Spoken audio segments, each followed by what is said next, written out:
Lin Xuan was surprised to see the infamous young master of the Bai clan, the one everyone in the sect had been talking about recently. Although he was just a handyman, that didn't mean he was ignorant of the rumors and news that circulated in the sect, especially when most disciples were constantly discussing it. Is the young master coming toward me? He grew nervous as he noticed Bai Zihan heading in his direction. After all, there were plenty of rumors about how Bai Zihan mistreated servants. The closer Bai Zihan came, the more certain Lin Xuan became that the young master was indeed coming for him. Did I offend him somehow? Lin Xuan thought nervously. But he quickly dismissed the idea. He had been doing nothing but the most menial tasks for the Heaven Sword sect's disciples. If he had offended someone like Bai Zihan, he would definitely remember. So his next conclusion was simple. Bai Zihan was coming to bully him, just like some other disciples did. What he didn't expect was that the infamous young master would begin targeting him the moment he arrived at the sect. Lin Xuan braced himself for the worst. However, despite waiting for quite some time, Bai Zihan didn't do anything. He just stood there, staring at him. Is there something wrong with him? It was the first thought that popped into Lin Xuan's mind as Bai Zihan silently stood before him, saying nothing. Bai Zihan was sizing up Lin Xuan, enemy, or perhaps an ally. There was no sign of animosity from Lin Xuan, and there shouldn't have been any grudge between them. However, Bai Zihan wondered, since he was a villain, perhaps by heaven's will whether Lin Xuan might harbor some natural resentment or hidden grudge against him. But there was nothing like that, at least for now. What he did notice, though, was that Lin Xuan seemed somewhat afraid of him, not to the point of cowering, but there was definitely caution and a certain persistence in his gaze, a quiet refusal to bend completely. That alone made Lin Xuan different from most handymen. Normally, they would either run away or bow immediately upon seeing him. Indeed, a protagonist. Just their presence was quite different from others. Of course, Bai Zihan wasn't going to do anything that would make Lin Xuan resent him. If he had concluded that Lin Xuan was a threat, perhaps he would have. But for now, there was no need. Now, how shall I win over Lin Xuan? As that thought occupied him, he remained standing still, which only made it look like he was silently staring at Lin Xuan for no reason. After thinking about it, Bai Zihan decided that for now, he would like to bring Lin Xuan by his side. This was the first protagonist he had encountered, and he neither knew what to expect nor had a clear plan. If it turned out to be pointless trying to bring a protagonist to his side, then he'd know not to bother with the others in the future. Besides, Lin Xuan was weak right now, but that might not be the case for other protagonists he would meet later. It was better to use this opportunity to understand what it meant to be Heaven's chosen and figure out how to deal with them, starting with Lin Xuan. Are you Lin Xuan? Bai Zihan finally asked after a long silence. Lin Xuan nodded stiffly. I heard from Chu Zian that you're the most hard-working handyman of the Heaven Sword sect. Bai Zihan continued with a lie. Of course. I'm missing someone to look after my courtyard, so I want to give you the opportunity to serve me. What do you say? Lin Xuan was immediately shocked. He hadn't expected anything like that, and the other disciples around were equally stunned. What? Bai Zihan wants Lin Xuan to serve him? Damn! What arrogance! Does he think this is the Bai clan where he can do whatever he wants? It hasn't even been one full day and he already wants a servant. Bai Zihan, meanwhile, was thinking that by keeping Lin Xuan close, he could keep an eye on him, and perhaps, if fate truly favored Lin Xuan, he might be able to intercept an opportunity meant for him. Lin Xuan was stunned by the unexpected proposal and by the unexpected reason for Bai Zihan approaching him. He had braced himself for insults, maybe even a slap or a kick, but a job offer. From Bai Zihan, his mouth opened slightly, but no words came out. What is going on? Is this some kind of trap? He had heard the rumors everyone in the sect had. Bai Zihan was arrogant, domineering, and treated others like dirt under his boots. He wasn't the kind of person who offered opportunities, especially not to handymen like him. He's probably just looking for another lackey to torment, Lin Xuan thought. After all, he was parentless and had no background, a perfect target. And even if someone did torment him, who would speak up for him? Bai Zihan's expression remained calm, maybe even polite, but Lin Xuan couldn't shake the sense of danger. He lowered his head slightly, trying to avoid direct eye contact. If I say no, he might get angry, but if I say yes, I might end up suffering even worse. A bead of sweat slid down his temple. He didn't expect to be so unlucky that Bai Zihan would target him the moment he arrived at the sect. I appreciate young Master Bai's offer, Lin Xuan said slowly, choosing his words with care. But I already have many tasks assigned by the inner disciples. I wouldn't be able to fulfill your expectations. It was a polite rejection, but a rejection nonetheless. Some nearby handyman gasped softly. He actually declined. Is Lin Xuan tired of living? No matter what, this is a good opportunity for him. Even though they were fellow handymen, they knew that if Lin Xuan didn't accept, Bai Zihan might pick someone else. Maybe them. They knew that if Lin Xuan didn't accept, Bai Zihan might pick someone else. Maybe them. And although the Heaven Sword sect didn't force handymen to serve disciples, it was a different matter when someone backed by the powerful Bai clan gave an order. Who knew what would happen if they refused Bai Zihan? They didn't want to serve him either, especially after all the rumors about how he treated others. So, they silently hoped Lin Shen would accept and take the hit for them. Bai Zihan smiled faintly, not in anger. He had already expected a possible rejection. After all, he was aware of his own reputation, but he still had other ways to make Lin Xuan accept. Oh, so you're rejecting me? He turned around without waiting for a reply, his robes fluttering as he walked away like nothing had happened. Lin Xuan's heart skipped a beat, but as he watched Bai Zihan leave, he felt a hint of relief, thinking the trouble might be over. Just when he thought the infamous young master would let it go, Bai Zihan stopped in his tracks. The air around them shifted slightly as if even the wind paused to see what would happen next. Then, Bai Zihan turned his head halfway, his voice calm and sharp like a blade wrapped in silk. Are you sure you want to reject me? He asked again. Lin Xuan didn't raise his head. His voice was barely above a whisper. I really won't be able to do it. Please find someone else. Why is young master Bai Zihan so insistent? There must be some kind of scheme here. The crowd watching held their breath. Some shook their heads. He's done for. Why would he say no again? He's practically asking to get killed. A handyman dared to refuse Bai Zihan. He better be prepared for what's coming. Everyone believed Lin Xuan would suffer now. After all, with all the rumors going around, Bai Zihan would suffer now. After all, with all the rumors going around, Bai Zihan was not the type to take rejection lightly. The fate of those who did often ended worse than stray dogs. Bai Zihan turned fully, this time facing Lin Xuan once more. His next words weren't loud, but they cut through the courtyard like a cold breeze. Then how about this? He stepped forward again, just enough to bridge the gap between them. I'll offer you something no one else in the sect will, not even the sect leader. The crowd's whispers fell silent. Even Lin Xuan looked up, eyes narrowing slightly in suspicion. Everyone knew Bai Zihan was arrogant, but this arrogant. The sect leader of the Heaven Sword sect was one of the strongest cultivators in the desolate Heaven Empire, leading the most powerful sect. How could someone like Bai Zihan, still a junior, have something the sect leader couldn't offer? Even Bai Tianheng, Bai clan leader, wouldn't be able to utter such nonsense. Many, including Lin Xian, already thought that Bai Zihan was bluffing and trying to trick Lin Xian with words. Bai Zihan didn't care about what they were thinking and continued as he muttered, an earth-grade cultivation method. A stunned silence fell over the courtyard. The words, earth-grade cultivation method, struck like a bolt of lightning. The disciples who had been whispering moments ago were frozen in disbelief. Earth-grade? Did I hear that right?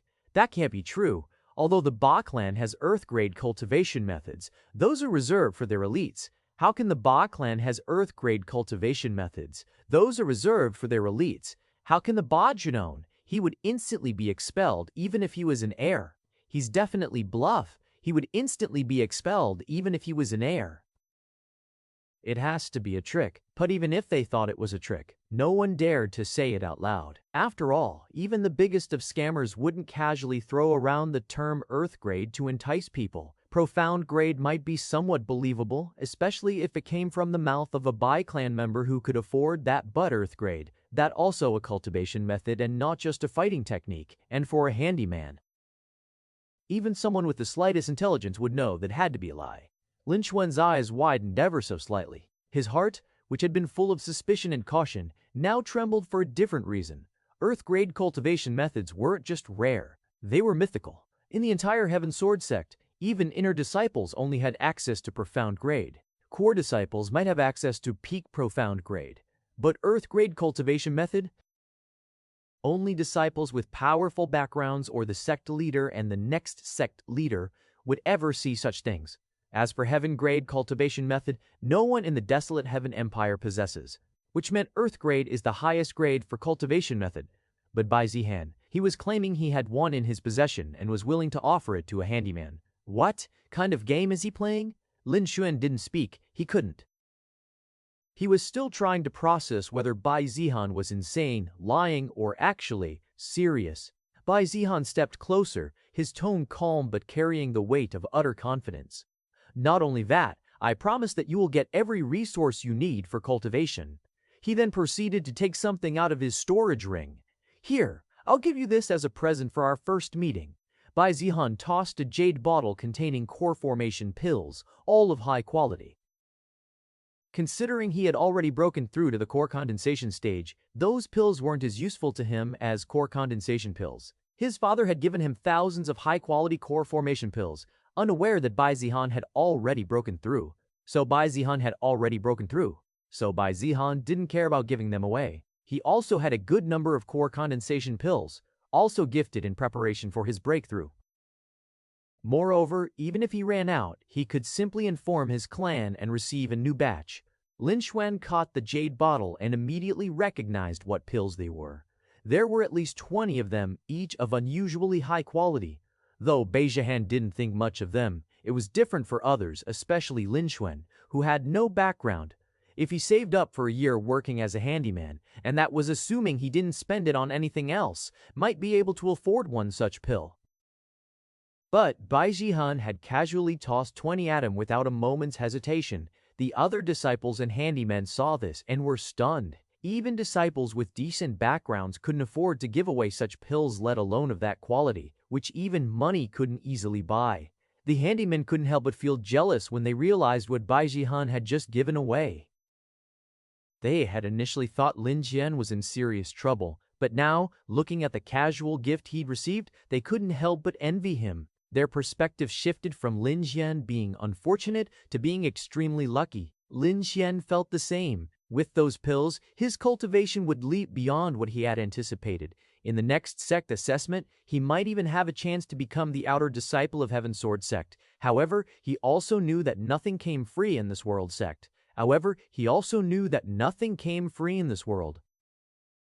There had to be appropriate compensation. Young master, this is too much, I can't accept it. Suppressing his desire, Lin Xuan declined the offer. Anyone could see that Bai Zihan was going far and beyond for just a handyman, which confused everyone. Was Lin Xuan really that valuable? Forget the earth-grade cultivation method, even the high-quality core formation pills were already too generous. Lin Xuan, think carefully, Bai Zihan said. Serving me will bring you benefits far beyond what you can imagine. As for those pills, you can keep them, whether or not you agree to serve me. Bai Zihan didn't want to push too hard. That would make things too suspicious, though he figured his offer was already suspicious enough. Still, if not today, perhaps Lin Xuan might change his mind in the future. Even if that weren't the case, those pills would still be valuable to Lin Chest and enough to place him in his debt. Lin Xuan was still deep in thought. Those pills alone would be a tremendous help, and if Bai Zihan was telling the truth and Lin Xuan could cultivate with an earth-grade cultivation method, then becoming an outer disciple of the Heaven Sword sect would be a simple matter. After all, he and the other handymen only had access to common yellow-grade cultivation methods. If they wanted something better, they had to either pay a hefty price or somehow qualify as outer disciples, and even then all they'd get was a profound grade method at best. But Bai Zihan was offering an earth-grade cultivation method, something impossible for someone like Lin Shu and Tate unless he was nominated to become the next sect leader, which was beyond unlikely. While he was lost in thought, the other handymen who had been watching enviously could no longer hold themselves back. Ye young master Bai, I'm also willing to serve you. Please, give me a chance. I'm hardworking, loyal, and will do anything you ask. Lin Xian's already hesitating. Why not give someone else the opportunity? Their sudden eagerness shattered the silence, and a dozen or so handymen rushed forward, bowing and shouting over each other like a pack of starving dogs fighting over a single bone. The scent of opportunity had drawn them in like moths to a flame. After all, who wouldn't want to trade a life of sweeping courtyards and scrubbing floors for earth-grade cultivation methods and high-quality pills? Those pills alone were enough reason to risk it, even knowing the rumors surrounding Bai Zihan. After all, greater the risk, greater the reward. Bai Zihan glanced at them without much interest. You. His voice was calm, but his words were cold. I offered it to Lin Xuan, not you. The moment those words fell, the handyman who had stepped forward froze. Damn it, one of them muttered under his breath. Why him? Why Lin Xuan? But none dared to say it aloud. They could only glare at Lin Xuan, their eyes filled with envy and resentment. Bai Zihan turned back to Lin Xuan, their eyes filled with envy and resentment. Bai Zihan turned back to Lin Xuan, his expression now more relaxed, almost casual. You see, Lin Xuan, he said, gesturing lazily to the crowd behind him, even they understand what I'm offering. His tone wasn't mocking, but there was a subtle pressure in it, a reminder of just how rare this opportunity was. Think about it, he added. Do you really want to spend the rest of your life scrubbing stone paths for scrap while others cultivate their way to immortality? Lin Xuan's fingers tightened around the jade bottle. He wanted to say no, he should say no. Nothing came free. This was too generous, too strange, an earth-grade cultivation method, dozens of high-quality pills. This was beyond anything he had ever dared to hope for. It was better than becoming an outer disciple of the Heaven Sword sect. There had to be a catch. But even with all the doubt gnawing at his heart, part of him wanted to believe. He had dreamed of becoming a powerful cultivator since the day he first stepped into the Heaven Sword sect as a handyman. He'd worked tirelessly, hoping for just one opportunity to change his fate, and now it was here. Was it worth rejecting just because it seemed too good to be true? If I agree, Lin Xuan said finally, his voice cautious, what exactly would I be expected to do? Bai Zihan smiled faintly. Not a smirk, not an arrogant sneer, just a calm, almost genuine smile. For now, just watch over my courtyard. Serve me tea, maybe clean up a bit. Nothing more. He stepped a little closer. But in return, you'll cultivate faster than any outer disciple, and when the time comes, I'll expect loyalty. The last word lingered in the air like a hidden blade wrapped in silk. Lin Qian's gaze sharpened. Loyalty? Huh. He wasn't stupid. Bai Zihan wasn't doing this out of kindness, he wanted something in return. But if that something didn't involve his life, and if it could change his destiny. All right, Lin Qian said after a long pause. I'll serve you, young Master Bai. Mop they. Nice, got him. Bai Zihan happily thought as Lin Xuan agreed. He thought that perhaps he might need to wait for a few more days before he could succeed, but Lin Xuan decisively agreed, as expected, as long as one was willing to spend enough, there wasn't anything that one couldn't buy. Come, he said over his shoulder to Lin Xuan, we will talk about other things at my courtyard. Lin Xuan followed, still holding the jade bottle of pills, his mind racing with questions. However, no matter what, he had already made up his decision. He could only pray that Bai Zihan didn't deceive him. Disciples and handymen alike turned to watch as Bai Zihan and Lin Xuan walked away. The handymen were filled with envy and regret, jealous that Lin Xuan had received precious pills as a gift so easily. On the other hand, the disciples could only shake their heads, convinced that Lin Xuan had been fooled by Bai Zihan. In their eyes, there was no way Bai Zihan would actually keep his promise after all. Earth-grade cultivation techniques were considered clan secrets. No matter what, they believed Bai Zihan would never teach the Bai clan's techniques to an outsider.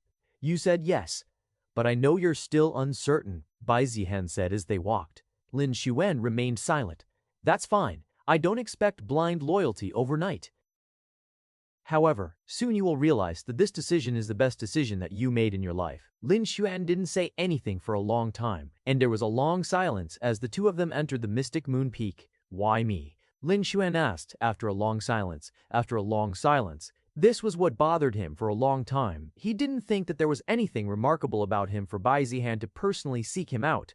Bai Zihan tilted his head slightly. Because I see potential, he said simply. Stupid. You are the heaven chosen. Of course, I would want you, Bai Zihan thought, because I believe in investing early and reaping the rewards later. Are you telling me that I am talented? Lin Xuan asked uncertainly. He didn't think that he was bad, but didn't think he was bad, but didn't think he was talented either. He was feeling unsure because he had tried to become an outer disciple for the past years and had failed time and again. After experiencing so much failure, anyone would lose confidence in themselves. However, that was only because Lin Xuan was comparing himself with others who had support of their families and comparing with the best of the best. Of course, compared to disciples of Heaven's Sword sect, he might not be anything special, and even the weakest disciple there was much better than him. However, those disciples were already the cream of the crop within the entire desolate Heaven Empire and shouldn't be used as the baseline for comparison. But without any support from others, to be able to reach core formation stage at just 17 years old, that too with just a common yellow grade cultivation method, Lin Xuan was very talented. You can take it in any way you want. Bai Zihan didn't say much either. There was another silence after that as Lin Xuan was thinking about what Bai Zihan said.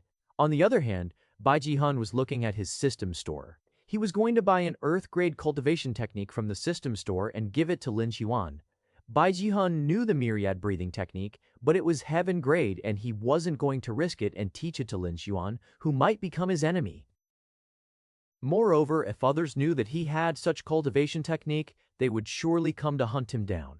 He also wasn't going to teach him the Azure Dragon breathing method of the Bai clan, which is only reserved for the clan leader and those with great talent. Otherwise, when the Bai clan found out, he would surely be punished and even expelled from the clan, which he didn't want. Leaving the clan wasn't exactly bad, but he was sure to be crippled before being exiled. Anyways, he felt that if just buying an earth-grade cultivation technique could make a protagonist on his side, it was totally worth it. Moreover, in the future, he could use the same cultivation technique to entice others to join him. He looked at the system interface. Currently, he had about 10,000 points, and most earth-grade cultivation techniques cost around 5,000 points. Bai Zihan scanned through the glowing panel only he could see, eyes moving quickly over the rows of cultivation techniques available in the system store. He wasn't going to waste time. He didn't need perfection. He needed something powerful, presentable, and good enough to leave Lin Xin in awe. After a few seconds, he found one. Without hesitation, he spent the 5,000 points. A golden ripple flashed across his vision as the purchase completed.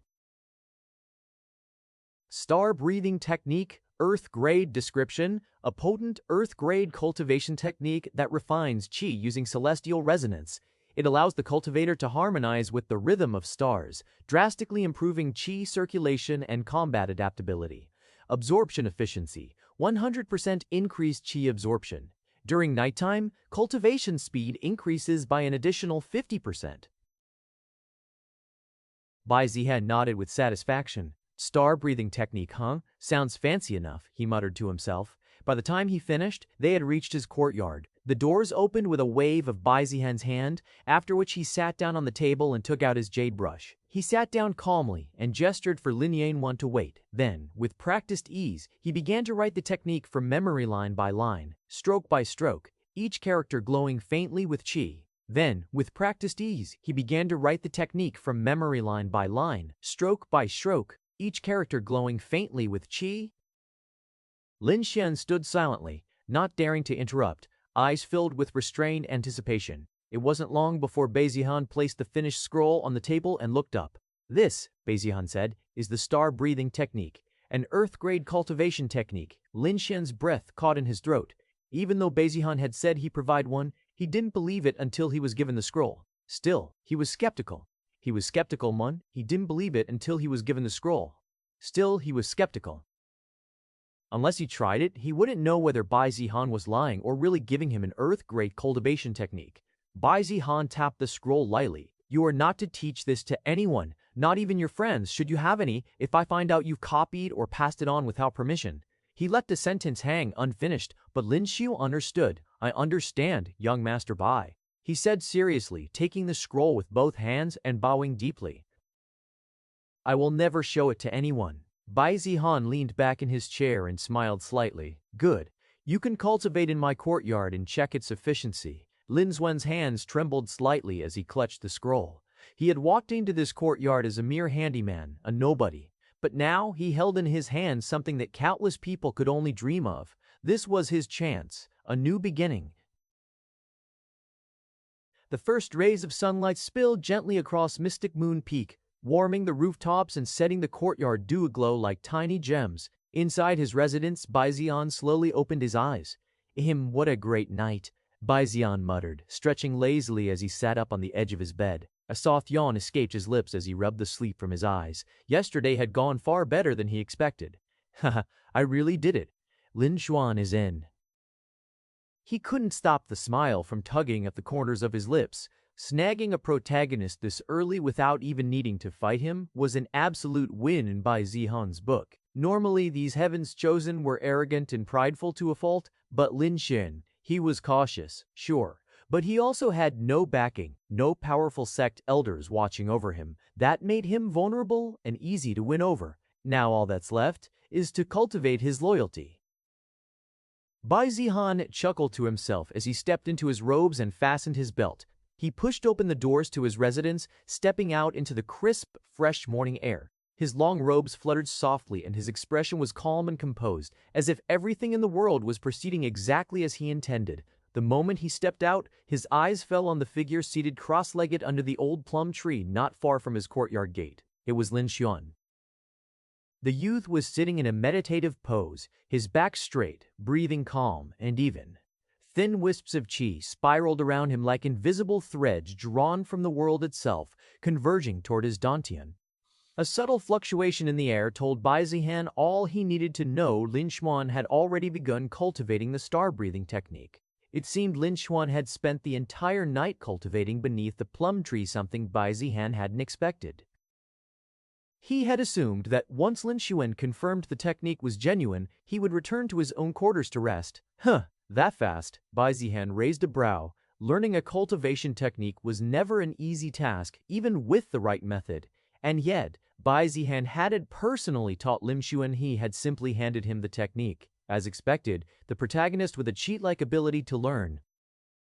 Bai Zihan recognized that only someone like Lin Xuan, with an innate gift for rapid learning, could absorb a new technique so swiftly. If Lin Xuan had access to enough resources and a variety of techniques, Bai Zihan reckoned he could very well rise to become one of the strongest in the future. Lin, just as he was about to call out, Lin Xuan opened his eyes.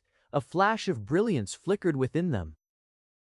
As soon as he saw Bai Zihan standing there, Lin Xuan stood up and bowed deeply, both hands cupped respectfully. "Young Master Bai," Lin Xuan said earnestly, voice filled with gratitude. Unlike yesterday, his voice was filled with only genuine gratitude and nothing else. "Thank you. I never imagined such a technique even existed." Bai Zihan gave a small smile. "You've tried it." Lin Xuan nodded vigorously. "Yes, I couldn't sleep last night after you gave me the scroll. I began cultivating as soon as I could." As he spoke, his voice trembled slightly, still overwhelmed by what had happened. Last night, the courtyard was quiet, illuminated only by the soft silver light of the moon. Lin Xuan sat alone on his simple mat, the scroll unfurled before him. Every character inscribed by Bai Zihan carried traces of qi, making the entire scroll glow faintly under moonlight. As he began reading, he felt as though he had stepped into a completely different world. He wasn't sure if the star-breathing technique was truly Earth-grade, but it felt incredibly profound, far more powerful than the technique he was currently using. It spoke of harmonizing one's breathing with the pulse of the stars, sensing the rhythm of the cosmos, drawing celestial qi directly into the meridians, and refining it with eerie efficiency. As he followed the first breathing cycle described in the scroll, Lin Xuan immediately felt the difference. His body responded almost instinctively. The qi around him stirred, faster and more willingly than it ever had before. His pores opened and spiritual energy surged into his body like a tide. This is at least 10 times faster than before. He had gasped inwardly. Compared to his old cultivation technique, the star-breathing technique allowed him to absorb qi at a rate 10 times faster. In just a few minutes, his early core formation cultivation realm seemed to be on the verge of breaking through. Even more incredible, the longer he cultivated, the more stable his foundation became. The heavenly energy drawn from the stars was purer, calmer, and more harmonious. Seeing such improvement, he couldn't possibly stop and continued cultivating. As the night grew later and more stars filled the sky, his cultivation speed increased even further. At times, it was up to 15 times faster than his previous rate. As he sat in the silence of the night, with the starlight gently falling on his shoulders and a scroll glowing before him, Lin Xuan felt something he hadn't felt in years: hope. Before he realized it, morning had already arrived. He only stopped cultivating when he sensed someone nearby, and it was none other than his benefactor. I couldn't stop cultivating, Lin Xiyun said now, still visibly emotional.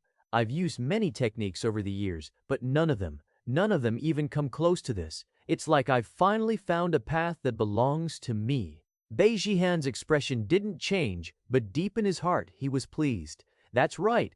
The more you gain from me, the more you'll depend on me. You've only just started. The full potential of the star-breathing technique will reveal itself in time. For now, focus on mastering the breathing rhythm and stabilizing your meridians. Yes, Lin Xion bowed again. I will not let you down, young Master Bai. Bai Zihan nodded slightly. Good. When you reach the core condensation stage, I'll give you another gift. Yes, young master. Lin Xion responded enthusiastically.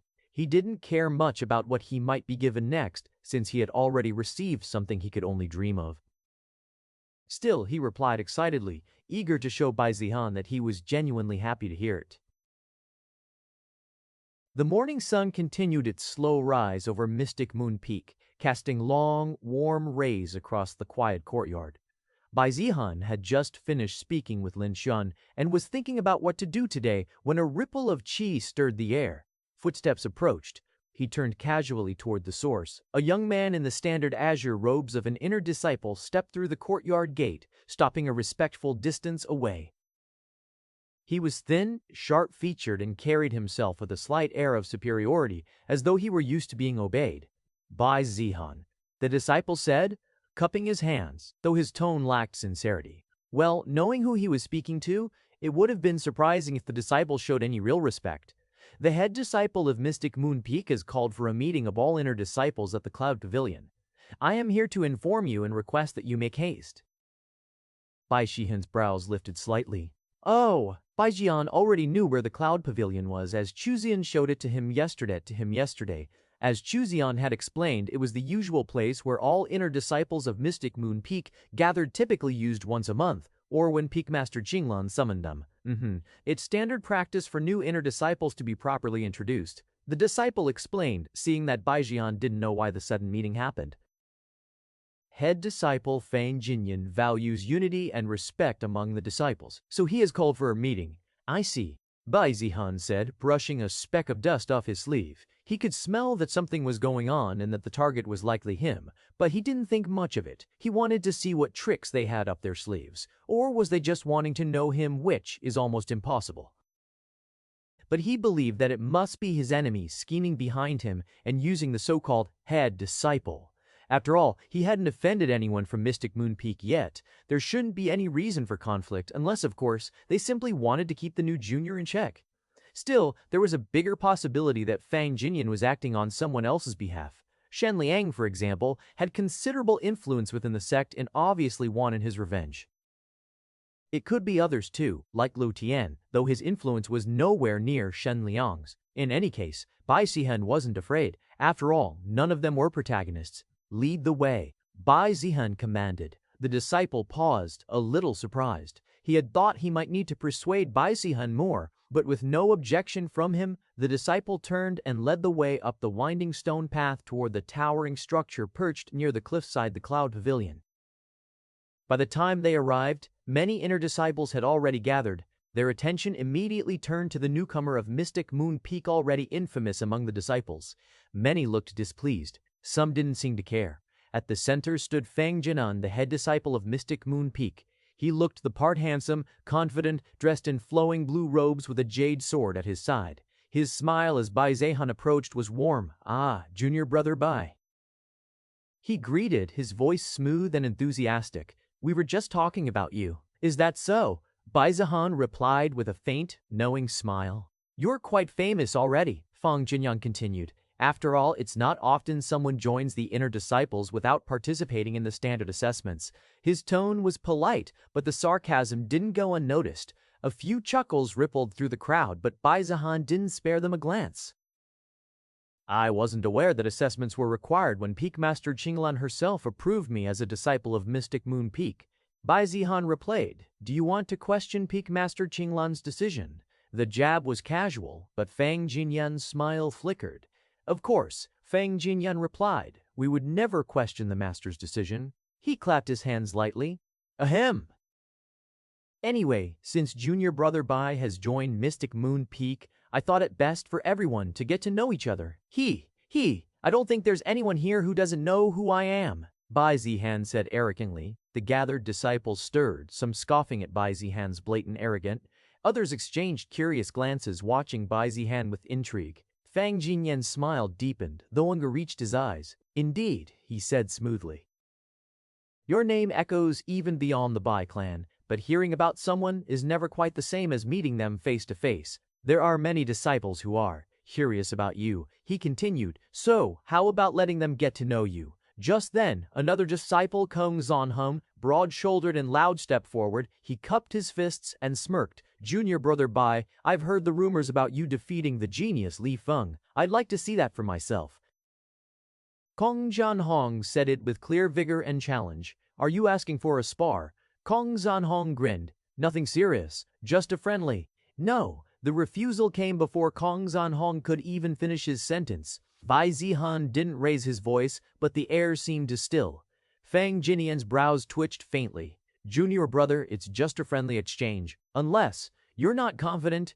He said it in a nice tone, but anyone could hear the provocation beneath the surface.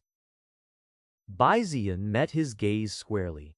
Then, in a voice that carried through the entire pavilion, Bai Zihan declared, "Let me be clear. I don't care about your little games." He stepped forward, eyes sweeping over the gathered disciples. You think I came here without knowing what you all think?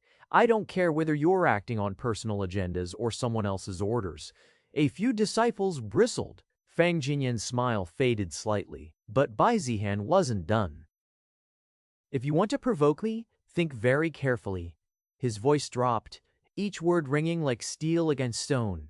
Ask yourselves, do your clans want to exist tomorrow? Do your families know who you're picking a fight with? A beat of stunned silence followed.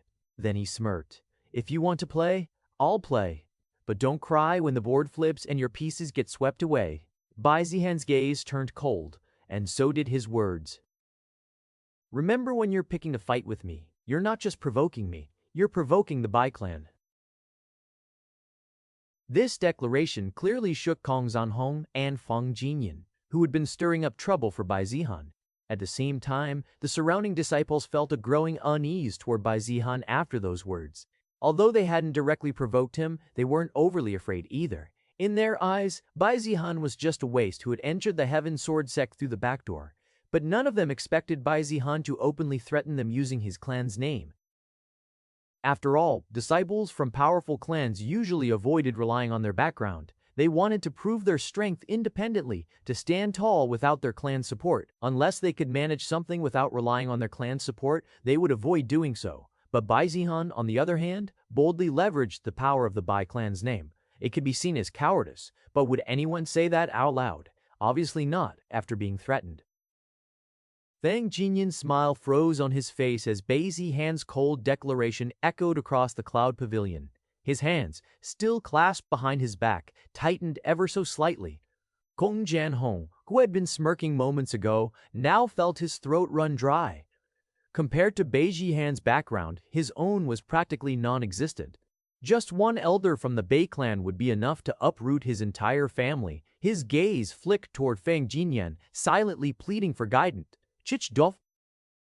This guy really is as shameless as the rumors say.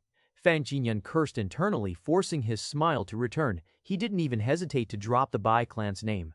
It was clear now Bai Zihan wasn't planning to play along. He wasn't going to act humble. He was arrogant, direct, and completely unafraid to throw his weight around. But Fang Jinyan didn't have the luxury of backing down. I can't retreat, not after what senior brother Shen promised. His mind flashed back to a private conversation just the day before. Make him fall from his pedestal, Shen Liang had ordered, his voice heavy with resentment.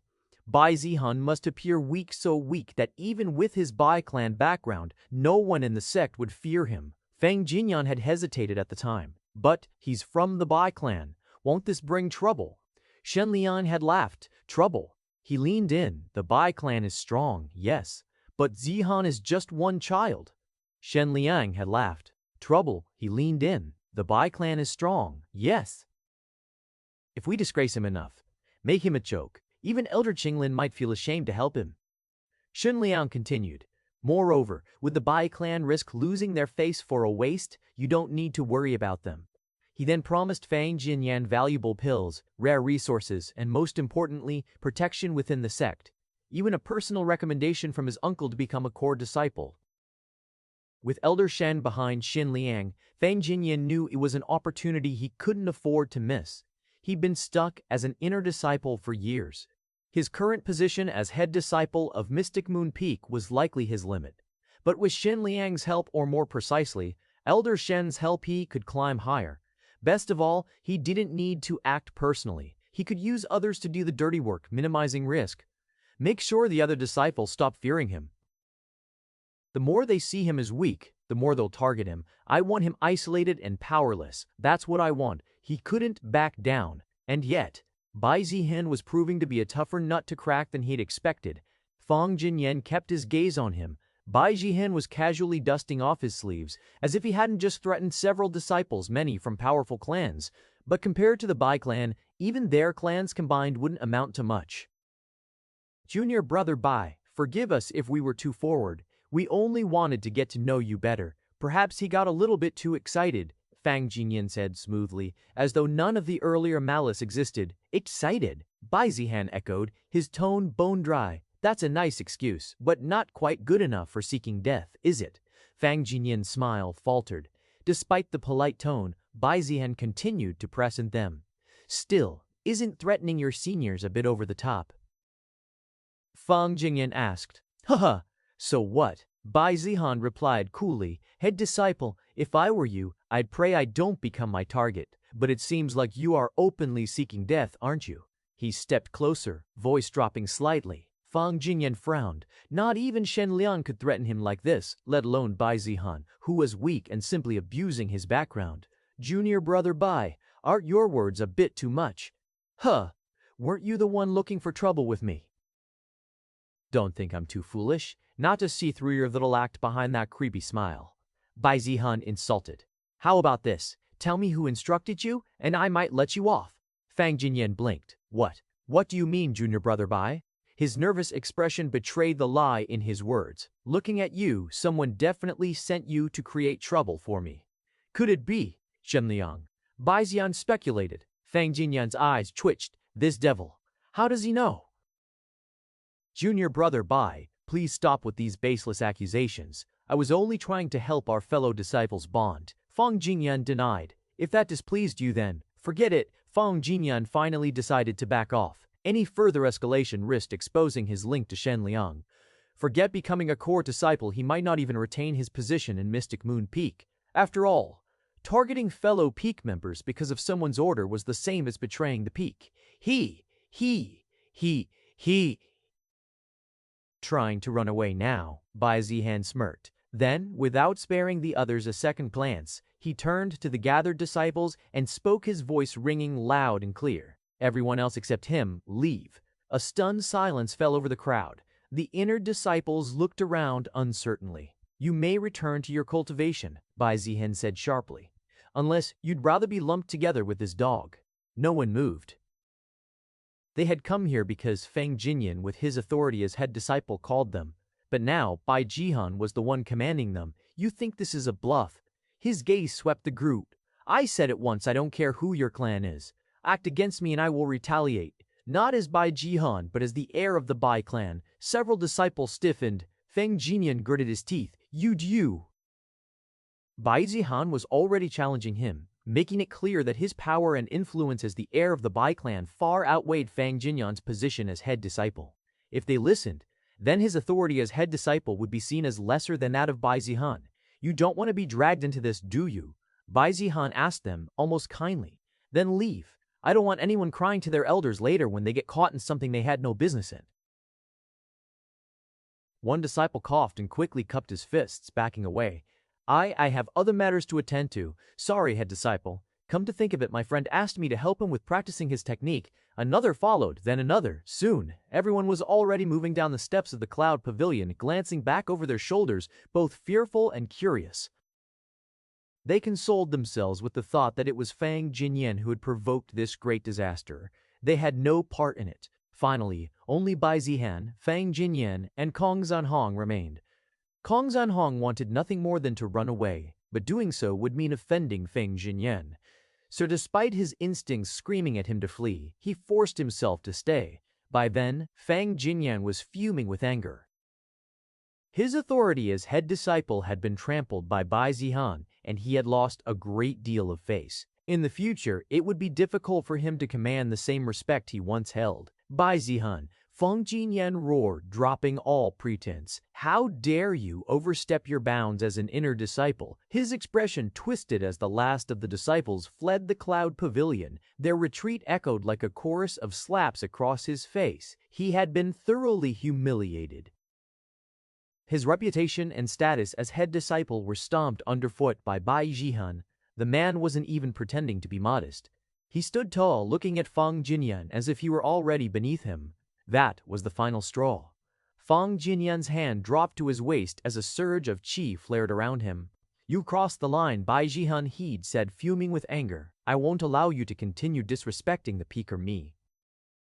With a hiss of steel, Whispering Frost left its sheath, the refined spirit weapon gleaming with icy blue light. The wind howled through the pavilion as his aura exploded outward. It was a profound-grade weapon gifted to him by Shenliang, originally meant to be unveiled during the upcoming core disciple assessment. But now, blinded by rage, all he could think about was using it to crush Bai Zihan and reassert his dominance. Kong Janhong flinched from the release of pressure and quickly backed away. He considered running, but seeing Fang Jinyan take the lead brought relief. "Great, he's handling it himself. That means I don't have to do anything." He silently moved to the side, far from the center of the coming storm, hands raised as if to show he had no part in this anymore. Bai Zihan remained still, the wind tugging at his robes, gaze calm as he looked at Fang Jinyan. Then, with a smooth motion, he reached into his spatial ring and drew his own weapon. The moment the blade appeared, the atmosphere shifted. A heavy, suffocating pressure slammed into the pavilion like a tidal wave. The sword's design was simple, no ornate embellishments, no garish colors, yet it radiated an oppressive sense of dominance. Its edge shimmered faintly, as if hungering for battle. An earth-grade sword. Kong Yan's knees nearly buckled. After all, weapons of that grade were usually only wielded by high-ranking elders within the Heaven Sword sect. If Bai Zihan knew this, he would have mocked the so-called poor elders after all. Not only did he possess an Earth-grade sword, but he was also fully equipped with Earth-grade artifacts from head to toe. It was one of the reasons he had no fear facing Fang Jinyan, even if the latter was a golden core cultivator. Fang Jinyan's eyes widened. Where did you get that?"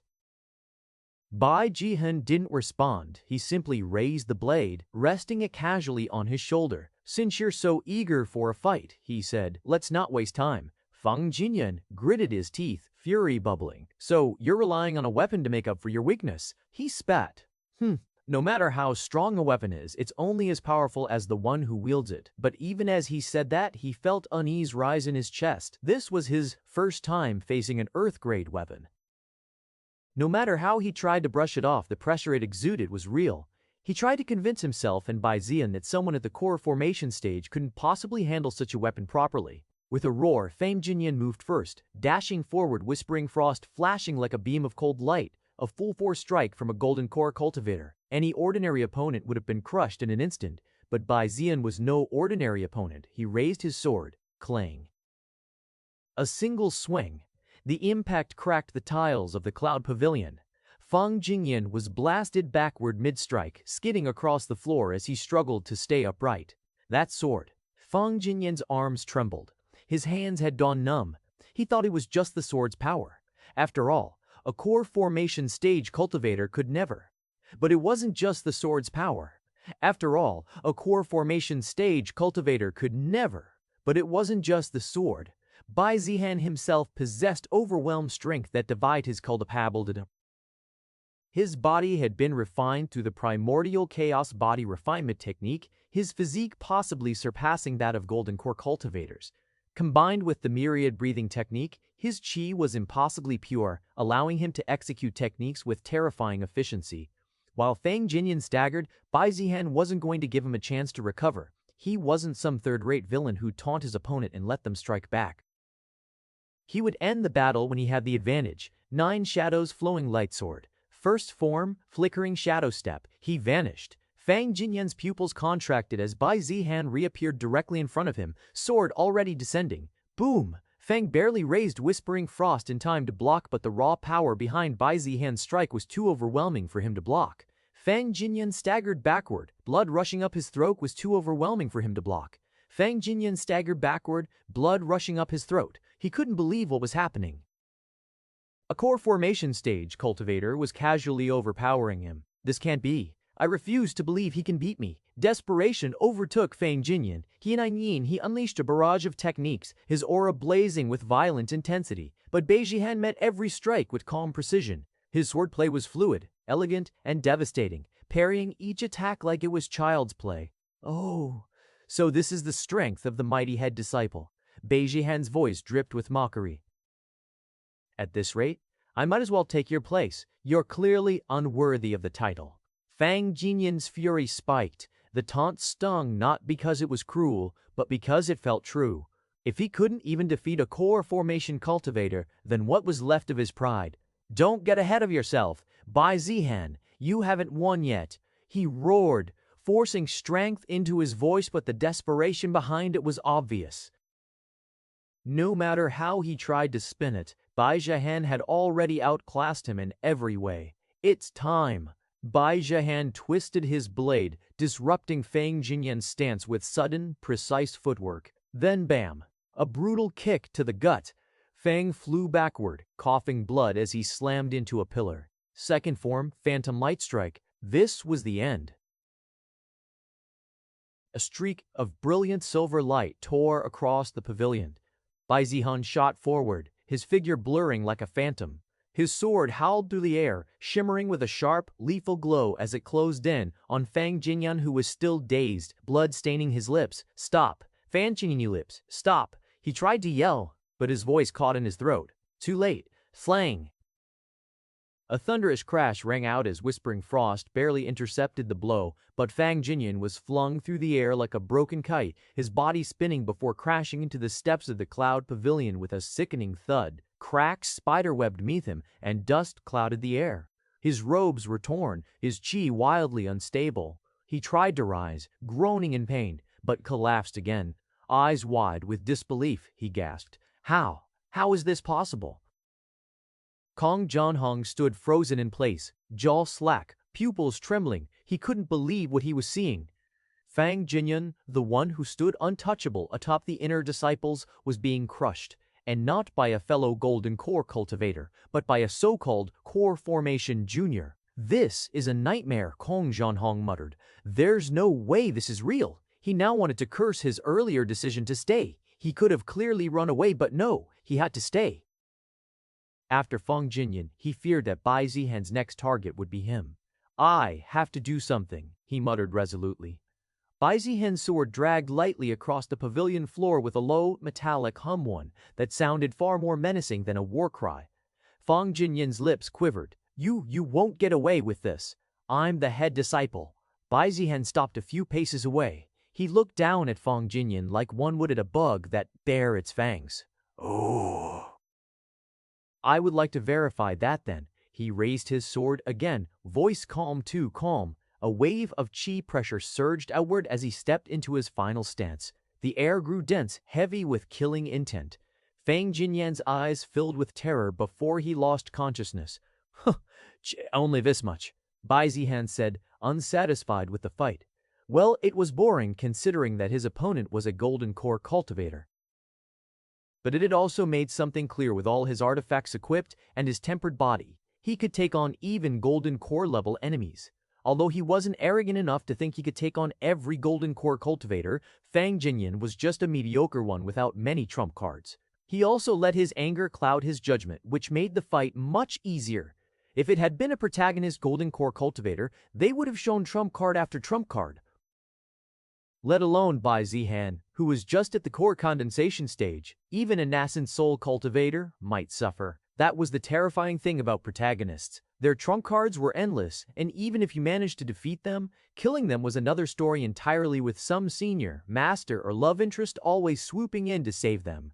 Fang Jinyan clearly didn't have a single protagonist perk. Wasn't there another one? Bai Zihan muttered as he looked around, searching for the other inner disciple who had stayed behind, the one who had challenged him earlier. It was clear he had been in cahoots with Fang Jinyan. Young Master Bai. Kong Zanhong suddenly appeared out of nowhere. That was excellent, as expected from young Master Bai Zihan, who is rumored to have defeated Li Feng. I underestimated you. Even the head disciple was no match. You must be the #1 genius in the desolate Heaven Empire. No, in the whole world. Kong Zanhong immediately began kissing up to Bai Zihan.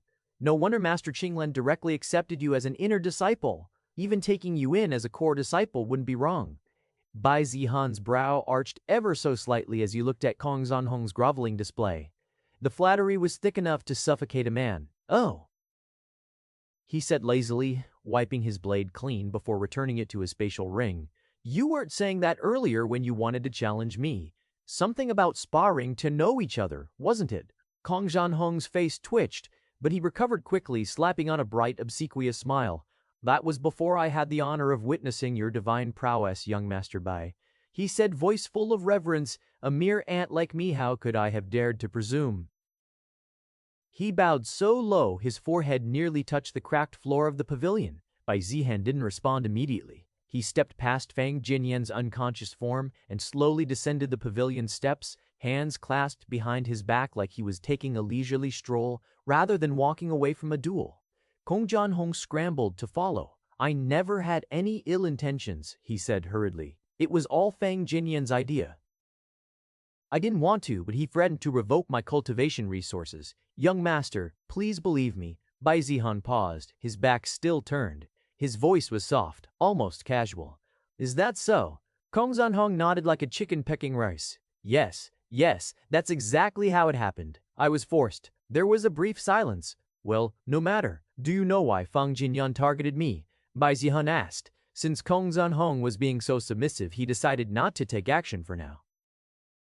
Besides, it would be useful to have someone like Kong Zanhong around. After all, he was still new to the Heaven Sword sect. I'm not sure, young master. Kong Zanhong answered. That caused Bai Zihan to frown. Thinking Bai Zihan was angry, Kong Zanhong quickly added, but I think just as young Master Bai suspects it must have something to do with Shen Liang courtyard yesterday before he gave us the order. Kong Zanhong added. Also, the sword Fang Jinyan used against you, it belonged to Shen Liang. He must have given it to him specifically to cause you trouble, young master. Shen Liang. Bai Zihan mused darkly. It looks like suffering once wasn't enough for him. A low groan escaped Fang Jinyan's lips as he stirred, blood crusted on the corner of his mouth. His vision blurred, but the sharp ache that pulsed through every bone in his body told him he was still alive. Was it a dream? That thought flickered through his foggy mind. But then he turned his head slightly and saw the chaos around him. Cracks ran across the once pristine jade tiles of the Cloud Pavilion. Broken fragments littering the steps like shattered glass. Dust still floated in the air. His robes were torn, his chi in disarray, and pain radiated from his chest with every breath. No, not a dream. The cold fear of reality began to sink in, and then he saw him. Bai Zihan, descending the pavilion steps like a stroll through a garden, his hands clasped behind his back, his robes fluttering ever so slightly in the breeze. Finally woke up. Fang Jinyan's eyes widened in panic. No, he gasped, trying to crawl backward. Every movement sent pain shooting through his limbs, but he didn't care. He had to get away.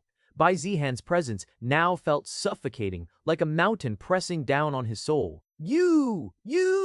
Stay back. Fang Jinyan croaked hoarsely. Then he spotted Kong Zanhong not far off. A flicker of hope ignited in his heart. He reached out a trembling hand. Zanhong, help me. We can take him down together. Kong Zanhong stared at Fang Jinyan as if looking at a clown. Idiot. Did he already forget how he got beaten up? Fang Jinyan's voice rose, fueled by desperation. He's just one man. He can't take both of us. I will even give you 5 golden essence pills. Kong Zanhong shook his head in dismay. Ah. Head disciple Fang, I think you might have hit your head a bit too hard. Fang Jinyan's pupils contracted. What? Kong Zanhong took a careful step back, sweat beading on his brow. You see, he said cautiously, young Master Bai and I were just discussing that. Well, your sword Whispering Frost, right? That's from Shen Liang's collection, isn't it? Fang Jinyan's heart dropped. You sold me out. He hissed, disbelief and fury contorting his battered face. Chish, who told you to go against young Master Bai? You are lucky that the young Master decided to show mercy on you, Kang Jianyong said with a grin, quickly backing away to stand behind Bai Zihan. Fang Jinyan realized with a sinking heart that Kong Jianhong had already switched sides and was now shamelessly currying favor with Bai Zihan. Bai Zihan stopped and turned, finally giving Fang Jinyan his full attention again. He raised an eyebrow. Oh, you want to fight me again? Fang Jinyan's face turned deathly pale. His lips moved, but no words came out. He had seen deathly pale. His lips moved, but no words came out. He had seen death before, but never had it felt this close. Bai Zihan walked slowly toward him, each step echoing across the shattered pavilion like a death knell. Fang Jinyan's breath quickened. He needed to find a way out fast. But in his current state, escape on foot was impossible, and with Kong Jianhong having already betrayed him, he was on his own. Call for help. The pavilion was already deserted, no one would hear him. And even if someone did, would he still be alive by the time they arrived? A cruel gleam flickered in Bai Zihan's eyes as he approached the fallen Fang Jinyan. He stopped just a few paces away, looking at Fang Jinyan. Bai Zihan then reached into his sleeve and retrieved a small, jet-black pill. Its surface shimmered faintly with a pungent gleam, and even from a distance, it exuded a sinister, almost corrosive qi. Fang Jinyan's instincts screamed at him to back away, but before he could move, Bai Zihan stepped forward, knelt slightly, and forced the pill into his mouth with practiced ease. Faf. Fang Jinyan gagged, trying to spit it out, but Bai Zihan flicked a finger and sealed his qi. The pill melted down his throat in an instant. Then came the pain, an earth-shattering, marrow-deep, soul-wrenching pain. Ha! Qin Yinzhen screamed, his body arched off by lightning. Ha! Fang Jinyan's reigned, his body arched off by rind. Veins bulged across his skin. His qi flared wildly before turning inward, thrashing and convulsing like a beast in a cage. Mott! He clawed at his chest, his throat, the ground, anything to anchor himself as he writhed in agony.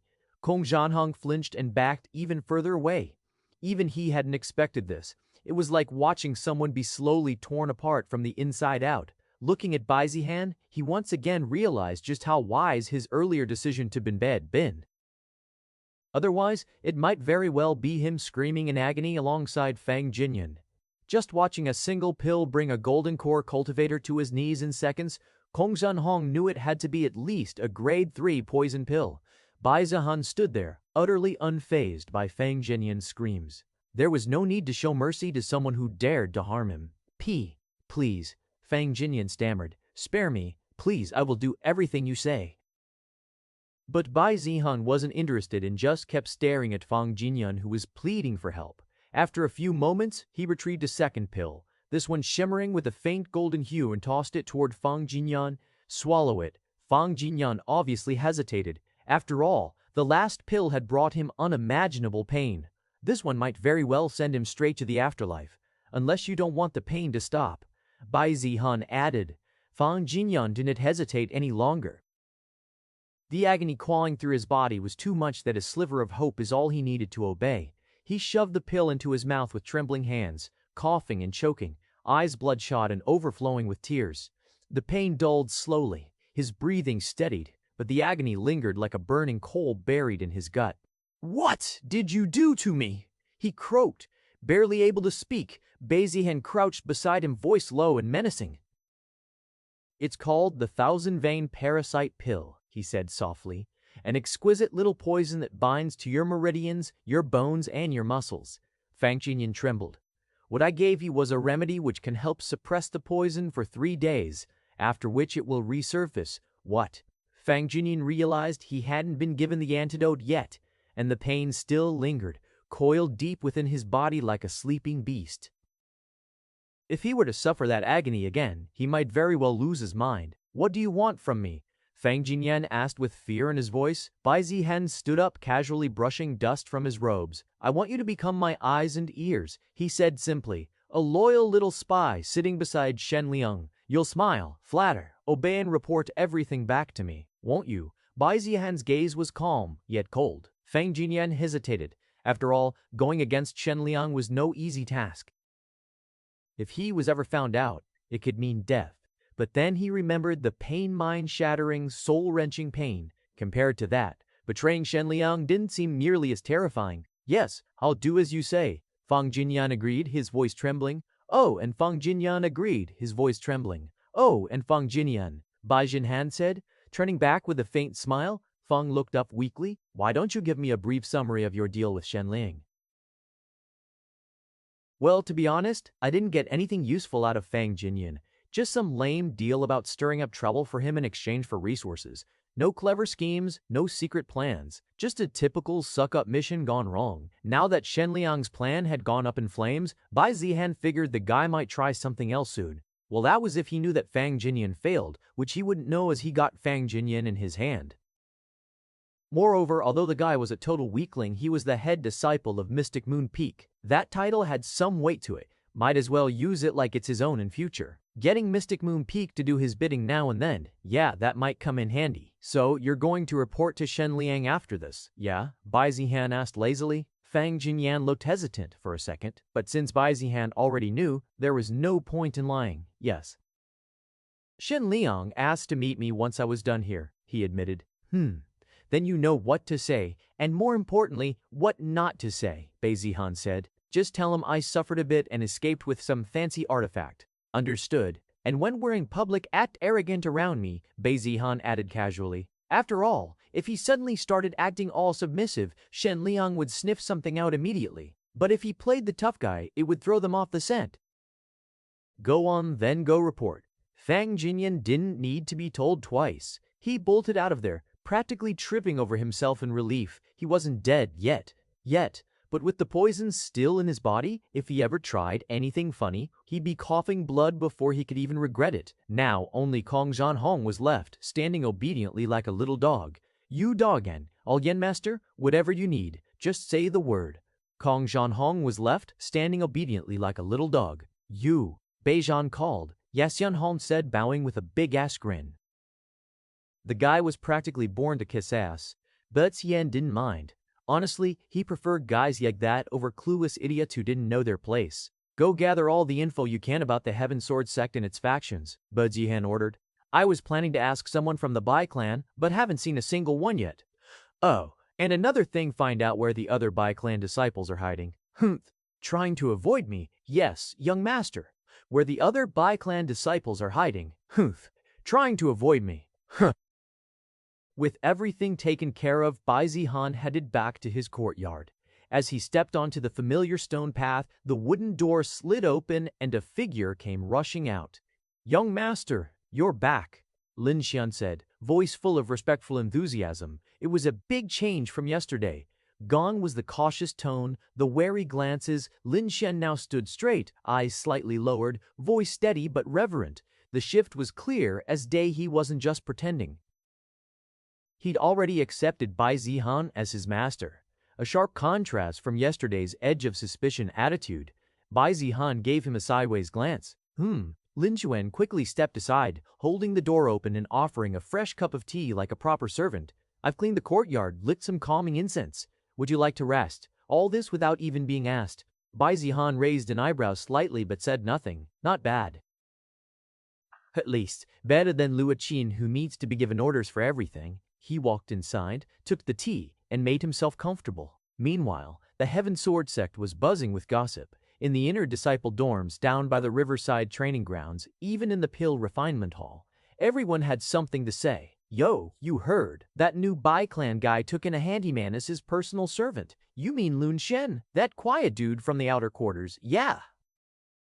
Word is Bai Zihan offered him Earth-grade cultivation techniques and high-level pills. No way. That's insane.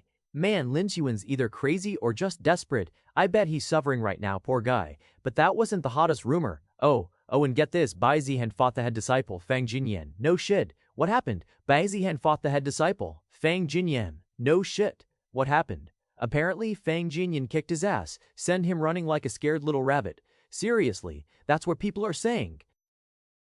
Some even claim they saw him limping off with his robes torn up. Useless guy. Why the hell is he an inner disciple while I'm stuck here busting my ass as an outer? This rumor was blowing up fast, and surprise, it all traced back to Shen Liang. He was the one feeding the gossip through his little minions, spicing it up with fake details, like Bai Zihan begging for mercy or being dragged away in disgrace. He even had a few lackeys pretending to be witnesses.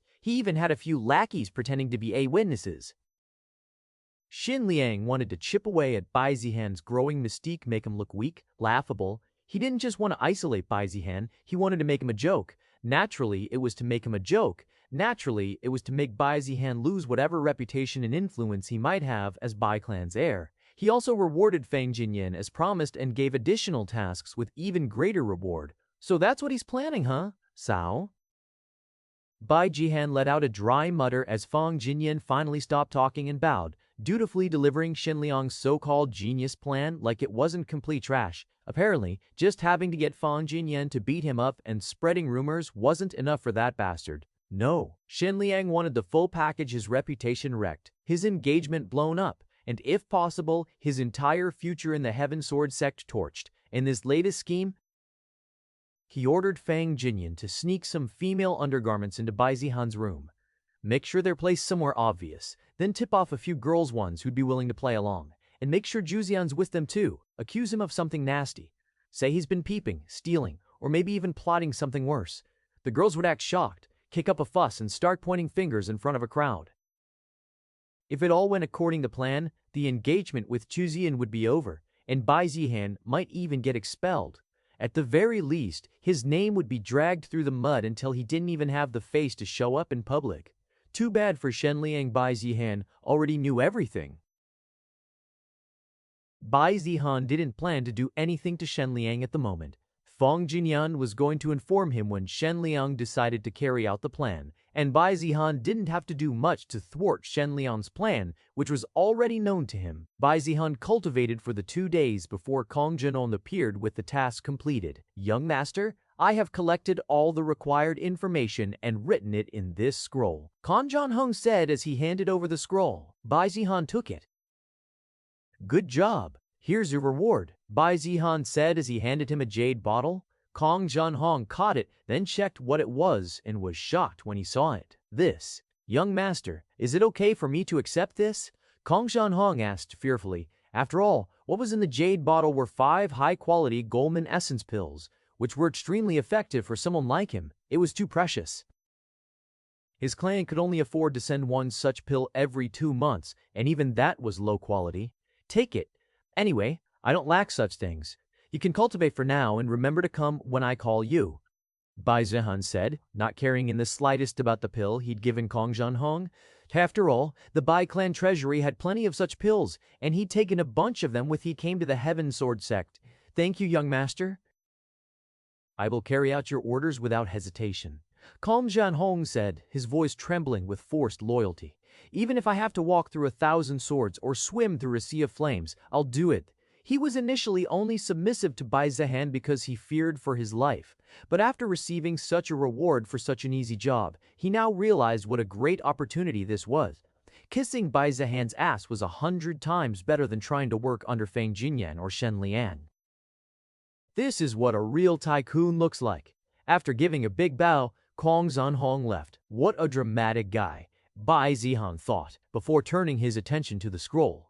Indeed, Kong Jinon had done a great job with the task he was given. He'd written in detail about the different factions within the Heaven Sword sect and their power levels compared to each other as well. Kong Jinon might act like a clown, but when it came to information gathering, the guy didn't mess around. He'd written everything down: names, power levels, political leanings, even added a few notes on personal grudges and rumors. Faction breakdown within the Heaven Sword sect. There were several small factions, mostly led by elders who either wanted more resources or wanted to get into higher positions. Standard sect bullshit. But there were 2 factions that truly divided the sect. One was the anti-sect leader faction, and the other was those who supported the current sect leader. Bai Zihan's brows lifted. Xin Liang's backing his uncle belonged to the anti-sect leader faction. It seemed their primary objective was to have the current sect leader removed and replaced with someone they considered better, their faction leader. And that faction leader was Elder Han, head of the punishment hall. The guy was obsessed with law, order, and restoring the sect's former glory, whatever that meant. He was known to be cold, ruthless, and absolutely uncompromising. And apparently, he wasn't a fan of the current sect leader. The scroll noted that Elder Han believed the current leadership was too soft, favoring diplomacy over strength, avoiding war, and tolerating too many internal disputes. In short, the sect leader is a reasonable person who doesn't like to abuse his power, and this Elder Han didn't like it. Perhaps the sect leader should do what Elder Han likes and use his power to teach him a lesson. Well, that's what he thought. But he also knew it wouldn't be easy considering Elder Han held a lot of power and influence within the sect. But if it was Bai Zihan doing it, he figured it wouldn't be all that hard. If there wasn't a good excuse, then just make one after dealing with Elder Han. Who'd even dare protest once the guy was dead? And even if someone did, without Elder Han to lead them, they'd fall apart faster than dry leaves in the wind. Is this why Shen Liang is so arrogant? No wonder Shen Liang was such a self-important little shit. He had backing. And not just from anyone, but from one of the most dangerous factions in the sect. It might not just be him Bai Zihan had to deal with, but the entire faction. Why? Because the sect's leader was the one who agreed to accept Bai Zihan as a disciple of the Heaven Sword sect. If they were targeting the sect leader was being criticized for accepting him. It might not seem important, but they definitely use it as ammunition. Bai Zihan tapped his chin, so that's how it was. Interesting! Bai Zihan smiled as he thought of what action to take in the future. Bai Zihan wasn't scared, he actually found it intriguing. He wasn't sure whether Shen Liang's moves were directly ordered by the faction, but either way, they were his enemies. Reason being, the sect leader is father or his friend, or at least that's what he knows. Otherwise, he wouldn't have accepted Bai Tianheng's request to admit him as a disciple. Moreover, the sect leader wasn't powerless. He had his own supporters known as the sect leader's faction. They mostly existed to resist the anti-sect leader faction and prevent them from achieving their goals. They also helped stabilize the sect leader's position both within and outside the sect. Looking at the power scale, the two factions were equally powerful. It didn't seem like the anti-sect leader side had a real advantage, unless of course there were hidden forces not visible to the general public and Kong Zanhong didn't know. After all, it would be tough for just an inner disciple to know everything about the sect's true power, even after years. There was even a list showing which Peak Master supported which faction, including Mystic Moon Peak. As expected, Mystic Moon Peak was labeled neutral. It was also stated that Elder Jinlin didn't give a damn about sect politics. She cultivated, taught her disciples, and stayed the hell out of the mess. Her status and power was also so high that no one dared provoke her. Moreover, both factions wanted Elder Jinlin on their side because her support could tip the balance in their faction's favor. Of course, she wasn't interested. If she was, she could have easily become the sect leader herself. And although she didn't side with either faction, she was considered to lean slightly toward the sect leader's faction. After all, she gave up her right to become sect leader in favor of her senior brother who is the current sect leader, so Bai Zihan came to a simple conclusion. There were three major factions in the sect, one that supported the current sect leader, one that wanted to replace him, and the neutrals, who wanted no part in the power struggle. Bai Zihan realized that the neutral group might actually be the most powerful of the three. After all, to resist pressure from both major factions, these so-called neutrals had to be strong enough that no one dared mess with them. Elder Jinlin being the perfect example. If you added up all the neutral elders, their collective influence could easily surpass either faction. Of course, whether they were truly neutral or quietly backing someone behind the scenes was another matter entirely. Not everyone plays their cards out in the open. Anyway, Bai Zihan kept that information tucked away. It might come in handy later. Now for the next scroll, the one about his second task, tracking down the whereabouts of other Bai clan members in the sect. These rebellious clan members. Bai Zihan knew they were all hiding from him, otherwise he would have seen at least one of them by now. And it's not like they didn't know he was here. As the heir of the Bai clan and their future clan leader, they should have been the first to greet him when he arrived. Bai Zihan wasn't planning to let those clan members off easy. Names, locations, excuses, it was all written out, but the moment he started reading, his frown deepened. One Bai clan disciple was in seclusion for a critical breakthrough. Another had been assigned to a long-term mission outside the sect expected to return in 4 months. One had suffered severe injuries during training and was currently recovering in the medical pavilion under Elder He. Seriously, how convenient. Every single one of them had some reason, some bullshit excuse that made them unavailable for the next few months. Bai Zihan scoffed. Hiding like rats, it was all done professionally, to just enough detail to sound legitimate, giving each of them a solid excuse to avoid him for the next couple of months. But did Bai Zihan need a reason to unleash his anger? Hell no. The moment he laid eyes on them, he was going to let them have it, no holding back. He was the heir of the Bai clan, their future clan leader, and instead of supporting him, they were scrambling to stay out of his way as if he were some plague. He continued to read the names on the scroll, then his eyes stopped on a particular name. Bai Xinyue. Bai Xinyue, his cousin's sister, the one whose Dao bone was taken away and was even banished from the clan. Bai Zihan was most fearful of her because if she was one of the heaven chosen, then he was definitely the villain destined to be killed by her hands. This was all due to his mother. Why did mother even do this? Bai Zihan muttered, a bit resentful. He knew his mother had done it for his sake, thinking that transferring the Dao bone to him would grant him the same abilities his cousin had shown. However, there was no change. The system didn't even show the Dao bone in his constitution, which it should if it were really there. And although it was technically present, it just sat there doing nothing. Seriously, it was like the Dao bone knew it wasn't in the right body and refused to help him in any way. All it did was give him an enemy who might trample him beneath her feet. Why is she here? Bai Zihan didn't know why Bai Xinyue was here. Although he hadn't paid much attention to her before, he did know one thing. She had vanished, with her whereabouts completely unknown. She had gone into hiding, likely because of the very real possibility that Bai Zihan's mother might try to finish the job. That's why, for the past 5 years, there hadn't been a single trace of her, no sightings, no rumors, nothing. But now, she appeared here. Was the Heaven Sword sect protecting her? Bai Zihan wasn't sure, but with such an apparent enemy around, he knew he needed to be more careful. Who knew whether Bai Xinyue would sneak up and assassinate him to reclaim her Dao bone? Unlike the others, Bai Xinyue's entry wasn't filled with dramatic excuses. She wasn't injured. She wasn't on some faraway mission. Her records simply said she was currently residing on Azure Cloud Peak. By now, she should know he was in the Heaven Sword sect. I don't know whether she would refrain from killing me because of the sect. She couldn't just kill him, at least not while he was in the Heaven Sword sect, or else she'd be turning the sect into her enemy. Without any backing, she surely wouldn't dare. That is, if she doesn't have backing. And Bai Zihan knew that if she had the protagonist's destiny, she wouldn't be lacking it. Additionally, she had always been talented, whether intellectually or in cultivation. That is, until her Dao bone was taken away. But now that she had been admitted to the Heaven Sword sect, perhaps she had reawakened her cultivation talent. Otherwise, she wouldn't have been accepted as a disciple, let alone as an inner disciple. Unless, of course, she came through the back door like him.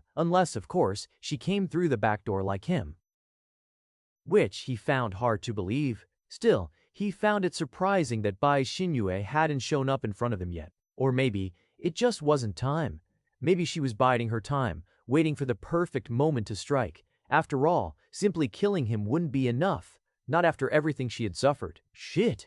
He didn't think he'd encounter her already. Is Heaven Sword sect a gathering of protagonists? There was already Lin Xuan. Now Bai Xinyue might be another.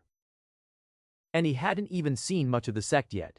He hadn't seen a single Heaven chosen from the Bai clan, despite it being one of the strongest clans. My clan is really a villain clan. Anyway, there was no need to deal with Lin Xian. He already felt grateful to him. Though Bai Zihan didn't know how long that would last. At the moment, his focus was on Bai Xinyue. Bai Zihan lacked information and he had just the person in mind. Kong Zhan Hong, that would last. At the moment, his Hokif information and he had just the person in mind. The moment Bai Zihan muttered the name, he tapped his finger against a smooth, jade-white slip that hung at his waist. A faint spiritual ripple echoed outward as a soft glow enveloped the surface like ripples through water, and the message inscription process began. This jade transmission slip was an artifact, something like a private spiritual communicator. Its main function, 1-to-1, short-range messaging, 10 miles, max. Although with higher-grade jade transmission slips, longer range was possible, but those were ridiculously rare and expensive.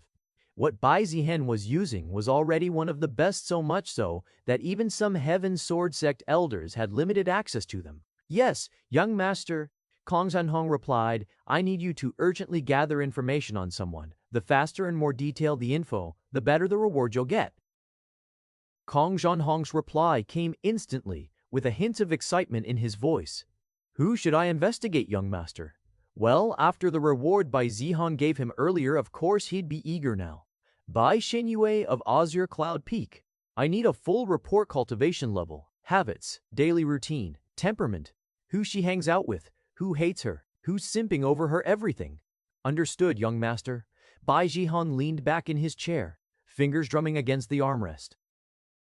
With Kong Zhanhong, he didn't need to personally investigate anything, and once again, he realized just how useful the guy was. After giving those orders, Bai Zihan returned to cultivating, this time with even more urgency. I need to break through to the golden core stage as soon as possible. Unlike with Fang Jingyan, it would be impossible to take on Heaven Chosen with his core condensation stage cultivation. One day later, Kong Zhanhong arrived with the information written down on a scroll like last time. Bai Zihan handed him the reward the same as before. Kong Zhanhong had no complaints. This time, the target of the investigation was just a single person. In a sense, he got the same reward for far less work. The report was detailed absurdly so. Bai Zihan skimmed through the scroll, eyes narrowing with every line. Recently admitted. That was the first thing that caught his attention. Bai Xinyue hadn't been in the sect for long. In fact, according to the report, she'd only been accepted a few months ago. And yet, she was already being called one of Azure Cloud Peak's most promising new disciples. Apparently, her talent had reawakened, or maybe it had never left to begin with. Maybe it had just gone dormant after the Dao bone was torn out of her. In any case, she was already in the golden core stage, despite being the same age as him. Her comprehension was off the charts, mastering new techniques in a matter of hours. With such talent, it would be weird if Heaven Sword sect didn't accept her as a disciple. Her cultivation was last tested to be mid-level golden core stage. Looks like she's regained her talent at least partially. Previously, her talent was said to be equal to or even greater than Bai Xueqing's. If her talent had returned recently, it was understandable that she had reached the mid-level golden core stage. If her talent had returned recently, it was understandable that she had reached the mid-level golden core stage. But if it had never disappeared and she only managed to reach golden core stage, then she hadn't regained the full extent of her previous potential. Or perhaps she had something more amazing than a Dao bone, though Bai Zihan believed that would be too ridiculous. Even for chosen ones, giving her something better than a Dao bone, that's just overkill. If that's the case, then once she regains her Dao bone, wouldn't she become an unrivaled genius, one that no one could even hope to compare to? Well, Bai Zihan stopped thinking about it, as there was no way that he could confirm it at the moment. Then came another interesting part. She was offered a spot at Mystic Moon Peak. Yes, Bai Zihan's own peak, more specifically, his master, Elder Qinglan, and wanted her. According to Kong Zhanhong, Elder Qinglan had been very interested in Bai Xinyue. She'd even gone out of her way to personally extend the invitation, something that almost never happened. Everyone assumed Bai Xinyue would accept. Mystic Moon Peak was the most exclusive of all the peaks, and with Elder Qinglan being one of the strongest, many disciples dreamed of joining her, especially the girls, but Bai Xinyue refused, flat out, didn't even hesitate. Instead, she chose Azure Cloud Peak. Kong Zhanhong mentioned that he didn't know the reason, and it seems like other people also didn't know. However, Bai Zihan knew. How could he not? It was probably to avoid being with Bai Xueng. She saw everyone in Bai Zihan's family as enemies, and Bai Xueqing was likely no exception. She really hates us, huh? Understandably so. But still, at the moment, she wasn't a match for Bai Xueqing. Perhaps she wouldn't even seek revenge against her. But he was definitely on her list, probably at the top. He leaned back and chuckled darkly. He looked down at the report again. With her talent, it seems like a matter of time before she's admitted as a core disciple of sect. Likely to happen in the next core disciple assessment. Bai Zihan ran a hand through his hair. Of course she's getting fast-tracked. Bai Xinyue had all the marks of a heaven-chosen reincarnated talent. Tragic backstory, terrifying growth rate, ice-cold determination. Though to confirm, Bai Zihan has to rely on systems ability. Looks like I need to go meet with her. Natch dare. If for Charit, home renounce rule, by Bedi's rebirth, Bai Zihan stood up, brushing aside the scroll with a flick of his hand. He didn't know where Azure Cloud Peak was exactly. The Heaven Sword sect was huge, each peak like its own damn city. Wandering around like a lost puppy was not the vibe he wanted to give off. Plus, there was one more thing nagging at him. If Bai Xinwei really was a heaven chosen, then casually strolling into her territory alone might just be him walking straight into a damn protagonist death flag. Guess I better bring my life insurance policy with me, Bai Zihan muttered. Young master, why Azure Cloud Peak? Lin Xuan asked. Bai Zihan had decided to bring Lin Xuan with him. Not only could he show the way to Azure Cloud Peak, but he was also one of the heaven chosen. With him by his side, the chances of survival might increase. The two flew across the vast sect grounds on their swords, passing over white stone paths, bamboo groves, and outer disciple training ground until they reached the edge of Azure Cloud Peak. A few disciples standing guard at the outer plaza looked over and immediately furrowed their brows. "Who are you?" one of them asked sharply. It seemed like he didn't recognize Bai Zihan, otherwise his attitude wouldn't be like this. "Bai Zihan of Mystic Moon Peak. Bai Zihan of Mystic Moon Peak," Bai Zihan answered. The answer immediately surprised the guard and their eyes widened in shock. Immediately they became wary. "Why are you here?" he asked again. Despite knowing the identity, it wasn't like they could just let him in. "I'm just here to visit my cousin," Bai Zihan answered. "Cousin? Who?" "Bai Xinwei." The answer surprised the guard more. After all, there probably wasn't anyone from Azure Cloud Peak who didn't know the most cherished disciple of the peak. Disciples from other peaks aren't allowed here without permission. The guard said again. It seemed like visiting another peak wasn't as Bai Zihan had thought. Bai Zihan didn't flinch. He flicked his sleeve, revealing a pale green pouch. Inside was a small stack of spirit stones, clean, high-grade ones. If sold, the money earned would be enough for an average family of 5 to live comfortably for a year or two. He casually handed one of them the pouch. A quick peek inside was all it took. The guy coughed lightly, and his tone was a complete 180. "Ah, so it's a family business." Of course, please, right this way," Bai Zihan smirked. The guard cleared his throat and, after another glance at the pouch now nestled in his sleeve, leaned in slightly. "Bai Xinwei is not in her residence right now," he said, his tone more respectful. "She's at the Azure Cloud Arena, way up that path. Turn left at the Spirit Spring. You'll know it when you see the crowd." "Crowd?"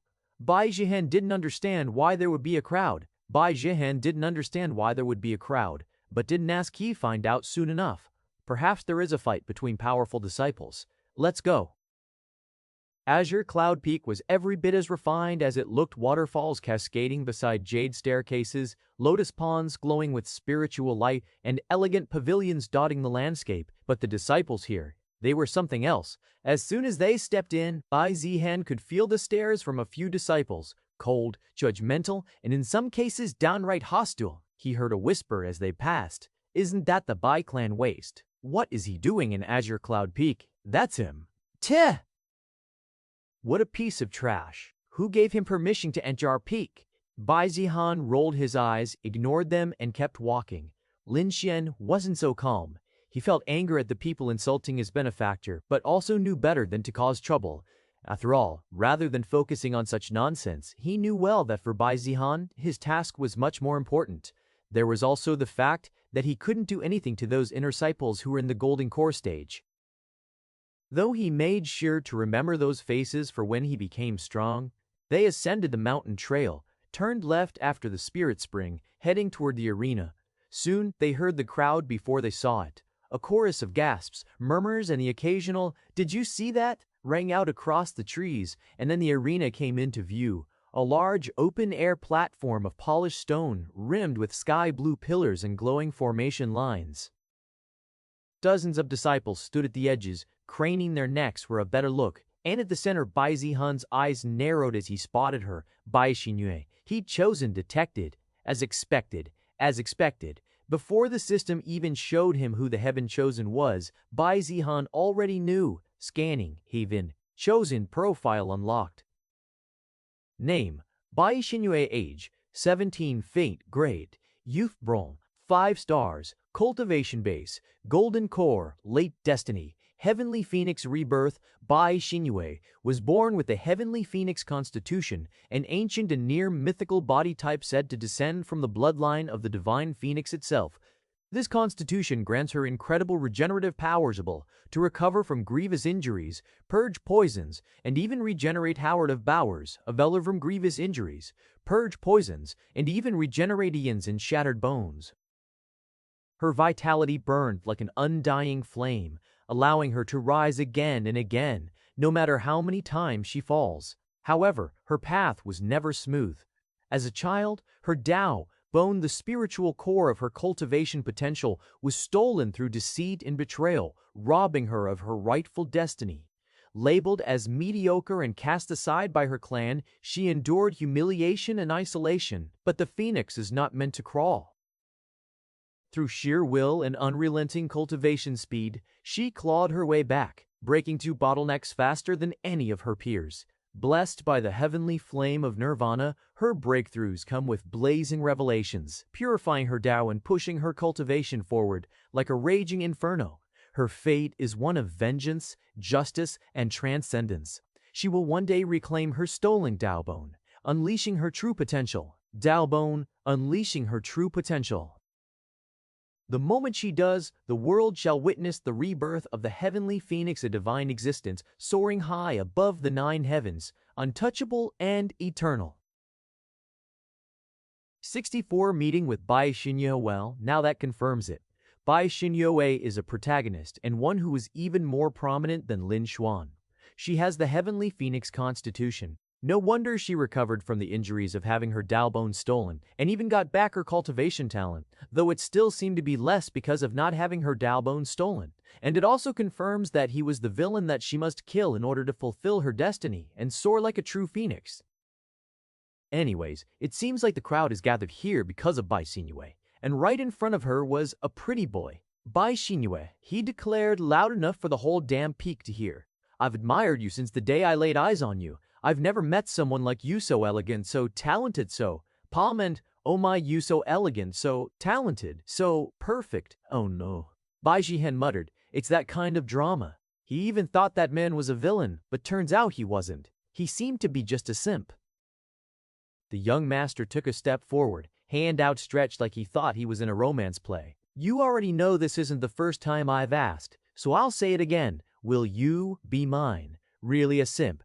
Say yes, say yes, say yes. Bai Xinyu, accept already. Young Master Mo Yichin is very sincere with you. Yes, just accept it. The crowd erupted into chatter with many girls supporting the young man. It seemed like this young man was very popular among the girls, especially among the girls. If he had confessed to any other girl, it looks like he would succeed without any problem. However, Bai Xinyue, she didn't even blink. Her tone was calm. Freezing, even. No. Well, there was no surprise. After all, Bai Xinyue was the chosen one of 5 stars. After all, Bai Xinyue was the chosen one of 5 stars fate grade. How could someone she would love be an ordinary person? At the very least, he would need to be a heaven-chosen Moyentin roar. Not interested, Bai Xinyue said, voice flat. And Mo Yishen, no matter how many times you ask, my answer will remain the same. Please, don't waste your time or mine. There was a brief pause as the words sank in. Mo Yishen's smile froze on his face like someone had just slapped him with a dead fish. His hand still outstretched trembled slightly as he tried to save face. Then the crack started to show. What's wrong with me? He muttered, voice rising. Am I not good enough for you? His tone sharpened, shifting from charming young master to a spoiled brat mid-tantrum.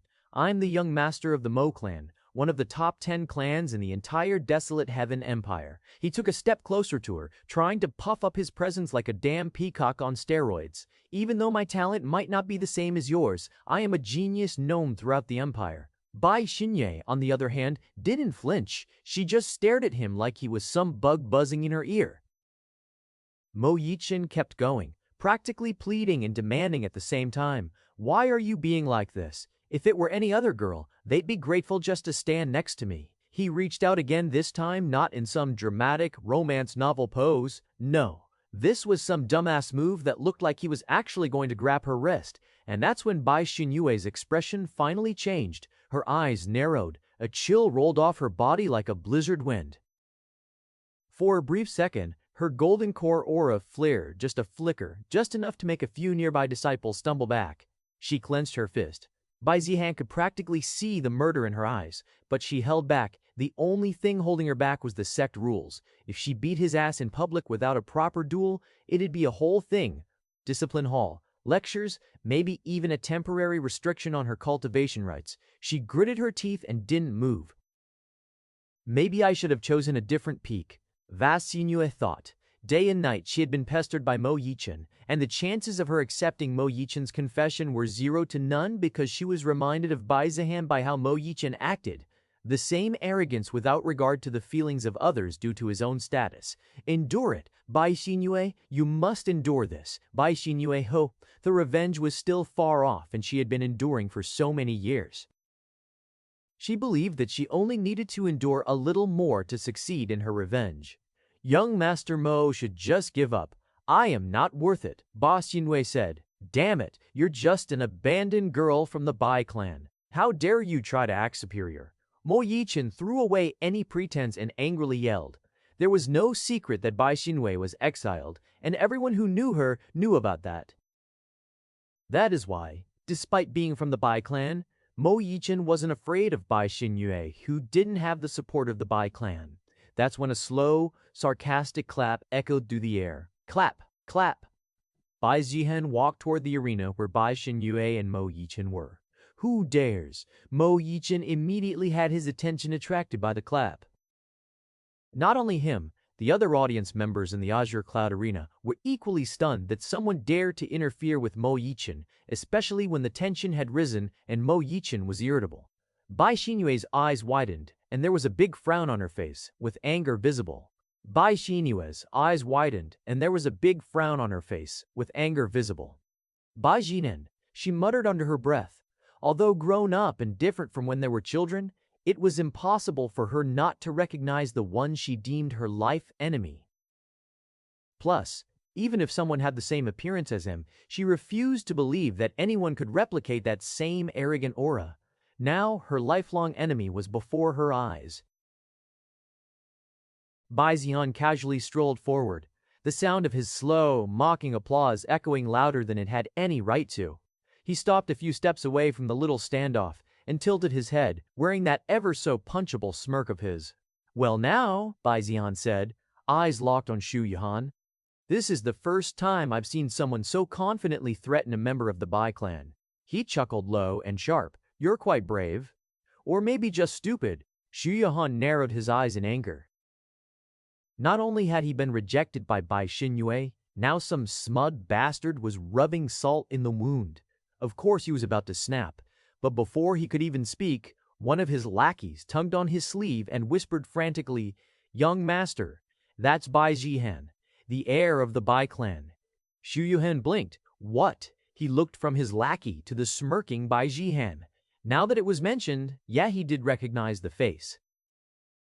The Mo clan and Bai clan both ranked among the top 10 of the Desolate Heaven Empire, so they'd crossed paths before. But Bai Zihan was a joke, a waste. Even if he was heir to the mighty Bai clan, Xu Yuhan never saw a reason to take him seriously. Understandably, it slipped his mind at least until his lackey whispered the name. Suddenly, Xu Yuhan's puffed-up chest deflated just a bit. Not because he feared Bai Zihan, he still believed he could take him in a one-on-one fight with the Bai clan. Yeah, that was a different beast entirely. The Mo clan might be in the top 10, but the Bai clan, top 3, maybe even number 1. So, he adjusted his tone. Just a little. What exactly do you mean by that, Bai Zihan? He asked with a frown. His voice still carried that arrogant edge. He couldn't help himself, he still looked down on Zihan deep inside. Everyone knows Bai Xinyue was exiled from the Bai clan. So how exactly am I threatening the Bai clan? He asked. Bai Zihan was exiled from the Bai clan. He asked. Bai Zihan's smile didn't fade. In fact, it widened dangerously so. Whether she's exiled or not, that's none of your concern. He took another step forward, voice lowering just enough to make the threat under the sarcasm hit clear as day. This is a family matter, and you should know better than to provoke someone with the name Bai attached to them. Or what? He added, eyes gleaming. Do you think your Mo clan stands a chance against my Bai clan? The arena went dead. White single soul dared make a sound. After all, this wasn't some friendly spat. This looked like before a clash between two of the Empire's giants. You! Shu Yuhan's jaw clenched. It was one thing to argue, it was another thing entirely to throw around clan-level threats. Let's go. He turned and stormed off, his lackey scrambling after him. Bai Zihan watched him leave like he was watching a person who didn't even know his place. Bai Zihan watched him leave like he was watching some clueless fool who didn't even know his place. Honestly, if you looked at the bigger picture, you could say he just saved Shu Yuan's life. The guy had the balls to bare his fangs at Heaven's chosen one. His fate was already on a countdown the moment he opened his damn mouth. So really, Bai Zihan had done him a favor. Too bad the idiot wasn't smart enough to thank his fellow villain for saving him from a cliché villain's death. No spine. Bai Zihan muttered under his breath, then turned to the rest of the dumbfounded crowd. Well, he said lazily, voice echoing across the emptying arena. The drama's over. Go back to whatever boring crap you were doing before. The disciples exchanged glances, shifting awkwardly. Ha! Who the hell does he think he is? Arrogant bastards. This is Azure Cloud Peak, not his. Arrogant bastard. This is Azure Cloud Peak, not his Mystic Moon Pigdye. Just because he scared off Shu Yulhan, he thinks he can boss us around. Despite the salty muttering, not a single one of them said it to his face. One by one, they started to leave, some grumbling, some glaring, but none dared stay. Because if even Shu Yuhan backed off, who the hell were they to pick a fight? Soon, the arena emptied out, leaving just two people, Bai Zihan and the girl who looked like she wanted to set him on fire. Bai Xinyue stood still, arms crossed, her glare sharp enough to draw blood. Her voice came out cold as frostbite. Why are you here, Bai Zihan? No thanks, no pleasantries. Not that Bai Zihan expected any. He smirked the moment she opened her mouth. Why? He repeated, his head slightly tilted. Am I not allowed to be here? Didn't realize Azure Cloud Peak belonged to you. You know damn well what I mean. Bai Xinyue snapped, stepping forward. Her glare only sharpened. Don't act like you helped me. Her voice shook with fury, but she held it together. Barely. I don't know what you're scheming, what kind of twisted plan dragged you all the way here, but let me guess. She tilted her chin upward. You want to shut me up. Make sure I never tell anyone what you did to me. Then she sneered. But unfortunately for you, your measly strength isn't nearly enough to make that happen. She, who had vowed to take revenge on him, never stopped tracking his movements. She kept her ears open to every whisper about the Bai clan, especially anything tied to Bai Zihan. She knew he was still in the core formation stage, not a threat, not to her. Sure, if he dragged an elder along, maybe she'd worry, but this was the Heaven Sword sect. Even for the mighty Bai clan, there were limits to what they could get away with here. Meanwhile, Bai Zihan stood there, still smirking like he was looking at a child throwing a tantrum. Still the same, Bai Zihan thought. Bai Xinyue, despite the years, hadn't changed. She still wore her emotions on her sleeve, at least around him. He'd worried that time in exile might have twisted her, turned her into a cold, scheming snake. But no, if she was that kind of person, she wouldn't be snapping at him like this. She'd have smiled sweetly, maybe even thanked him for saving her ball, all while sharpening a knife behind her back. But she didn't. And honestly, that made her easier to deal with. People like her are straightforward. You always know where the blade's coming from. It's probably coming from. It's the smiling ones that bury it in your spine. This, yes, Bai Zihan clicked his tongue, the sound sharp in the air like a slap. Your imagination's really something else, Xinyue, he said, tone mockingly amused. Unfortunately, it's dead wrong. He strolled forward lazily, hands tucked neatly behind his back like he had all the time in the world and not a single care burdening his steps. I'm not here to shut you up. I'm just here to see my dear cousin. The way he said it with mock affection dripping off every syllable made it clear he didn't expect a warm reunion. If anything, it sounded like he was daring her to explode, taunting her like he used to when they were children. Except back then, it was teasing over pastries or training dummies. Now they stood across from each other with years of blood, betrayal, and bitterness between them. Bai Xinyue's eyes narrowed, her expression like frost slowly forming on glass, and then she smiled. Not a kind smile, but a bitter one. Oh, how touching. If only those heartfelt concerns had shown up before my Dao bone was ripped out of my body. She didn't yell, didn't even raise her voice, but her words hit harder than a slap, cold, cutting, and soaked in the kind of fury that didn't burn, it simmered. She knew that the injustice she had endured was something only she could seek justice for. After all, who could possibly hold the Bai clan accountable when it was one of the most powerful forces in the land? And just like Bai Zihan had said earlier, everything could be brushed aside with two simple words: family matters. I don't remember you stopping that from happening, she added. Her arms were folded tightly, shoulders drawn up in tension, her eyes locked onto his. Steady, unflinching, she stepped forward, just slightly, not enough to threaten, just enough to show she wasn't afraid. So forgive me if I'm a little suspicious of your sudden family bonding moment.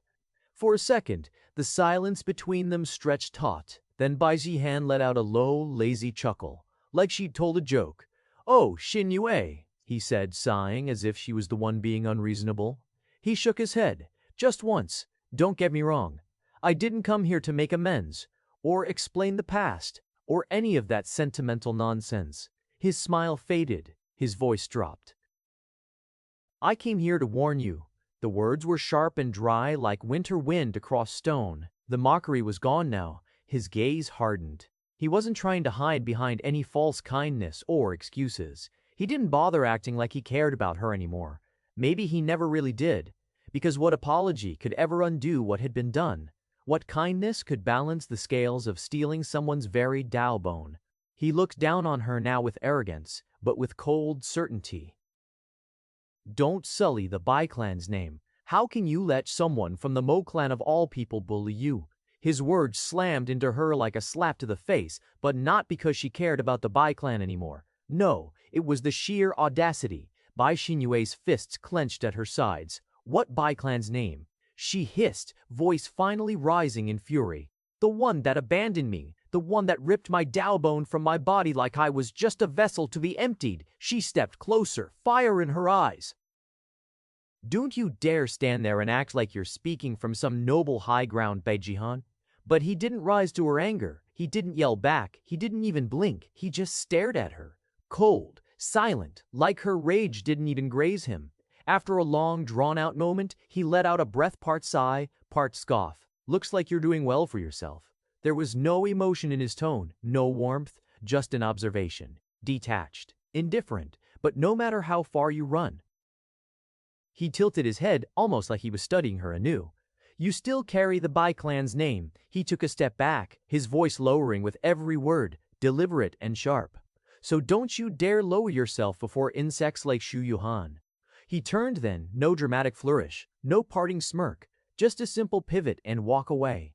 His robes trailed behind him, and the cold wind seemed to follow in his wake as he disappeared from view, not even sparing her a backward glance. Bai Xinyue stood frozen, glaring at the space he'd just occupied. Her breath came shallow and tight. Today was full of surprises. Shu Yuhan had shown his true colors, violent, entitled, pathetic, but even more shocking was appearance of Bai Zihan. Additionally, he had changed, still arrogant, yes, still cruel, still sharp-tongued, but beneath that cold demeanor, there was something different. She couldn't quite name it, but it wasn't the same helpless, frustrated Bai Zihan from years ago. And that alone was dangerous. Despite everything, despite the hatred twisting in her gut, she remembered when her parents disappeared, it had been Bai Zihan's family who took her in. Back then, she had looked up to him. The young heir of the Bai clan, cold, distant, but not unkind. Not to her. He had looked after her in his own awkward way, and even when everyone mocked him for his lack of talent, she had never joined in. When she awakened her cultivation talent, she had never joined in. When she awakened her cultivation talent, she had never joined in. That they could be close, but instead, he distanced himself further. The gap between them grew. She tried to comfort him once. He thought she was mocking him. After that, he changed. He started lashing out at the servants, the disciples, even her, but she let him. Endured it quietly. It wasn't real bullying, not to her. She saw it for what it was, desperation. The cries of someone drowning under pressure with no one willing to reach out a hand.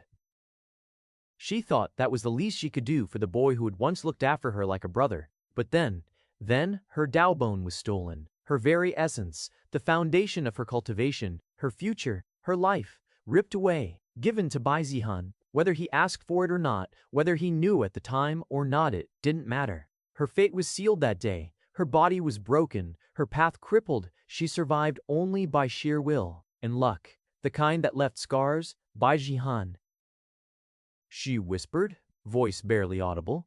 No matter what, our fate is incorrigible. She turned away from the wind, from the emptiness he left behind, and clenched her fists once more. Her path forward wasn't for revenge alone, it was for herself, and maybe, just maybe, to one day stand before him again on equal ground, and ask the question that still haunted her: did you ever regret it? Bai Zihan didn't think much about what Bai Xinyue thought. He has already achieved his objective, which was to check whether Bai Xinyue was a heaven's chosen or not. Turns out, she was a bigger threat than he had anticipated. Making her into an ally wasn't easily achievable. Unlike Lin Xuan, Bai Xinyue already had a deep grudge against him.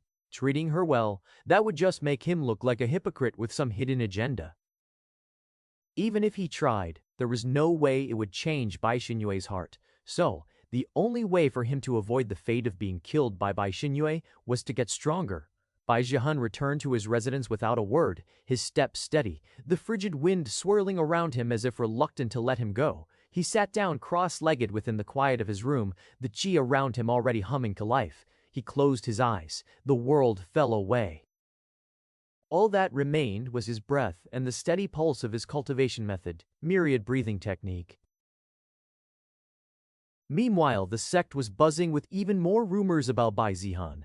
Did you hear? Bai Zihan got his ass handed to him by senior brother Fang. No way, that guy. Someone already taught him a lesson. I heard he ran away, practically crying. I also heard he ran away, practically crying. I also heard he kidnapped a handyman and has been torturing him. Disgusting. Just because he's from the Bai clan, he thinks he can do anything. The source of the rumors, none other than Shen Liang, who had been relentlessly fanning the flames.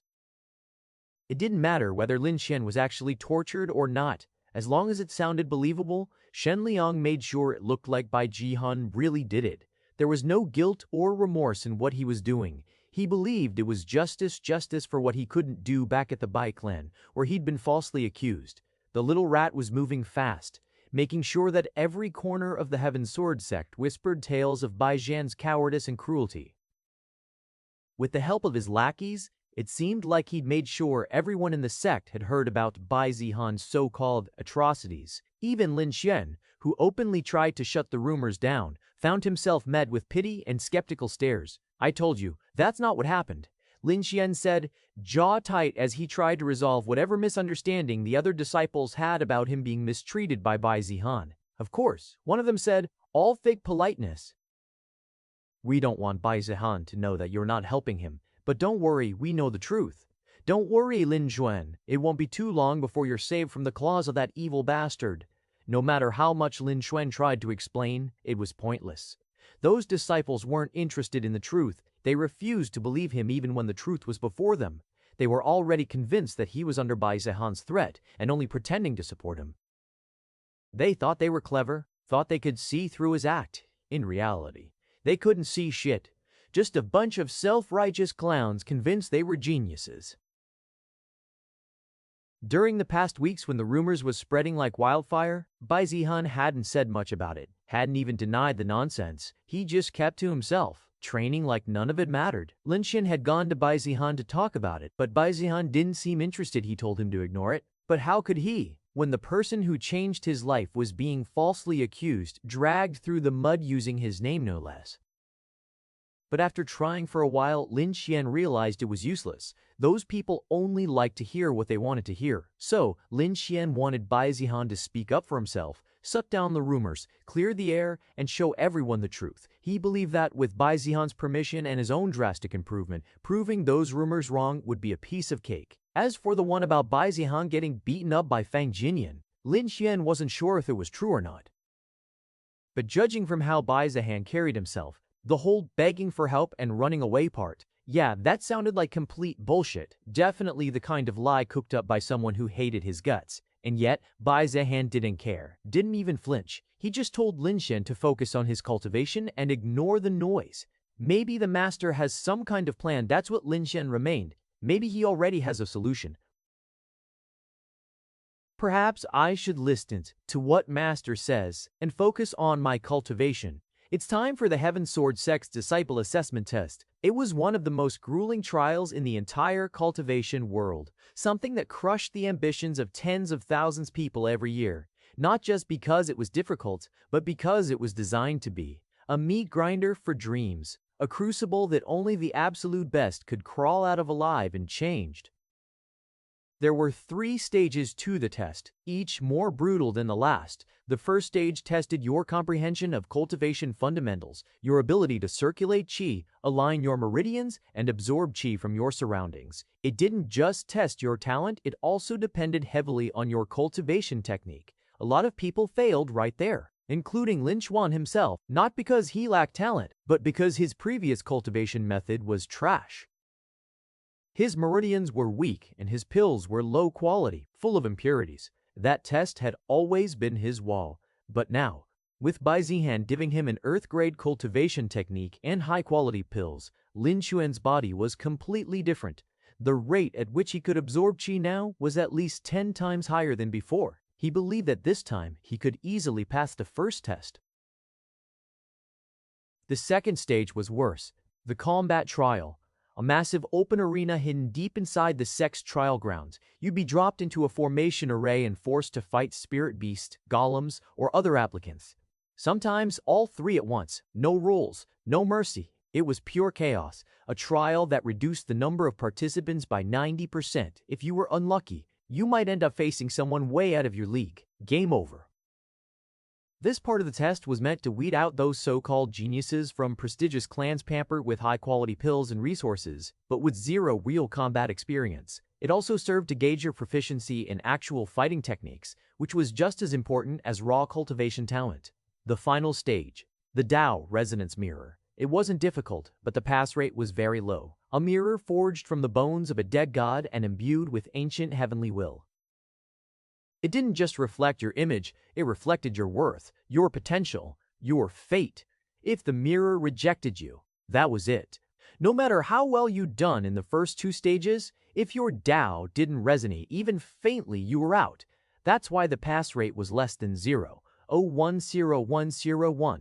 Out of the hundreds of thousands who tried each year, only a tiny handful were chosen as outer disciples. This was exactly why the Heaven Sword Sect stood at the top of the desolate Heaven Empire, because they only accepted the absolute best of the best. Lin Xuan had tried before, twice, and failed. But now things were different. I've reached core condensation in just a month, Lin Xuan muttered as he sat cross-legged on a stone platform outside Bai Zihan's residence. The early morning light shone on his skin, flickering with the faint glow of qi cycling through his meridians. He could feel the power humming inside him. The transformation in his body, the clarity in his mind, it was like night and day compared to before, all thanks to Bai Zihan. The guy didn't even ask for gratitude, just handed him a rare earth-grade cultivation technique, gave him pills worth more than his life, and told him to use them well. Lin Xian had done exactly that. Becoming an outer disciple will be easy. He smirked, cracking his knuckles. He didn't care about the rumors anymore. Let those fools whisper. He was done chasing explanations. All that mattered now was power, and passing the assessment test would be the first step. He looked toward Bai Zihan's residence, eyes gleaming, and maybe one day he'd stand beside that man, not as a follower but as an equal. Just wait, he muttered, fire burning in his chest. This time, I'll make it. Then he'd be able to help Bai Zihan more and let the entire sect know that he, Lin Xuan, made the right choice in following Bai Zihan. That he wasn't mistreated, that the rumors were nothing but lies. If you morons won't listen, then go ahead, see for yourselves just how stupid you really are. I had been cultivating for about a month since I met Bai Xinyu. You could say that after realizing just how deep in shit I was, rest wasn't even an option, even if I wanted to. As for Shen Liang, I couldn't care less. In my eyes, he was just an ant I could crush whenever I felt like it. Instead of wasting time on him, I poured everything into getting stronger. but the progress wasn't as fast as I'd hoped. I only managed to break through once during the entire month, and another breakthrough didn't seem to be anywhere on the horizon no matter how hard I cultivate. System. Host info. Host Bai Zihan age, 16 cultivation realm, core condensation, mid constitution, none martial arts, 9 shadows flowing light sword, minor mastery, bastry, Although that progress could already be said to be miles better than my previous pace, it was still slow compared to what I would like it to be. Miles better than my previous pace, it was still slow compared to what I would like it to be. With an opponent like Bai Xinyue, this progress felt very slow. I need something like a 10x cultivation card to help me. With a 10s cultivation speed card, cultivating was a breeze, but those cards were insanely expensive in the system. I want to save the system points for emergencies. Should I go around beating up Heaven Sword Sect's disciple? That way I could earn a huge amount of system points and perhaps even good rewards like 10s cultivation speed card, without needing to buy it. But that is too risky, considering I am a new disciple and also have weak cultivation.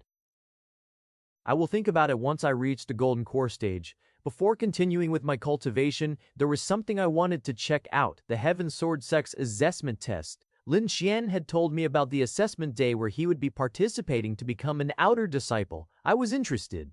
After all, this is the kind of event where a protagonist definitely shines.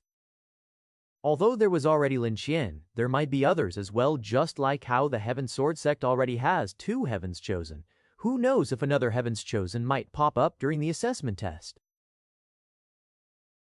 Bai Zihan stood at the edge of a towering cliff that overlooked the sprawling valley below the site of the Heaven Sword Sect's assessment grounds. A sea of disciples, elders, and onlookers filled the stone platforms, the air buzzing with anticipation.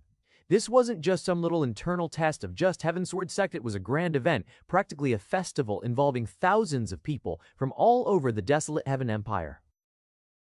He folded his arms, black robe fluttering in the wind as he looked down with an indifferent gaze. He didn't come here to cheer anyone on. He came to scout for potential Heavens Chosen. However, despite being in such close proximity, there was no notification from the system indicating that a Heavens Chosen had been detected. This really must be Lin Xian's big moment. If no other Heavens Chosen showed up, then it basically confirmed this whole event was designed just for him to shine and blow everyone's minds with his talent. Bai Zihan kept his eyes on Lin Xuan. Lin Xuan stood alone in the crowd of thousands. Although alone, he didn't seem nervous, rather, he looked determined. As expected of a protagonist, after failing many times, it wouldn't be easy to stay confident, no matter how much progress you've made. But his previous failures didn't seem to bother him at all. Moreover, dozens of candidates were being knocked out cold, coughing up blood, or being dragged off the platform by stretcher teams. The test was brutal for many who didn't have sufficient talent. You had to sit within a special formation that simulated extreme spiritual pressure while absorbing chi to keep yourself stable. One mistake, one misstep, that was all it took to fail. Hundreds had tried only to walk away disappointed or get knocked out. The elders were clearly growing disheartened. Looks like this year's recruitment is also going to be bad. No one has yet to pass. Seems like it's going to be hard to meet the quota this year. With hundreds already failing without a single success, morale was sinking fast. Of course, they wanted talented disciples to join the Heaven Sword Sect, but they also had standards. They couldn't just accept anyone. Their requirements were high, and for good reason. Participant No. 234, please come forward. Here, after some time, it was finally Lin Xuan's turn. As Lin Xuan stepped into the circle, he took a deep breath, settled down cross-legged, and prepared to begin his test. Then, boom! The chi around him surged like a flood breaking through a dam, rushing into his body with terrifying force. Even the elders watching from above straightened slightly, their expressions turning serious. Just last year, this exact test had nearly killed him. He had struggled to absorb even a trickle of chi, and had been knocked out cold within seconds, coughing up blood and carrying off with serious internal injuries. Back then, the pressure from the formation had felt like a mountain crushing his lungs and dantian. But now there was no pain, in strain. Instead, his body felt light, energized. His meridians greedily devoured the incoming chi, circulating it with ease as his cultivation surged within seconds. A full minute ticked by, yet there was no sign of strain, no twitch, no falter, not even the slightest irregularity in his breath. Then, in the corner, One of the outer sect elders responsible for overseeing the first stage stood up and slowly raised a jade token high into the air. Pass, his voice carried across the entire platform, filled with excitement. The first pass of the day, and not just any pass but a flawless one. The elder's calm pass echoed like thunder across the entire platform. There was a brief silence, then a wave of murmur swept through the crowd like wildfire. Did the elder just say pass? No way someone actually passed. It's been nearly half an hour and this is the first guy who didn't pass out or explode. Who is he? Then, someone in the crowd squinted toward the glowing circle. Wait a minute, isn't that Lin Xuan? The handyman? Yeah, I remember him. He failed twice already. How the hell did he pass this time? Didn't he get taken by that Bai Zihan guy? I heard he was being abused or something, locked up and tortured. Maybe he's been cultivating out of desperation for revenge. Maybe that's why he passed. The theories and gossip ran wild, but no one could deny what they had just witnessed. The theories and gossip ran wild, but no one could deny what they had just witnessed. Lin Xian, the handyman, no one expected was the first to pass this entire assessment test. Lin Xuan calmly stood up, nodded politely to the elders, then stepped aside to the designated waiting area for Stage 2 participants. Meanwhile, the rest of the test continued. Dozens more entered, dozens more failed. Time crawled, and soon another hour passed with hundreds of new hopefuls stepping into the circle, only to be ejected seconds later. Hopefuls stepping into the circle, only to be ejected seconds later, coughing, vomiting, or straight up passing out. By now, Lin Xuan was meditating as he waited for the second test to begin. He sat quietly on a stone platform beside the formation circle, legs crossed, posture straight, eyes closed. His breathing was steady, his meridians still warm from the surge of qi he'd taken in during the first stage. But inside, he was grinning like a maniac. I actually did it. I passed the first stage. Lin Xuan felt the excitement bubbling inside his chest. After all, no matter how calm he tried to be, he couldn't. He has failed twice with the thrice just being around the corner, but he managed to pass, and he knew that it was all thanks to Bai Zihan, who gave him such a precious cultivation technique that he was able to prevent his third failure. Master Zihan, I really owe you everything. He silently thanked Bai Zihan in his heart, eyes still closed as he continued cycling his qi, stabilizing the earlier breakthrough from the formation.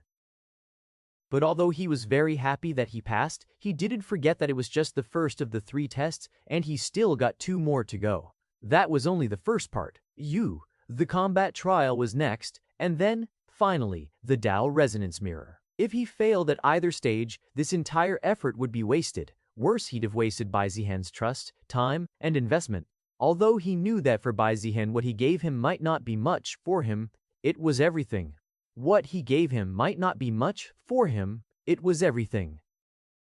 Even if it was for self-satisfaction, he was determined to make sure that those investments don't go to waste. I can't let that happen. He clenched his fists. I won't let that happen. He clenched his fists. I won't let that happen. Lin Xuan's expression turned serious once more, the earlier joy buried beneath fierce determination. He'd prove himself, not just to the sect, not just to the fools whispering rumors behind his back, but to Bai Zihan, the man who believed in him when no one else would. I'm going all the way. As the final candidate of the hour was dragged off on a stretcher, coughing up blood and muttering nonsense, the first stage of the Heaven Sword Sect's assessment test finally came to a close.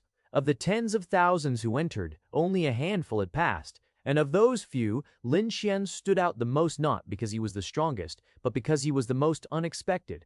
A nobody, a former handyman, yet now he was one step away from becoming an outer disciple of one of the top sects in the desolate Heaven Empire. Everyone else who passed could be hailed as a genius anywhere they went, with their names already spreading like wildfire. Of course, in the Heaven Sword Sect, where monsters walk the earth in human skin, those same geniuses barely counted for shit. All first-stage qualifiers, proceed to the central platform for the combat trial. A deep voice echoed from the clouds above. It came from an elder standing atop a jade tower, his robes embroidered with the Heaven Sword Sect's crest, fluttering in the wind. Lin Xian slowly opened his eyes. He could already feel the gazes shifting toward him. Whispers spread like wildfire again. He passed the first stage flawlessly. Will he pass the second too? Don't get your hopes up. He might have gotten lucky in the first test, but this next one's real combat. I heard they're using spirit beasts for the test. It's going to be brutal. Who cares? I just want to see who gets eaten first. Lin Xian ignored all of it. He got up calmly and followed the other qualifiers toward the central arena.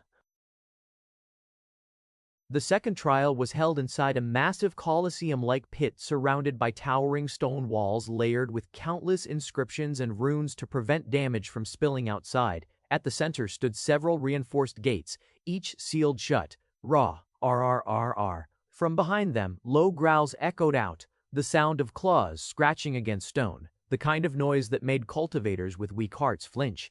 Thud. A loud thud. Thud. Then another. Combat trial. The elder announced, stepping forward. You will each be facing a spirit beast suited for rank 4. Defeat it, and you pass. Spirit beasts were ranked similarly to human cultivators, though their system was simpler rank 1, rank 2, and so on.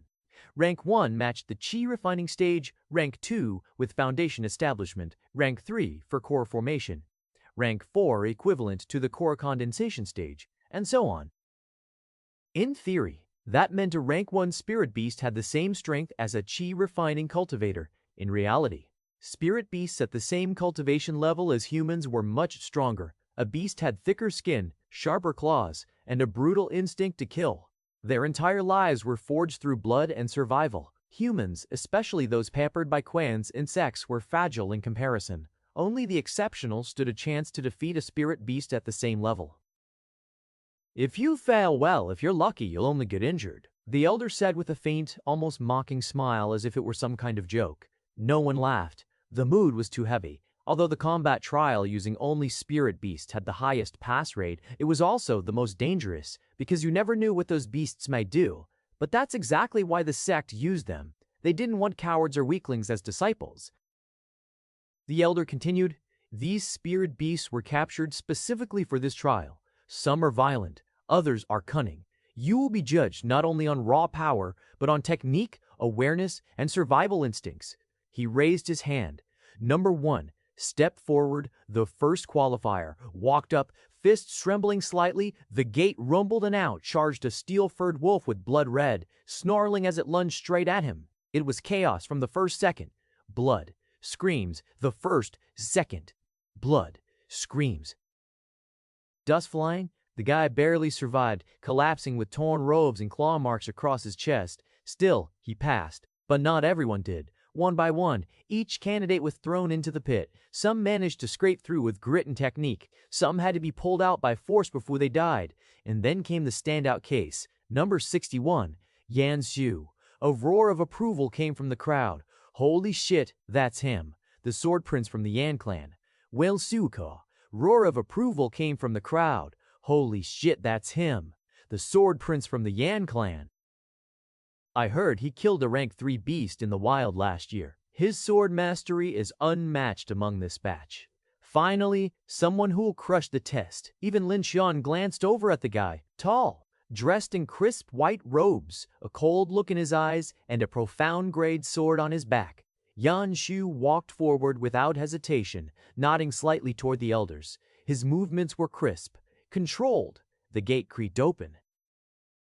A two-headed flame bear charged out, each head roaring in unison, flames trailing behind like a storm of fire. The arena lit up. Yan Xu drew his sword and struck. His sword light tore through the air. Beautiful, lethal, but the beast didn't dodge. It took the hit, roared, and smashed into him like a meteor. Boom! A massive explosion of flame and dust. When it cleared, Yan Xu was embedded into the wall, blood dripping from his mouth. His sword snapped in two. He slid down like a broken puppet, unconscious. The entire crowd went quiet. Even the elder looked slightly stunned and disappointed. If Yan Xu had been more cautious, he might have taken down the two-headed flame bear. But he was too confident and lacked the real-world experience to back it up. Pull him out, the elder finally said. Everyone stared in silence. Even Yan Xu failed, a genius known across the southern territories, someone who walked with pride and cut down enemies like weeds. If he couldn't pass, then how the hell were they going to? Of course, those were only the thoughts of the weaker candidates. The stronger ones weren't shaken by Yan Xu's failure. They had their own pride and saw themselves as far superior. Number 70, Lin Xiuom. The crowd instantly came alive again. Finally, it is his turn. I have been waiting. Time to see if he's really the real deal or just a lucky bastard about to get eaten alive. Humph. Even Yanshu failed. What chance does a handyman have? I bet he pisses himself before passing out. Most people thought Lin Xuan would fail, and honestly, that was the logical assumption. For one, passing the first test was one thing, but the second involved real combat, and that meant you needed your body refined. That took resources. And Lin Xuan, no background, no clan. Where would he get the resources? Second, martial techniques. Only powerful clans and sects had access to the good stuff. Lin Xian, as a handyman, could only access yellow-gray techniques at Heaven's Sword sect, completely useless against a rank 4 spirit beast. There was no doubt in their minds. Lin Xian was going to lose, but Lin Xian himself looked calm, his eyes filled with confidence. No fear, no hesitation. He got up and walked straight toward the arena. The massive gate across the arena groaned as it opened, and out stepped a black-scaled serpent nearly 10 meters long, its body coiled like a spring, tongue flicking out as it tasted the air. Its eyes locked onto Lin Xian in an instant. A venom-fanged shadow serpent, fast, tidal, deadly. A nightmare for any cultivator below the golden core stage. One bite was all it took to immobilize anyone under that level. Lin Xian was seriously unlucky he'd gotten one of the strongest spirit beasts as his opponent. Though, judging from his face, he didn't seem to care much. He had only one goal, and no matter the opponent, he was determined to win. The serpent lunged, its fangs gleaming with venom, ready to tear him apart in one bite. And then, shing! A flash of silver. A blade appeared in Lin Xian's hand like lightning, humming with a cold, sharp edge. The air around it seemed to tremble, a profound grade sword. The same level as the one Yan Shu had used. Gasps rippled through the crowd.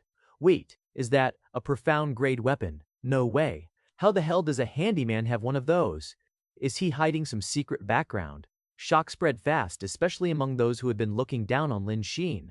Profound grade artifacts were something they, with all their so-called noble backgrounds, didn't even have, but Lin Xian did. How? That was the question on everyone's mind. Profound grade artifacts were something they, with all their so-called noble backgrounds, didn't even have. On the arena floor, the black serpent hissed again and darted forward, its massive body slamming toward Lin Xian like a battering ram. But Lin Xian didn't move. He stayed calm.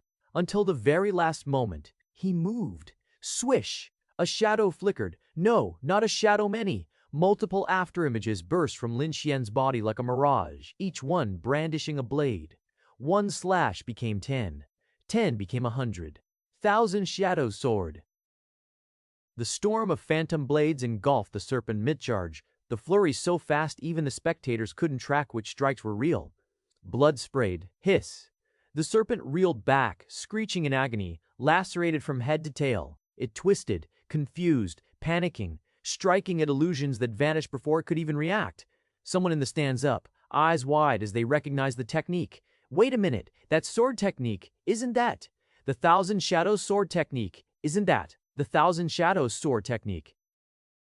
Impossible. That's a secret technique of the Bai clan. Yeah, a profound grade sword technique of Bai clan. How the hell does he know it? The name alone sent the crowd into a frenzy. The 1,000 Shadows sword technique, an infamous sword style developed by a legendary Bai clan ancestor. It emphasized unpredictability, overwhelming speed, and mental pressure. Most who faced it didn't even realize they were dead until it was too late. But what truly shocked everyone wasn't just the technique, it was what it meant. Lin Xian was using the Bai clan's technique and wielding a profound grade sword, a martial art technique that only a direct member or someone incredibly trusted of Bai clan would ever have access to. How? How the hell does a handyman of the Heaven Sword set to know the Bai clan sword technique? I heard Bai Zihan made him his personal servant, but didn't they say that Bai Zihan treated him like crap? Don't tell me. Bai Zihan taught him. No way. Bai Zihan wouldn't even look at someone like that, let alone hand out treasures. Then he stole it? Even more ridiculous. The shock wasn't dying down anytime soon. But the truth was simple. This technique was given to him by Bai Zihan as a gift for reaching the core condensation stage. Alongside pills, this technique was given to him by Bai Zihan a gift for reaching the core condensation stage, alongside pills and the sword. Bai Zihan himself hadn't bothered learning the Thousand Shadows sword. He had access to much more powerful techniques. But he did know it, so he gave it to Lin Xuan without much thought. Lin Xuan mastered it instantly with his insane learning talent. If Bai Zihan ever saw this, he'd probably cough blood on the spot. He had once boasted about mastering it in 3 months and took pride in it. Lin Xuan had taken just 1 day to do so. There was no rule breaking here either. As Bai Jian's personal servant, Lin Xuan technically belonged to the Bai clan, and thus had every right to learn their techniques. It wasn't like the Nine Shadows flowing light sword, which was strictly exclusive, and after seeing Lin Xuan's potential, even those opposing elders of Bai Zihan wouldn't dare complain. Back on the arena, the serpent was on its last legs. It screamed again and launched a final, desperate charge, pushing through its injuries. Poison dripped from its fangs. Its eyes were wild, bloodshot, but Lin Xuan's expression didn't change. His footwork flowed light, untouchable. Another flicker, another illusion, and then Thousand Shadows sword final bloom. The world blurred. For one breath, Lin Xuan seemed to vanish entirely, leaving only a whirlwind of silver streaks spinning in the air. A second later, he reappeared behind the serpent. His sword was already sheathed. The serpent froze. Then, thump, its body split diagonally in two. Dead. Instant kill. Silence. Everyone just stared at the handyman who was supposed to fail. The nobody. Instant kill. Silence. Everyone just stared. The guy they'd been mocking since the first trial. He turned slowly, walking off the field without a scratch. No smirk, no arrogance, just cold, terrifying calm. On the jade platform, an elder finally muttered, "Pass." Even the elders looked shaken by Lin Xuan's display. The disciples who had passed earlier only scraped by dodging, surviving, doing just enough to escape or render the spirit beast harmless. No one had finished off a spirit beast with such ruthless efficiency, let alone in less than a minute. Cheers didn't erupt. Everyone was still processing what they'd just seen. This wasn't some desperate handyman clinging to life. This was a swordsman, a real one. One who held a profound grade sword art from one of the top clans in the empire. Someone dangerous. Who the hell is this guy really? A handyman wouldn't have those things. Thong Quayers, who the hell is this guy really? A handyman wouldn't have those things? Did Bai Zihan give him those things? Even if he did, why? Was the rumor that Bai Zihan treated his servant badly wrong? If getting profound grade artifact in martial art is bad, then I also want to be treated that bad. Damn, is Bai Zihan looking for another servant? I am totally willing to be one. Many in the crowd, especially those who'd heard the rumors about Bai Zihan abusing Lin Xuan, were starting to catch on. Turns out, the gossip floating around the Heaven Sword sect was complete bullshit. Because really, how else do you explain everything Lin Xuan just pulled off? Even an idiot could see the connection. His insane growth, his technique, that profound grade sorted, all pointed back to Bai Zihan, the one who took him in as a personal servant. Bai Zihan had been watching it all. As he thought, this event was just for Lin Xuan to show off his new profound strength, though he also got to see Lin Xuan's strength, which was honestly shocking. No wonder he was heaven chosen. If he got enough resources, especially martial techniques, there was no limit to his growth with his cheat-like learning ability. Although Bai Zihan knew that he was stronger than Lin Xuan now, he wasn't sure for how long. The rate at which Lin Xuan had been growing was truly shocking to Bai Zihan, and all he did was give him a somewhat good cultivation technique and some pills. Compared to him, Bai Zihan had better cultivation techniques, better pills, and even a system, but still, his progress felt slower than Lin Xuan's. If a 3-star fate grade heaven chosen is this strong, then what about Bai Xinyue? Does her growth rate exceed that of Lin Xuan? If that was the case, wouldn't that mean no matter what he did, he couldn't escape his doomed fate? Well, even if she did have that ability, Bai Zihan knew that she nearly didn't have enough resources to showcase all of it. Lin Xuan was the same. If not for him, he wouldn't have progressed so much. These protagonists had all the broken abilities. The only thing blocking their progress was resources.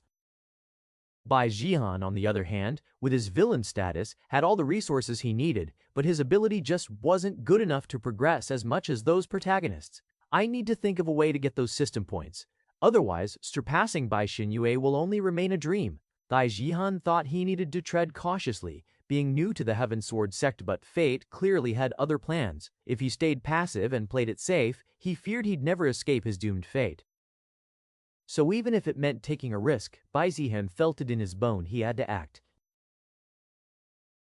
Meanwhile, Lin Xuan went back to the waiting area calm as ever. The other disciples gave him space, staring at him. But this time, instead of condescending looks, it was admiration. Some even looked away ashamed, or perhaps afraid after making those mean comments earlier. One of them, a stocky genius who had jeered at him earlier, forced an awkward smile. "Hey, Brother Lin, right, that sword technique was boss." He had also passed the second test, but not in a way like Lin Xuan. There was a high chance that Lin Xuan could pass the third test, looking at his performance, and more than that, he'd likely be regarded highly by the elders. So, he wanted to befriend him before all that happened. Even if he wasn't regarded that highly by the sect's elders, Lin Xuan still had Bai Zihan as his backing. Lin Xuan glanced at him and said nothing. He just kept walking. Because he didn't need their fake praise. The stocky genius looked awkward at being ignored, but he didn't get angry or anything. After all, he understood his place and didn't want to get on Lin Xuan's bad side, who could possibly have the support of Bai Zihan. Lin Xuan, just like in the first test, went to meditate and wait for the start of the third and final test. This time, Lin Xuan attracted even more attention than the first test. Of course, no one dared to disturb him while he was meditating. Meanwhile, the second test continued, with many attempting it only to fail miserably. The blazing noon sun bathed the arena in golden light as the second trial finally concluded. Out of the thousands who entered, only a small fraction remained, perhaps around 100 or 200. The successful candidates now stood quietly before the Tao Resonance Mirror, a towering ancient monolith embedded with swirling runes and a mysterious translucent glow. Unlike the earlier stages which tested strength or endurance, this trial judged the most critical things for cultivators: fate, talent, talent, potential. The mirror would assess it all and shine a single light color coded to represent the outcome. White, no resonance, complete failure. Trash tier. Gray, weak resonance, not even worth training. Blue, low resonance, barely acceptable and minimum to get into the Heaven Sword sect. Green, mid-tier resonance, guarantee to get into the Heaven Sword sect. Green, mid-tier resonance, guarantee to get into the Heaven Sword sect. Yellow, high-tier resonance, considered promising. Red, peak-tier resonance, true genius. Gold, heaven-grade resonance, highest talent guaranteed to reach the peak of cultivation. Only those who reached green or above were allowed to pass. But yellow and up, they were the kind of talents even peak master would scramble to take in. The trial began. One by one, the 100 or so qualified candidates stepped up to the mirror. A girl from the Bao clan stepped forward. The mirror flickered, then glowed blue. Mid-tier Tao resonance, she let out a breath of relief and stepped down quickly, clearly knowing she barely scraped through. Another followed, a boy with fiery eyes and twin sabers. The mirror shone green, high tier, good, the elder said. Someone mark him down. Excitement built as a few more green and blue lights emerged, especially the elders. Although the first two tests had disappointed them, the final test was many passing. Excitement built as a few more green and blue lights emerged, especially the elders. Although the first two tests had disappointed them, the final test.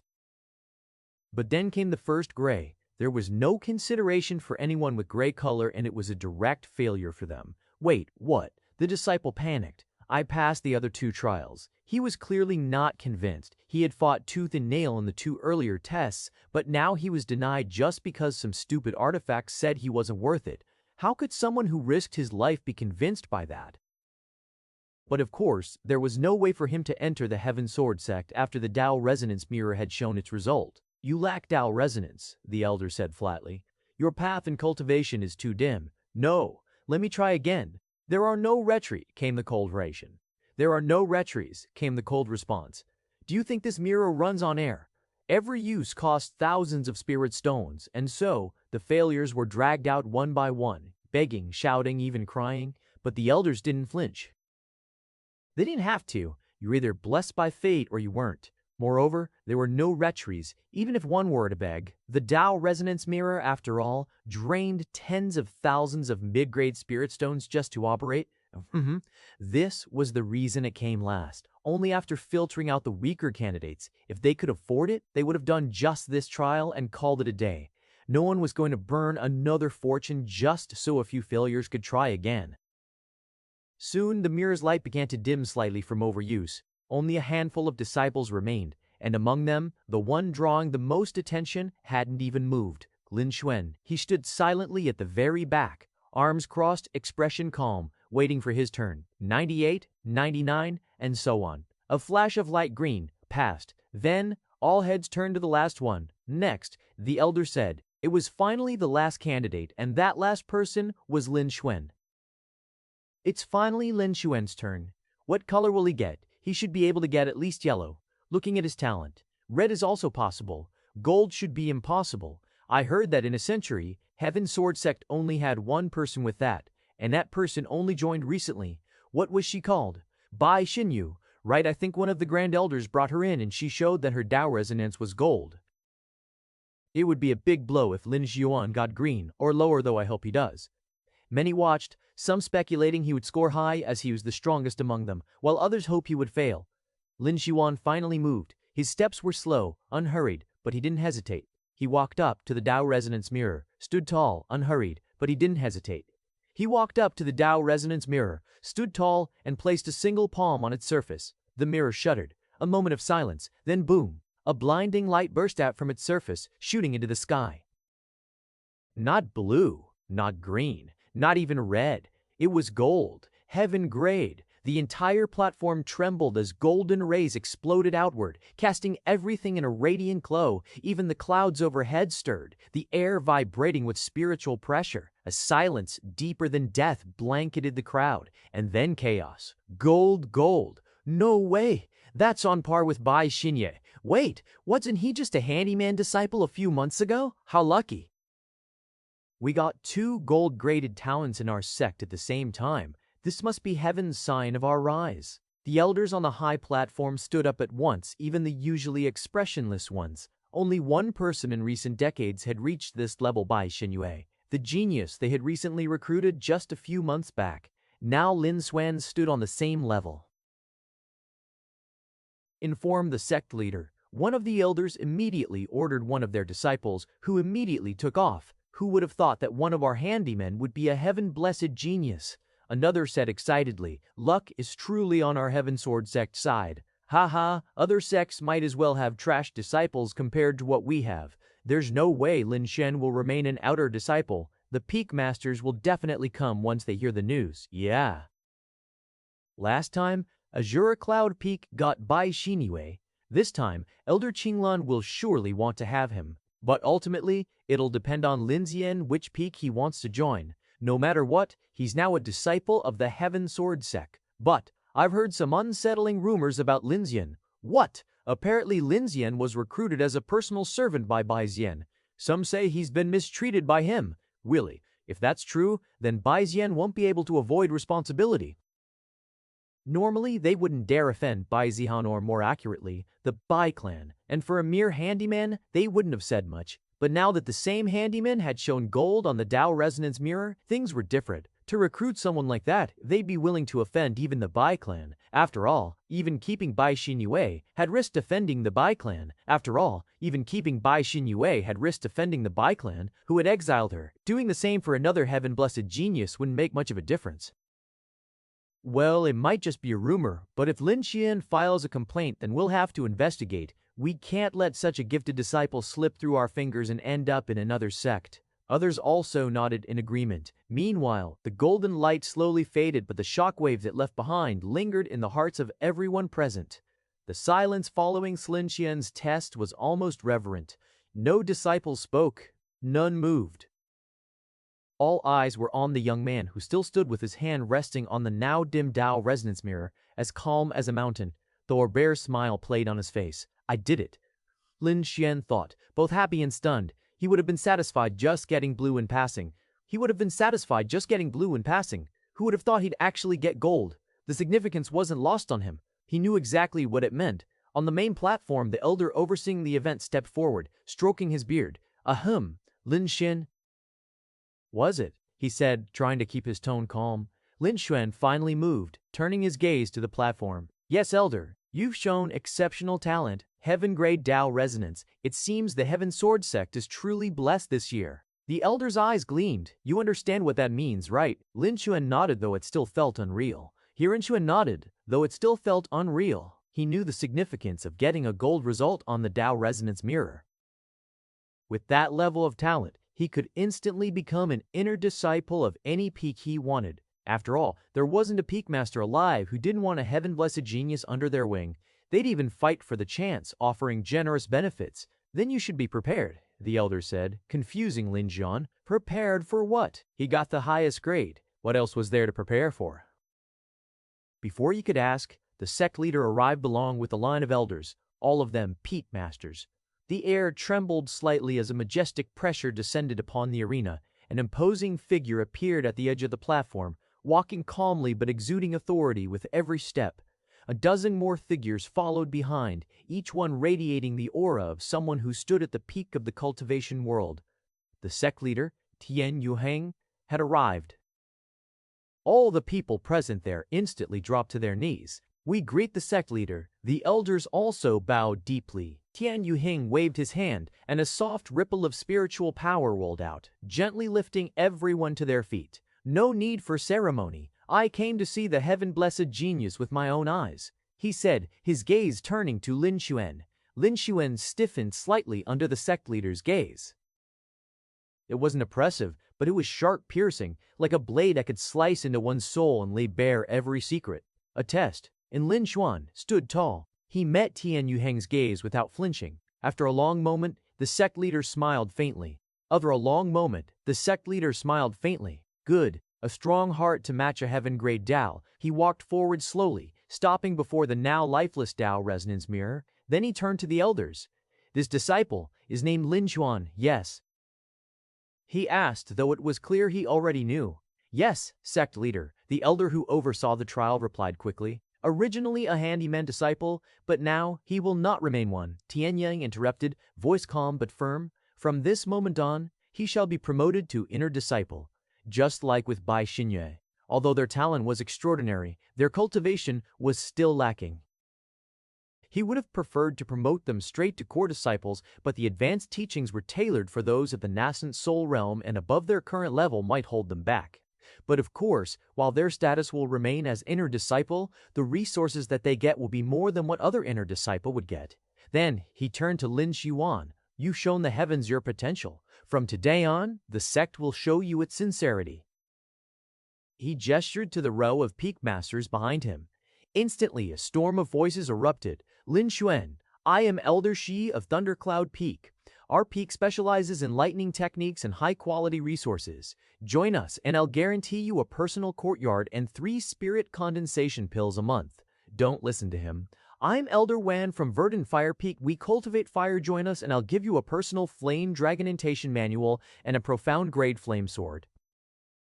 I am Elder Lian Hua. Elder Lian Hua, please. You already have Bai Zihan. A bidding war erupted with each peak master trying to outdo the others to recruit Lin Xuan. Even the peak master of Azure Cloud Peak, who already had Bai Zihan, threw their hat into the ring. After all, there was no rule saying a peak master couldn't have 2 heaven-blessed geniuses. It was already extremely rare to have even 1 heaven-blessed genius, let alone 2, so there was no rule saying a single peak couldn't have both. Of course, the other peak masters did everything they could to stop Elder Lian Hua from joining a recruitment. That's when Lin Xuan finally understood what the elder had meant earlier. Be prepared. As the bidding war reached a fever pitch, it started to feel less like a sect promotion and more like an auction house. 3 spirit condensation pills per month, 5, and an earth-grade technique, a profound grade sword, and a grade 3 spiritual beast mount. Lin Xuan was starting to feel dizzy just from keeping track of the offers. He could practically see the desperation in the peak master's eyes. Some disciples in the crowd were practically foaming at the mouth. Shit, why wasn't I born with heaven-grade Tao resonance? This bastard was cleaning toilets yesterday. Bro, we bullied him last month. Do you think he remembers? Many of the outer disciples who had just come to watch the assessment test for fun found themselves stunned by what was happening. For one, Lin Xuan, whom they had looked down upon, and some had even bullied out of jealousy for his looks, had risen beyond what they could imagine. And those same peak masters, they tried so hard to please in hopes of becoming inner disciples, were now fighting over the handyman they used to mock. Just as Lin Shen was getting overwhelmed by the flood of offers from the various peak masters, each more extravagant than the last, a slow, deliberate clap echoed across the arena. Clap! Clap! The sound wasn't loud, but it carried. The ruckus quieted slightly as a new figure stepped forward from the back of the group of elders. He wore deep black robes with faint crimson embroidery, simple in design, but the authority it radiated made the air feel colder. Elder Sheng, head of the Punishment Hall, and one of the key figures of the anti-sect leader faction. His eyes were half-lidded, his expression calm, but a faint smirk tugged at the corners of his lips as he slowly descended onto the platform. "Impressive," Elder Sheng said, voice low but cutting like a knife through silk. "Heaven-grade Tao resonance.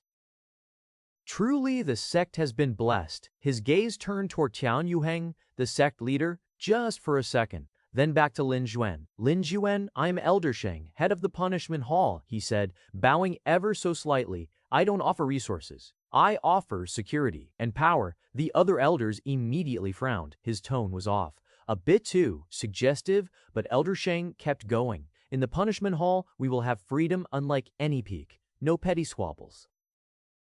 No need to curry favor with fellow disciples or worry about sect politics." He said that, obviously lying through his teeth. Sure, the Punishment Hall was supposed to stay neutral and not get involved in sect politics, but Elder Sheng, he was clearly siding with the anti-sect leader faction and neck-deep in political games. Then he took a small step closer and added in a quieter voice only Lin Xuan could hear, "I heard that Bai Zihan has wronged you. I can help you deal with him and even get your revenge. I oversee disciplinary matters in this sect. I have the authority to investigate, to punish, and you would have my backing." The offer hung heavy in the air, laced with implication. Lin Xuan's eyes narrowed ever so slightly. The idea of taking revenge against Bai Zihan, tempting it would have been, if the rumors were true, but it was the exact opposite of what Elder Sheng thought.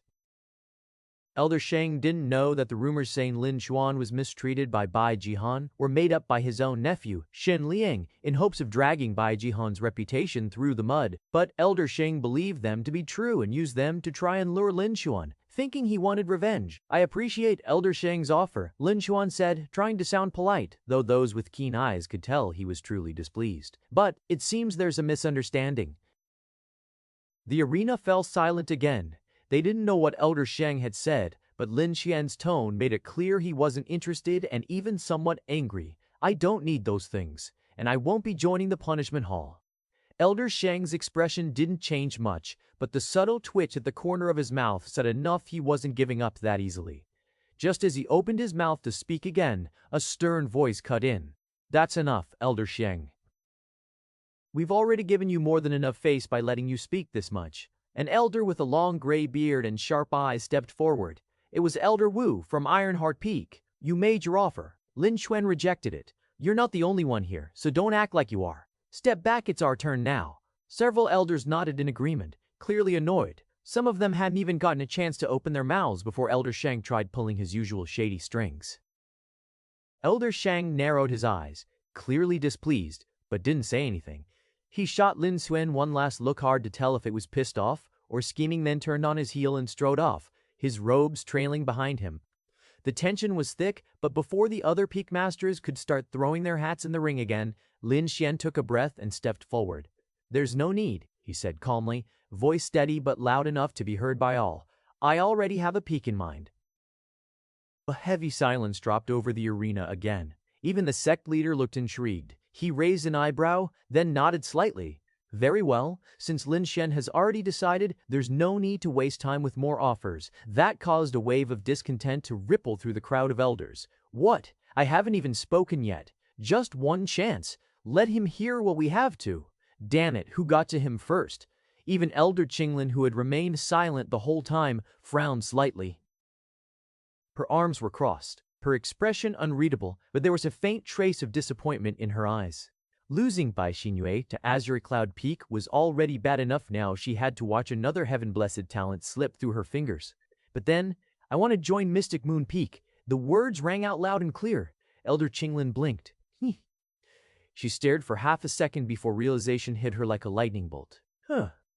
She stared for half a second before realization hit her like a lightning bolt. A rare burst of emotion broke across her usually cool face. She took a step forward, visibly excited.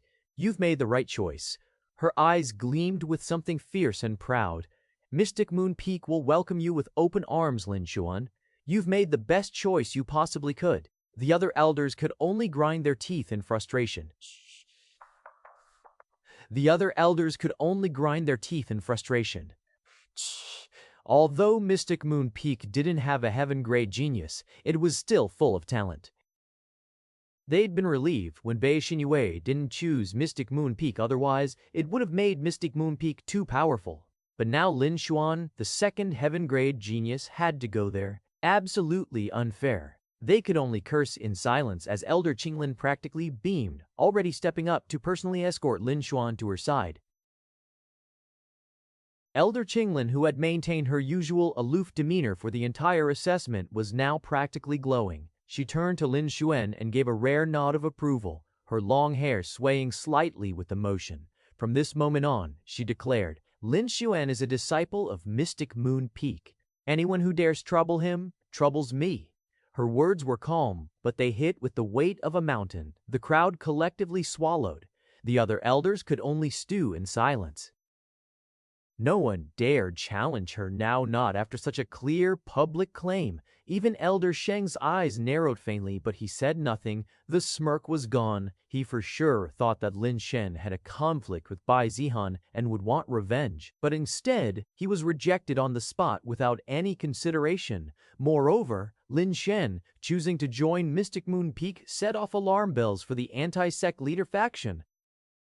Elder Qinglin might be neutral on the surface, but they saw her and her peak as the biggest threat thanks to her overwhelming strength. The fact that she was the one who took Lin Xuan in, yeah, that was a bad sign for their side. Tian Yuhang, the sect leader, chuckled softly under his breath. "So that's how it is," he muttered, then raised his voice. "Very well, the assessment trial concludes here. The results will be recorded, and the new disciples will be recorded, and the new disciples will be registered."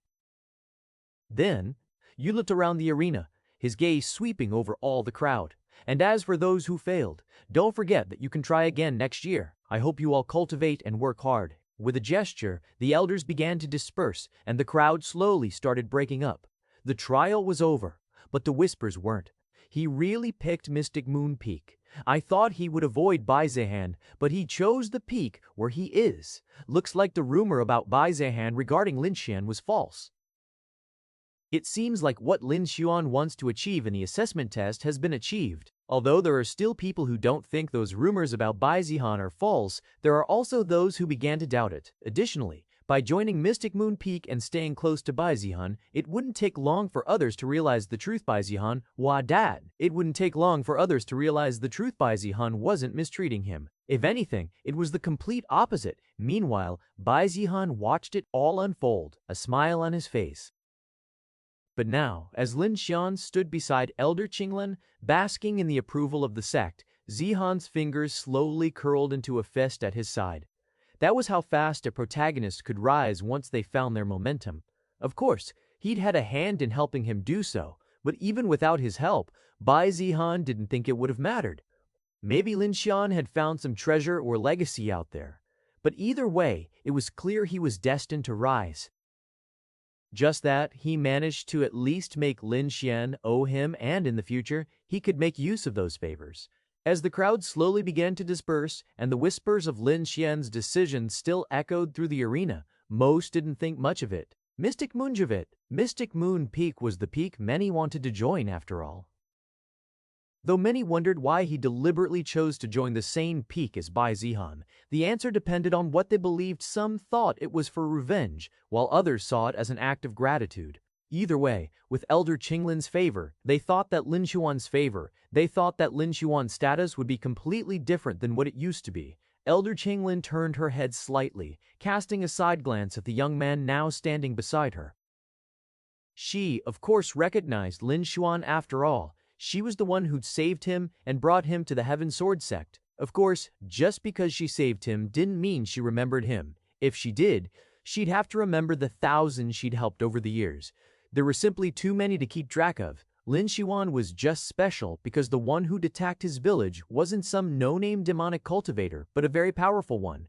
To survive that, she'd always thought he was a lucky child, though she never expected him to possess heaven-grade Dao resonance. She didn't speak at first, just studied him. Calm posture, unshaken eyes, no trace of hesitation. He'd turned from that helpless young boy who was scared of the world into a mature man in a short period of time. 5 to 7 years, but for cultivators like her, those years were nothing more than grains of sand. Finally, she broke the silence. "You made your decision before I even spoke," she said, voice cool and even, but laced with a note of genuine curiosity. "Not that I'm complaining, but I'd like to know why. Was it to repay her for saving his life, or because of her reputation? Not that it mattered, but she was curious." Lin Xuan turned to meet her gaze, respectful. Elder Qinglin wasn't just a powerful figure in the sect, she was one who had saved his life when he was at the dead door. No matter how much he grew, how far he rose, that fact would never change. "I don't know if Elder Qinglin remembers," Lin Xuan said quietly, "but it was you who saved me back then." He didn't try to dramatize it, just stated the truth. "I was barely hanging on. Everyone in the village was dead or worse. And then you appeared. You didn't ask for anything. You just saved me. I owe you my life," Lin Xuan continued, voice steady. "There's nothing I can offer that would be enough to repay that. But even so, I want to dedicate my life to helping you, to serving Mystic Moon Peak. If there's anything I can do, anything at all, I'll do it." It wasn't a declaration made out of obligation. It wasn't guilt. It was a decision, his own. Elder Qinglin regarded him for a long moment. She didn't smile, didn't offer flowery praise. That wasn't her way. Instead, she gave him a single nod. And she asked, "Is that the only reason?" Lin Xuan paused, then shook his head. "There's another," he admitted. "Because young Master Bai Zihan is here." Elder Qinglan's eyes narrowed slightly, not in suspicion, but in thought. She clearly hadn't expected that answer. Her expression didn't shift much, but there was the faintest pause, as if something had clicked into place. "Bai Zihan," she echoed, frowning. "You're saying you wanted to be on the same peak as him?" "Yes, Elder." Her brow furrowed, and for the first time in a while she looked genuinely unsettled. She remembered those whispers, the rumors, about Bai Zihan mistreating Lin Xuan verbally, physically, emotionally, that he was using his power and status to bully a helpless handyman. But rumors were always flying around, and unless someone was caught in the act or there was solid evidence, she wasn't the type to act on mere hearsay. After all, she had lived for many years and knew all too well how rumors could be used to deceive and manipulate. She'd even been a target of such schemes back when she was just a disciple herself. But now, with Lin Xuan bringing up Bai Zihan's name, she looked at Lin Xuan a little more closely. Was those rumors real? Does Lin Xuan a little more closely? Was those rumors real? Does Lin Xuan want revenge against Bai Zihan? Elder Qinlan thought if it was for that reason, she'd be disappointed even if the rumors were true. She couldn't accept a disciple using her peak to take revenge on another, even if that other was Bai Zihan. "I see. Can I ask why?" she asked. "I'm not here to seek revenge or cause trouble," Lin Xuan immediately said, already anticipating her train of thought. "I owe him. He was the first person to offer me a hand when I had nothing. Not for pity, not for show, but because he saw something in me. He looked down at his hands, clenched them once, then relaxed. If I hadn't met him, I might still be scrubbing floors and getting beaten for fun. He gave me cultivation methods, pills, a sword, even advice. I want to repay that." Elder Qinglin stayed quiet for a moment, her eyes flicking briefly in Bai Zihan's direction across the arena, then back to Lin Xuan. "So, you really want to join Mystic Moon Peak because of Bai Zihan?" "Yes," Lin Xuan said. "It'll be easier to serve him and support him if I'm at the same peak." "And, yes," Lin said, "it'll be easier to serve him and support him if I'm at the same peak. I want to keep learning from him." The silence between them hung for a second longer, then Elder Qinglan nodded. If it was for such a reason, there was no need for her to worry, and it was indeed good for her disciples to get along with each other. "Good," she said simply. "So long as your heart is clear, your decision is yours to make." She turned, her robes flowing behind her like moonlight through still water. "Come, I'll show you where you'll be staying." Bai Zihan turned away from the assessment test area, the crowd's murmurs fading into background noise. Lin Xuan stood tall in the center of it all, basking in the start of his protagonist arc, admiring glances from outer disciples, jealous glares from failed applicants, even faint nods from a few elders. He'd done it. He had officially entered the sect with a splash, a gold-grade Tao resonance, a personal claim from Elder Qinglan. It was perfect. Just like how many protagonists burst onto the scene during the sect assessment test in those novels Bai Zihan used to read, Bai Zihan decided to head back to his courtyard. But something stopped him dead in his tracks. Wasn't that great? Who would have thought that our sect would get another heaven-grade Tao resonance? Voices, familiar ones. His hearing was sharp not by talent, but necessity. Familiar ones. His hearing was sharp not by talent, but necessity. After all, he couldn't rely on his eyesight until recently, so his ears naturally became finely tuned. He leaned slightly around the white stone archway and caught sight of two women walking side by side down the path. Yun Qingmei and Fei Ling, senior sisters of Bai Shuiqing and now, technically his senior sisters of Bai Shuiqing and now, technically his senior sisters as well. These were the two he'd thoroughly offended harassed, even back when he was still in the Bai clan. Bai Zhen's lips curled into a slow, wicked smirk. Well. Wasn't this a nostalgic little reunion? He waited until they were about to pass by, then casually stepped out from behind the arch, hands behind his back, expression dripping with surprise. Two beauties. What a pleasant surprise. We meet again. Yun Qingmei froze mid-step, posture stiffening like a deer hearing a hunter's bowstring draw. Phew. Her voice was like flint striking stone. What's wrong? Fei Ling reacted a second later, spinning around with narrowed eyes. You. Her voice was like flint striking stone. What's wrong? So happy to see me again that you forgot how to form sentences. Bai Zihan said. I thought we'd moved past all that awkwardness. Yun Qingmei didn't respond, just stared, eyes like frozen wells. Fei Ling wasn't so reserved. You've got some nerve showing your face after everything you pulled. Fei angrily spat. Oh, come on, Zihan chuckled, strolling toward them with an easy, self-assured steps. I don't think I did anything to you two. In fact, I was being nice, trying to help, even.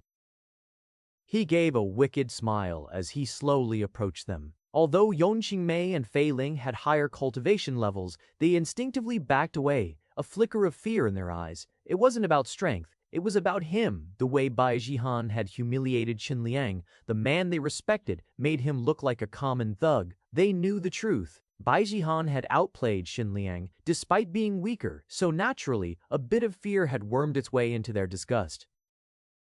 They still held a grudge, sure, but not like Qin Liang, who'd taken the biggest hit. As for them, they just wanted to avoid Bai Zihan altogether. They would have been fine if he was just a pampered Bai clan brat, but now they know that he was scheming and cunning, which makes for a dangerous combination. They just didn't expect that the lazy, arrogant young master would be interested in something like sex assessment test. Had they known, they wouldn't have come to check out their new juniors. Yun Qingmei finally spoke, her voice low and guarded. Why are you here, young Master Bai? He tilted his head slightly. Me, just here out of boredom. Funny how fate brings old friends back together, huh? Maybe it's trying to tell us something. Neither woman looked amused. Fei Ling looked like she wanted to slap him. Yun Qingmei looked like she wanted to slap him. Yun Qingmei looked like she wanted to kill him. But Bai Zihan just stood there, smiling like the devil dressed in white silk. They thought about how unlucky they were. If only they had gone away a few minutes ago, they wouldn't need to meet with this devil. Bai Zihan's smile deepened, eyes glinting as he glanced left and right with an exaggerated tilt of his head.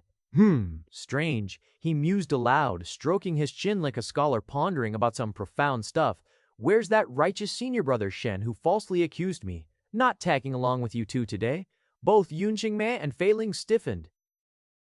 They exchanged a look, then turned back to him deadpan, wary, the audacity, the shamelessness. Bai Zihan knew the truth. They knew it. He knew it. He knew it. They knew it. And yet here he was, playing the innocent victim, truly a hypocrite in clothing. Bai Zihan's smirk curled wider. He said softly. So no one to butt in this time. He took another step forward, slow, casual, unthreatening, and yet more suffocating than a blade to the throat. Fei Ling's foot slid back instinctively. Yun Qingmei didn't move, but her fingers twitched near her sleeve, reflexive, defensive.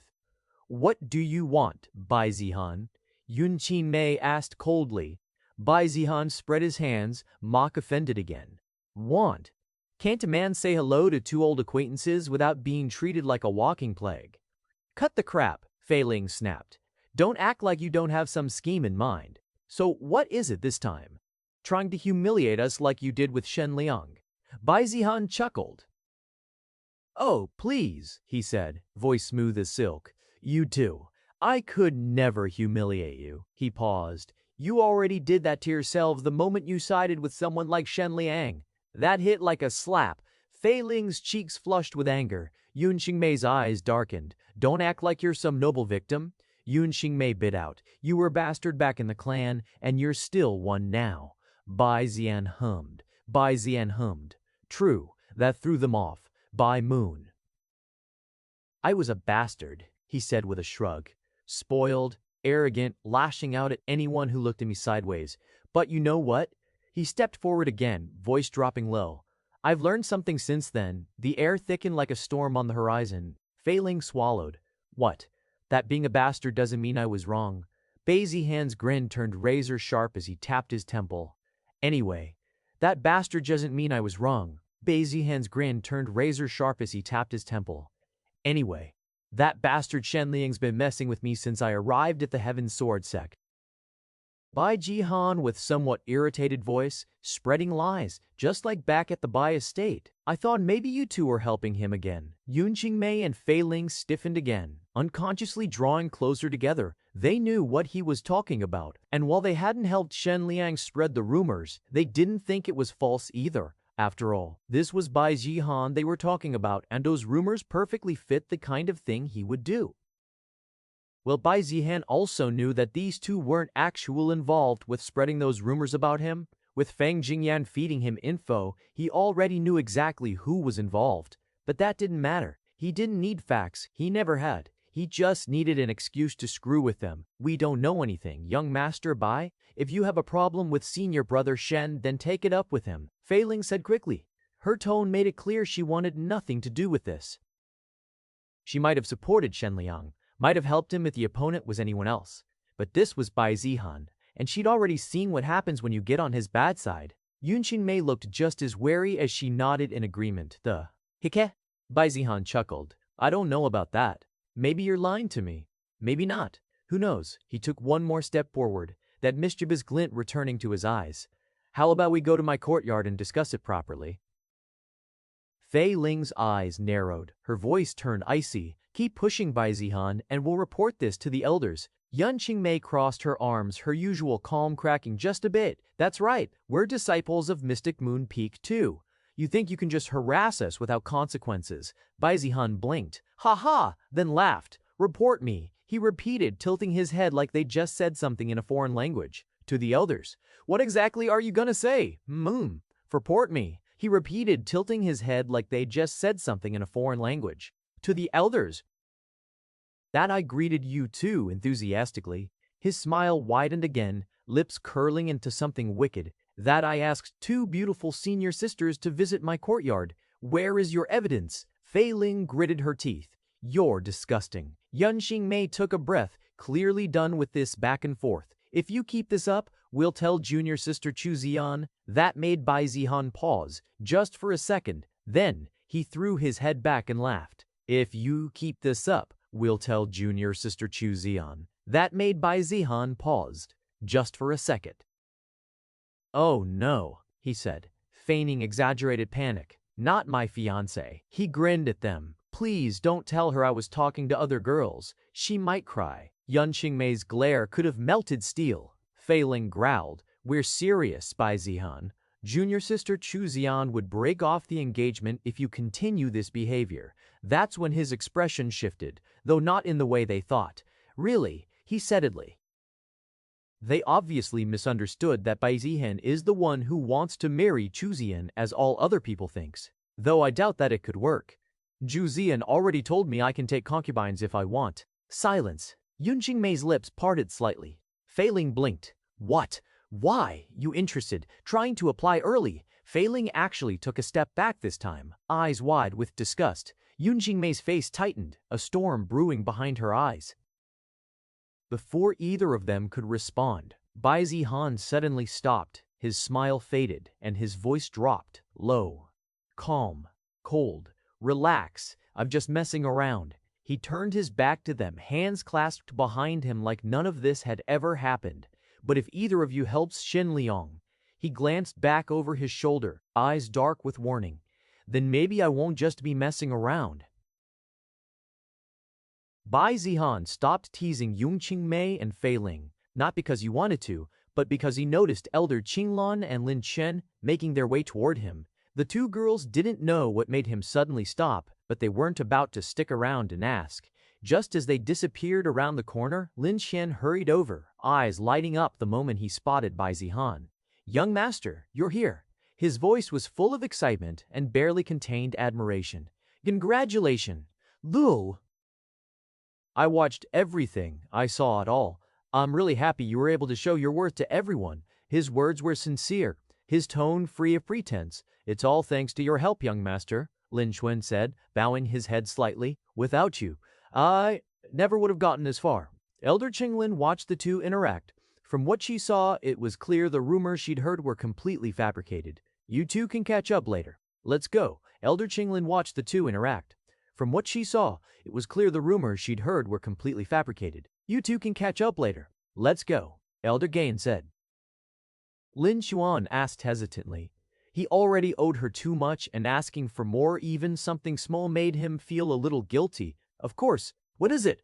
Older Qinglan didn't even hesitate. She didn't think much of it. To get someone like Lin Xuan her peak, she'd fulfill any wish unless it was something evil. "Can I have my residence near the young master?" Lin Xuan asked. "It'd be easier to serve him if I was closer." That surprised both Elder Qinglan and Bai Zihan. Elder Qinglan had known Lin Xuan was grateful, but she didn't expect it to run this deep. Even after being revealed as a heaven-blessed talent, someone the entire Heaven Sword sect treasured, Lin Xuan still wanted to serve Bai Zihan. He could have repaid the favor by asking the sect for help, like giving back 10 times the resource Bai Zihan gave him. There was no need to keep acting like a servant. The sect certainly wouldn't want their future sect leader, or at the very least a high-ranking elder, to lower himself for someone like Bai Zihan, whose reputation could only be described as rock bottom. No one else in the entire Heaven Sword sect, maybe even the whole desolate Heaven Empire, had a worse name than him. If it were another elder, they'd probably step in and tell Lin Shen not to throw himself away like this. But Elder Xinglan wasn't like most elders. She didn't care about appearances or fake face, she cared about values. If Lin Xuan wanted to repay kindness by staying close and continuing to serve Bai Zihan, then she didn't feel the need to interfere. Certainly, there are quite a few residences near Bai Zihan's. You can pick the one that suits you best. Lin Xuan shook his head. The closest one will do. He'd been staying in some rundown handyman shack, so he didn't care about luxury. He just wanted to be near Bai Zihan. While Elder Qinglin and Lin Xuan were talking, Bai Zihan listened with a smile. It seemed that even after Lin Xuan's flashy moment, he was still loyal. That was good news. At least Lin Xuan was someone who repaid kindness with kindness no matter the situation. Unlike certain protagonists who throw a few resources at someone and act like they've paid back a life debt, then go off to rise to the heavens, completely forgetting the people who helped them. Until hundreds of chapters later, when they find out that person died to some low-tier villain while they were busy being the main character. The news of the assessment test spread through the Heaven Sword sect like wildfire. At first it was just whispers, someone claiming Lin Xuan, that quiet little handyman who used to sweep the stairs and scrub toilets, had actually awakened a heaven-grade talent. People laughed, thought it was a joke. The handyman had shattered expectations, but even more shocking than Lin Xuan's heaven-grade result was the revelation that he hadn't climbed the mountain alone. According to some disciples who'd been present, Lin Xuan had wielded a profound-grade sword technique during the combat trial, one exclusive to the Bai clan. That alone was already enough to turn heads. But when people started connecting the dots, the expensive pills, the sudden boost in strength, the calm demeanor, and how he always seemed to be hovering near Bai Zihan like a loyal guard dog, things began to click. And what came next sent shockwaves through the sect. "Wait, you're telling me Bai Zihan gave him an earth-grade cultivation technique? Are you kidding me? I heard that he promised Lin Xian if he became his personal servant, he'd be given one." Looking at Lin Xian's progress, it seems to be true. But why would Bai Zihan give something like that to an outsider? Exactly. That's the thing he shouldn't have. It's a massive breach of clan secrecy. If the Bai clan finds out, he's not just getting scolded, he's getting executed. Or at the very least, thrown out of the clan with nothing but his name left. What the hell is going on with that guy? The Heaven Sword sect was in a frenzy. They thought of Bai Zihan as a lazy and arrogant young master, without any talent or morals. There were various rumors about him, one crazier than the next. He was truly the embodiment of a privileged child. Then they found out that he was crazier than the rumors. To be able to teach his clan's exclusive technique to an outsider, it seemed like Bai Zihan didn't even fear his own clan's rules. Even teaching a profound grade technique to an outsider just to make them a servant would be unthinkable, not to mention an earth grade one. If there was such a person, even a nascent soul cultivator might be willing to become a servant. Wait, so those rumors about Bai Zihan mistreating Lin Xuan are false? Exactly. Lin Xuan's a heaven grade talent now. The sect would be willing to do everything to have Lin Xuan stay, even expelling Bai Zihan if Lin Xuan asked for it. But instead, he asked Elder Qinglin personally to have his residence move closer to Bai Zihan's. The group of disciples fell into stunned silence. So all those rumors about Bai Zihan torturing him, beating him up, and feeding him poison pills were just bullshit. I thought for real that Bai Zihan would do those things. Looks that way. Wouldn't be the first time people made shit up to ruin someone's reputation. Soon, the Heaven Sword sect began to think Bai Zihan was the victim of someone else's scheme, and his reputation was starting to look a whole lot better. Of course, those things weren't as important as the sect gaining another heaven-grade talent, though for one person, this was a huge problem. Inside a secluded courtyard on one of the inner peaks, Xinliang sat alone beneath the pavilion, his tea untouched, his brows furrowed so deep they might as well have been carved into stone. Damn it! Crack! The cup in his hand shattered with a sharp crack, ceramic shards scattering across the table. Everything had been going so perfectly, or so he thought. Lin Xuan, some nobody handyman, was supposed to be just one of his pawns to ruin Bai Zihan's reputation. He didn't care whether the rumors were true.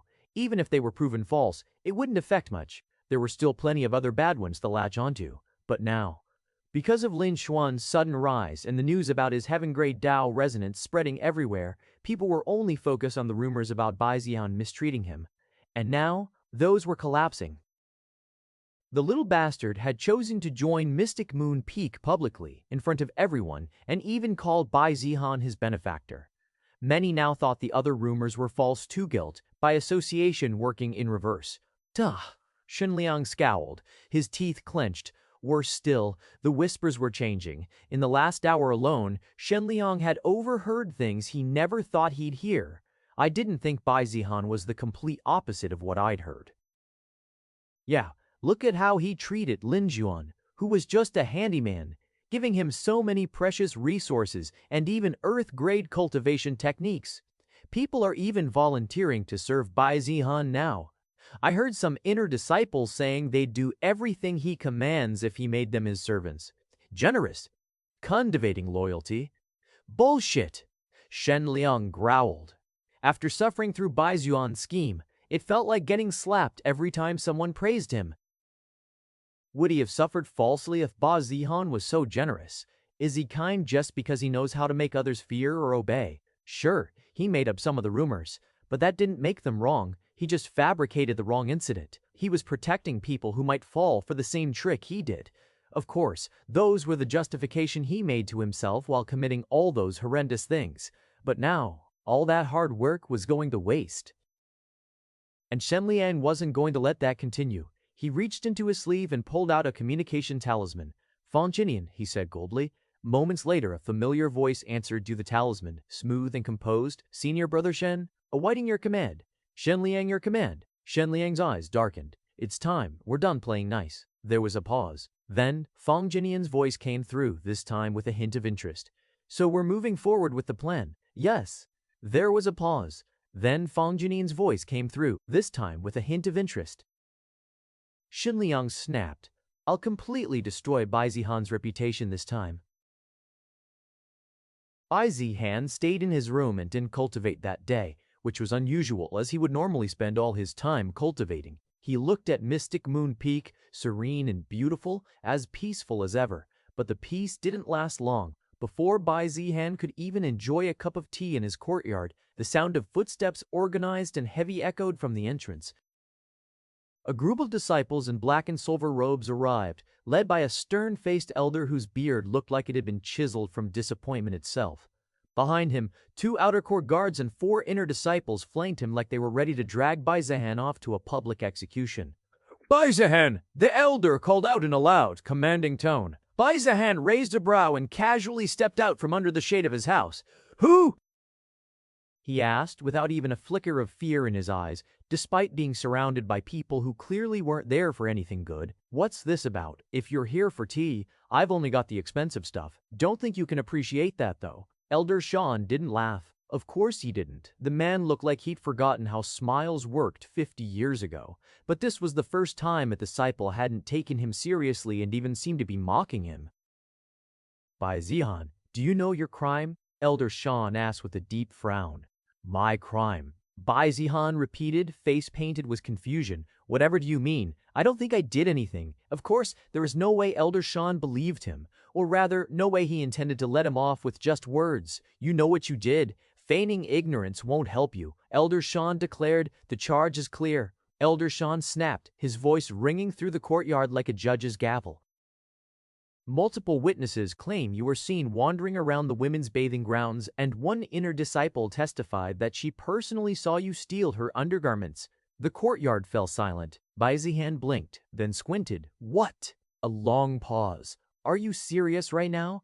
Elder Sean's face darkened. Do not test my patience. Oh, I'm not testing anything, Bai Zihan said, raising both hands. I'm just trying to figure out what kind of brain damage one needs to accuse me of stealing panties. He turned his head, looking around at the guards and disciples like he was searching for that brain-damaged person among them. Even if I did, shouldn't that be the girl's privilege? And would I really need to sneak around for girls with my status? Aren't you being a bit too stupid? Bai Zihan.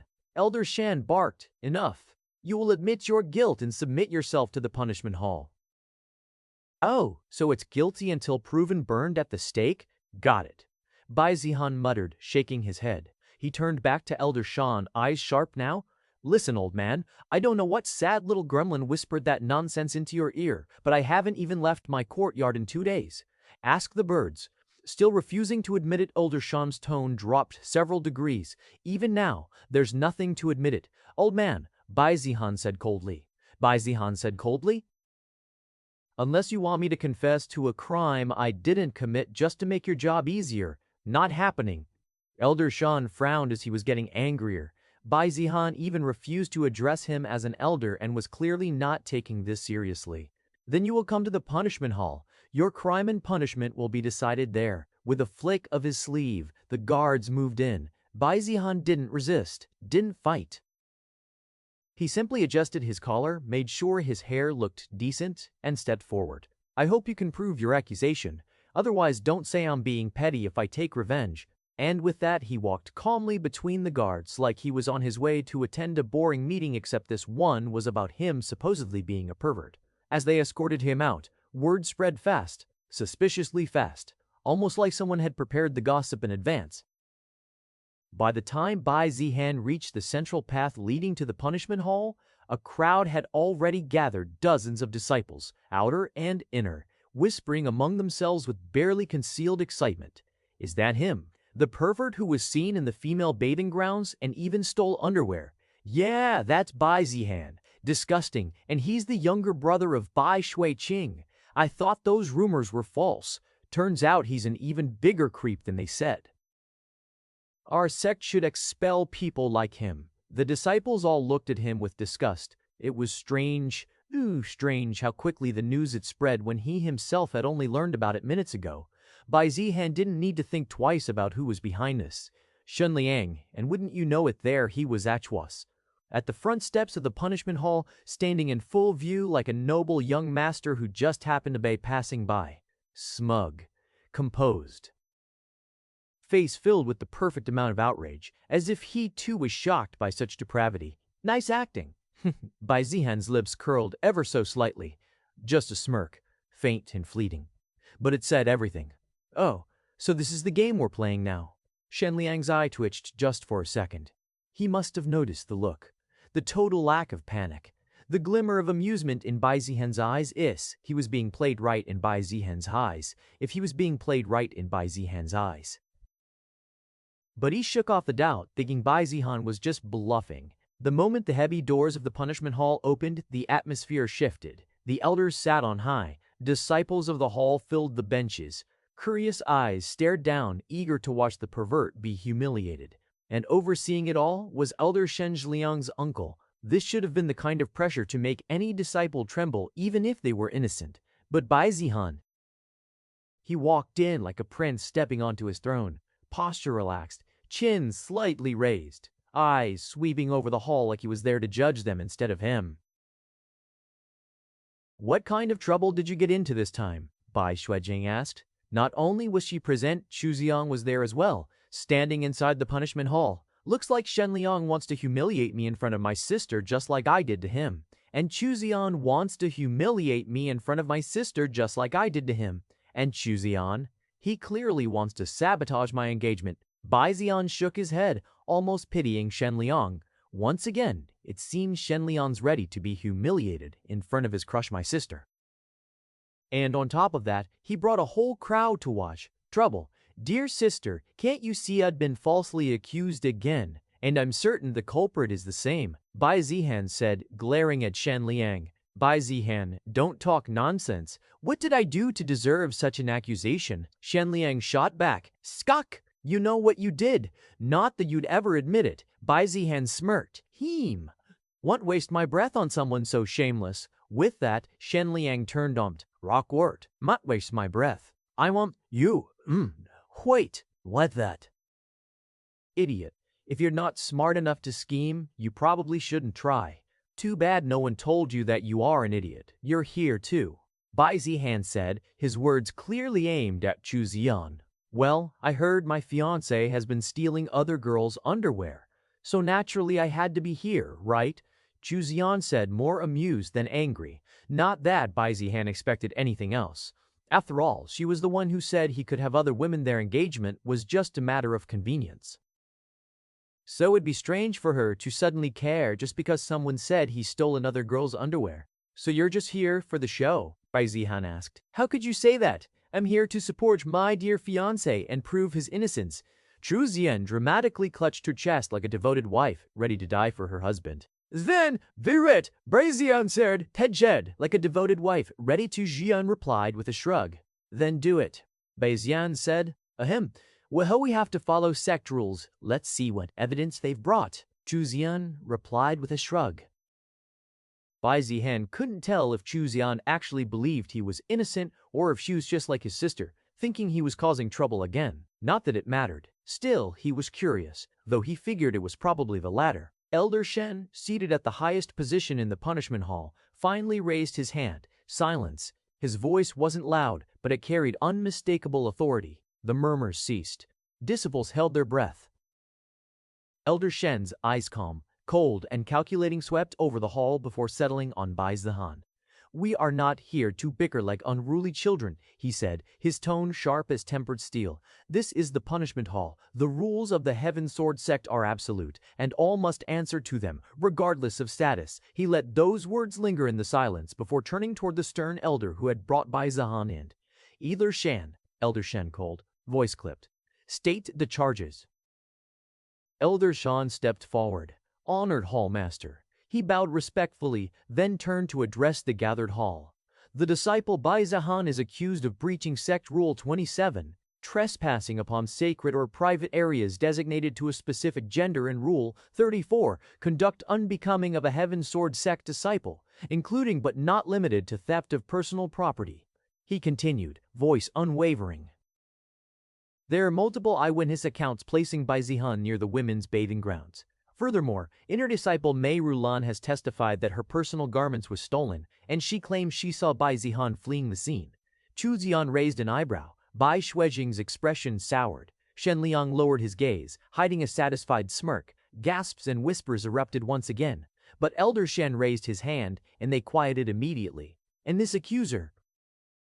Elder Shen narrowed his eyes. "Is she present?" "She is," Elder Shan replied. "I request permission to call her forward." Elder Shen gave a curt nod. "Bring in Mei Rulan." The side doors creaked open. In stepped a young woman in inner disciple robes, delicate features twisted in a mixture of shame and outrage. Her eyes were red from crying, her hands trembling as she bowed before the elders. She looked like the perfect victim, pitiful, vulnerable. I didn't want to come forward at first, Mei Rulon said, her voice quivering.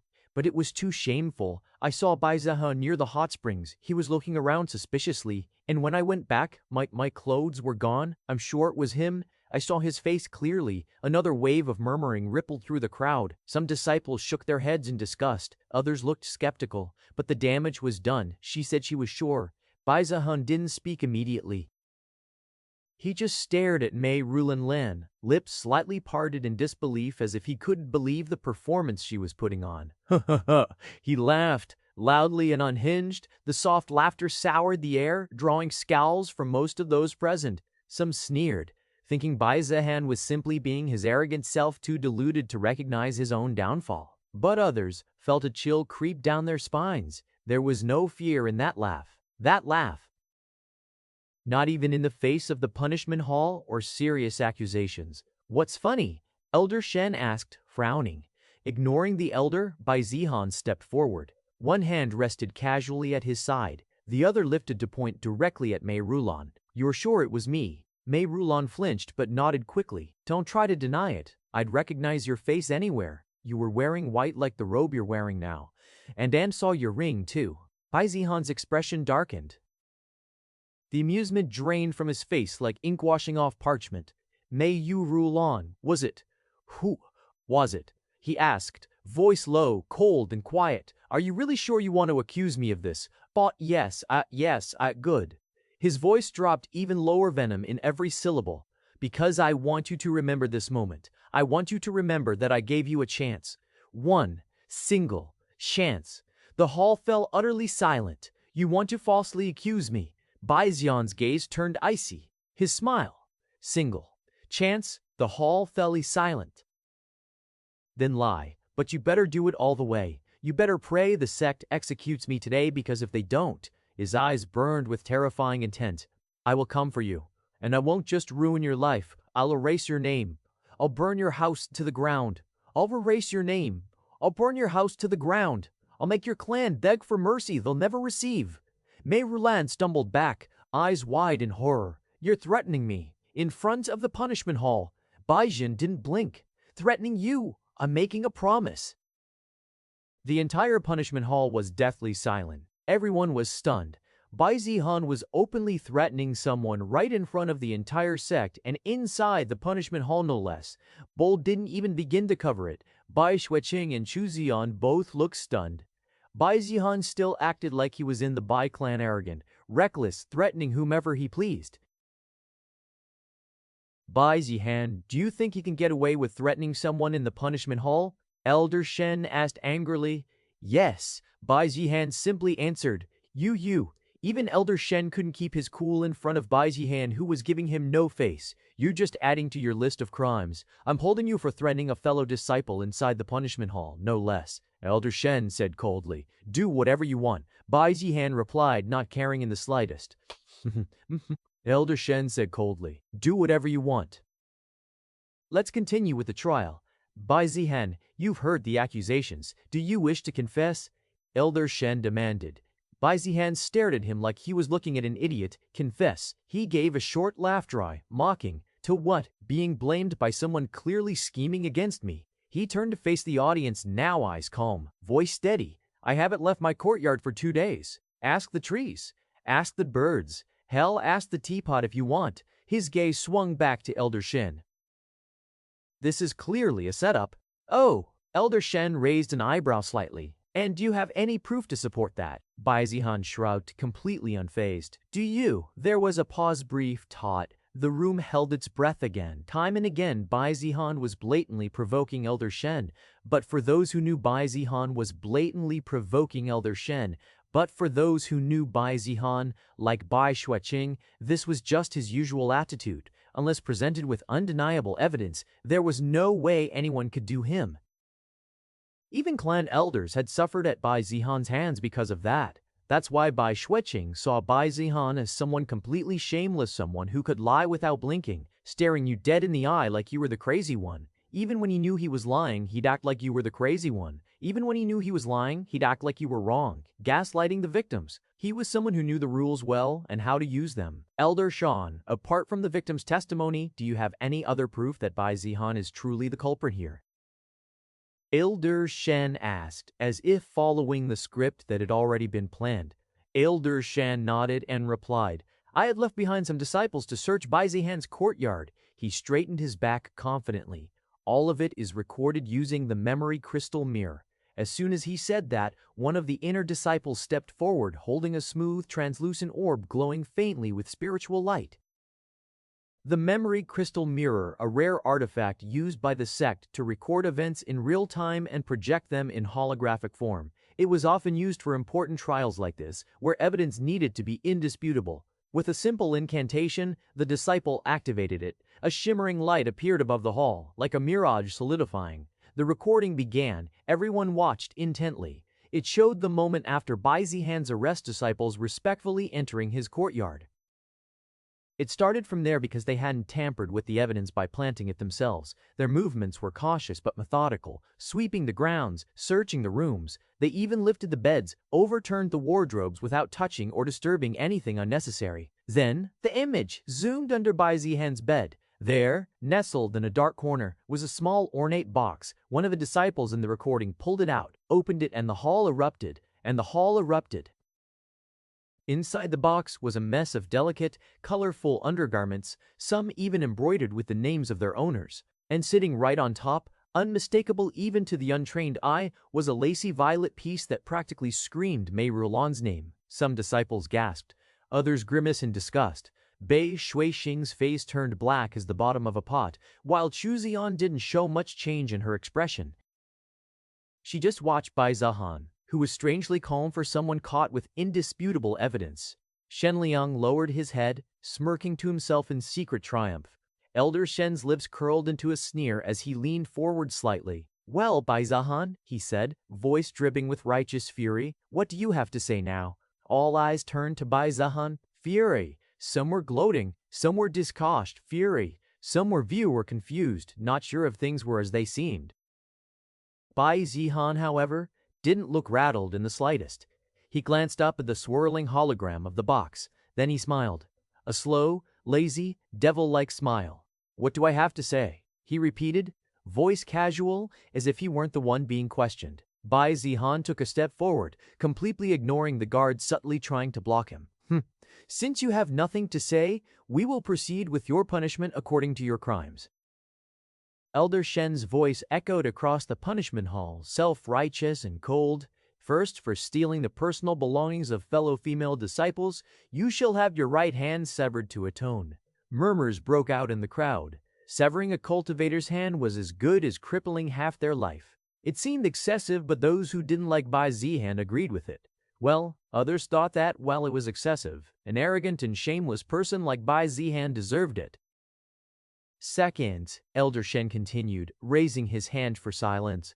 For threatening Mei Rulan within the walls of the punishment hall, you are sentenced to 1 year of solitary reflection in the sect's reflection cave.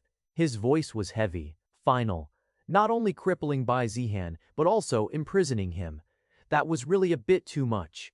And third, if after this punishment you continue to show disrespect or misconduct, you will be expelled from the Heaven Sword sect without mercy.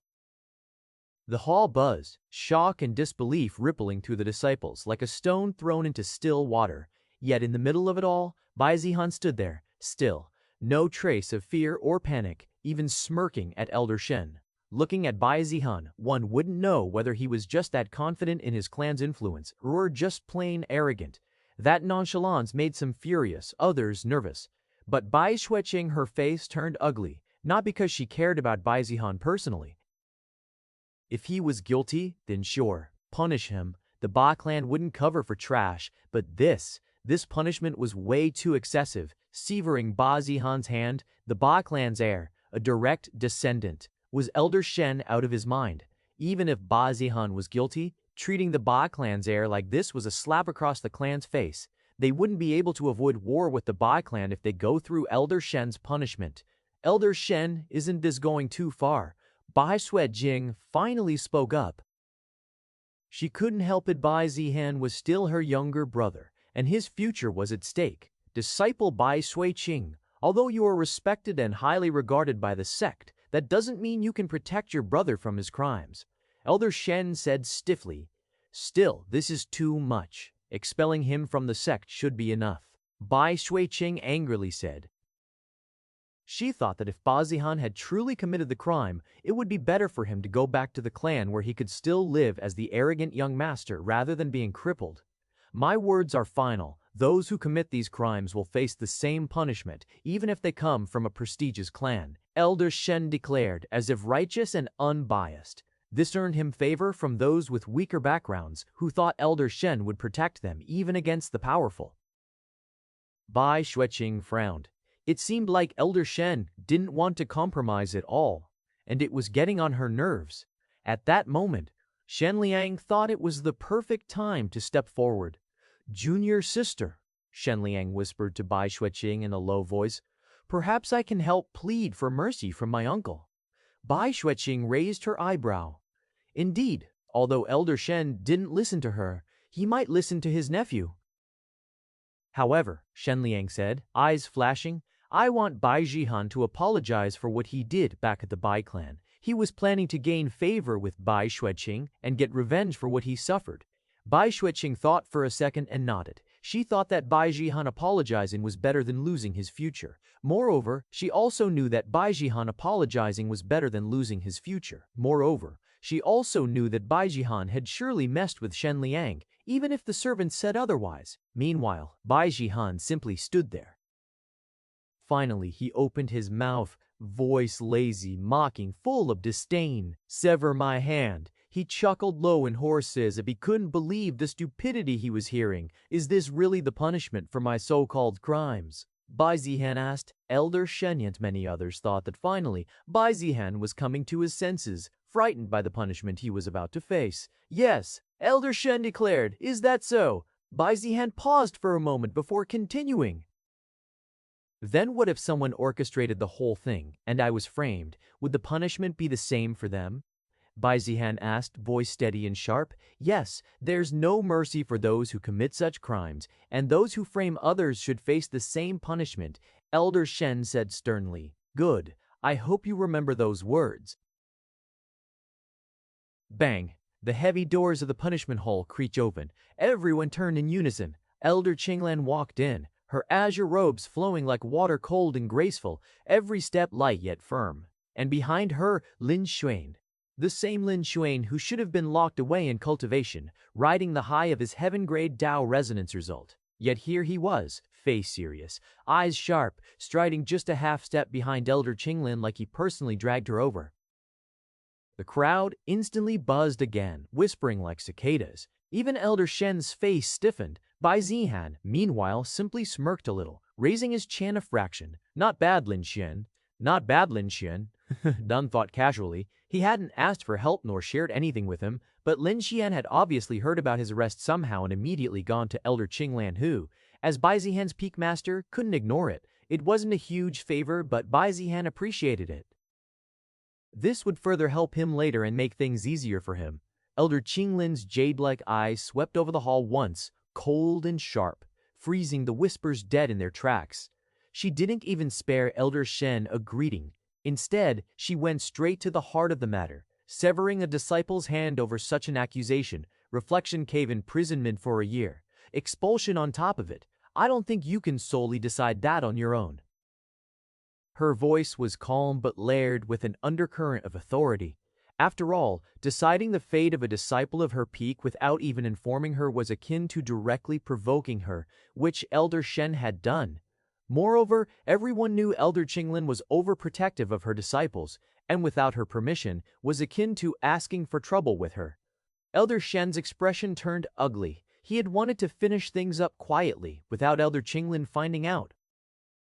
After all, things always got messy when she was involved. But of course, even with her here, he had no intention of backing down, especially not in front of so many disciples watching. Peak Master Qinglan, he said, voice strained, the punishment hall is under my jurisdiction. I hope you won't interfere without understanding the full details. The words were polite enough on the surface, but the meaning was clear. Stay out of my damn business. Elder Qinglin's lips curved slightly, though not into anything remotely resembling a smile. If your full details result in crippling a core condensation disciple one from the Bai clan no less over a pile of undergarments, she said coldly, then perhaps it's your judgment that needs reflecting. Any sane person could see that while there should be fitting punishment for a crime, they should also consider the consequences. Maybe the Heaven Sword sect could get away with it if it were any other disciple but Bai Zihan, the heir to the strongest clan in the Heaven Sword sect. That would plunge the sect into chaos, with war against the Bai clan practically guaranteed. Perhaps even the Chu clan and other clans allied with the Bai clan, like Bai Zihan's mother's clan, which was also among the strongest, would get involved. Murmurs broke out again, louder this time. Who could have expected that in the punishment hall where they came to look for fun, two elders would be on the verge of clashing? Elder Shen gritted his teeth. He couldn't blow up at Elder Qinglin. She wasn't someone he could beat in a fight at least, but he thought he could defeat her with logic. Before Elder Shen could snap back, another voice rang out, "Enough." The entire hall stiffened. From the side door, two figures entered at once.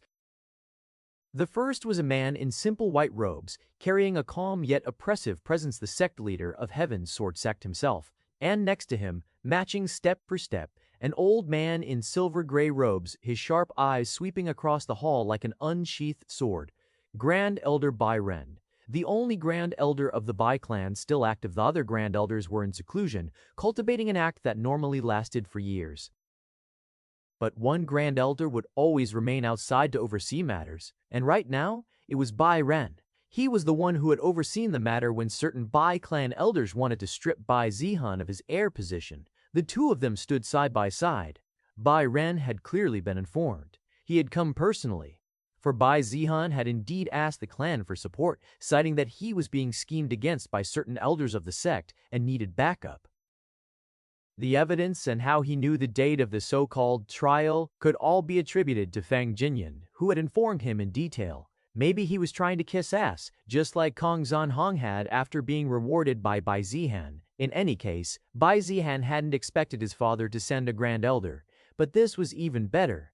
Grand Elder Bai Ren was, after all, stronger than the sect leader of the Heaven Sword sect, and the only ones capable of stopping him would be the ancestors themselves. With such powerful backing, Bai Zihan had no reason to fear anyone, not that he ever did. Elder Shen's pupils shrank slightly, Elder Qinglin, and now even the sect leader. Although he wasn't exactly sure who Bai Ren was or how strong he was, it was obvious the man wasn't someone simple if he could stand side by side with the sect leader. Tian Yuheng's steady gaze swept across the hall. Even Elder Qinglin and Elder Shen lowered their heads slightly in greeting. "Two elders of our sect," the sect leader said, voice steady but carrying a faint edge, arguing like street vendors in front of disciples. How unbecoming. Neither elder answered. Tian Yuheng gave a small sigh, then turned his gaze to Bai Zihan, pausing just briefly, his brows furrowing as if contemplating the situation. At the same time, Bai Ren took half a step forward, his voice cold and cutting. "If anyone believes they can cripple a direct heir of my Bai clan over flimsy accusations and gossip, then they may step forward now and explain themselves." A beat of heavy silence. "And if they cannot," Bai Ren's voice sharpened like a blade, "then today I will make sure the punishment hall learns the true cost of provoking the Bai clan. You!" Tian Yuheng didn't interrupt Grand Elder Bai Ren. After all, it was indeed not good to accuse Bai Zihan, the heir of Bai clan, and hand out a heavy punishment, given his status. While Elder Shen was obviously being pushed back by the many people who had come to support Bai Zihan, he was not going to back down easily. With the evidence he has, he didn't think anyone could really do anything against him. Although your Bai clan is powerful, that doesn't mean you can do whatever you want in Heaven Sword sect. Elder Shen continued coldly. "Sect leader, we have undeniable proof that Bai Zihan has been breaking the rules of Heaven Sword sect. No matter what, we have to punish him according to the rules." Elder Shen said this to prevent Tian Yuheng from favoring Bai Zihan. If he indeed forsook the sect's rules for Bai Zihan's sake, his reputation would definitely fall, which would be great for their anti-sect leader faction.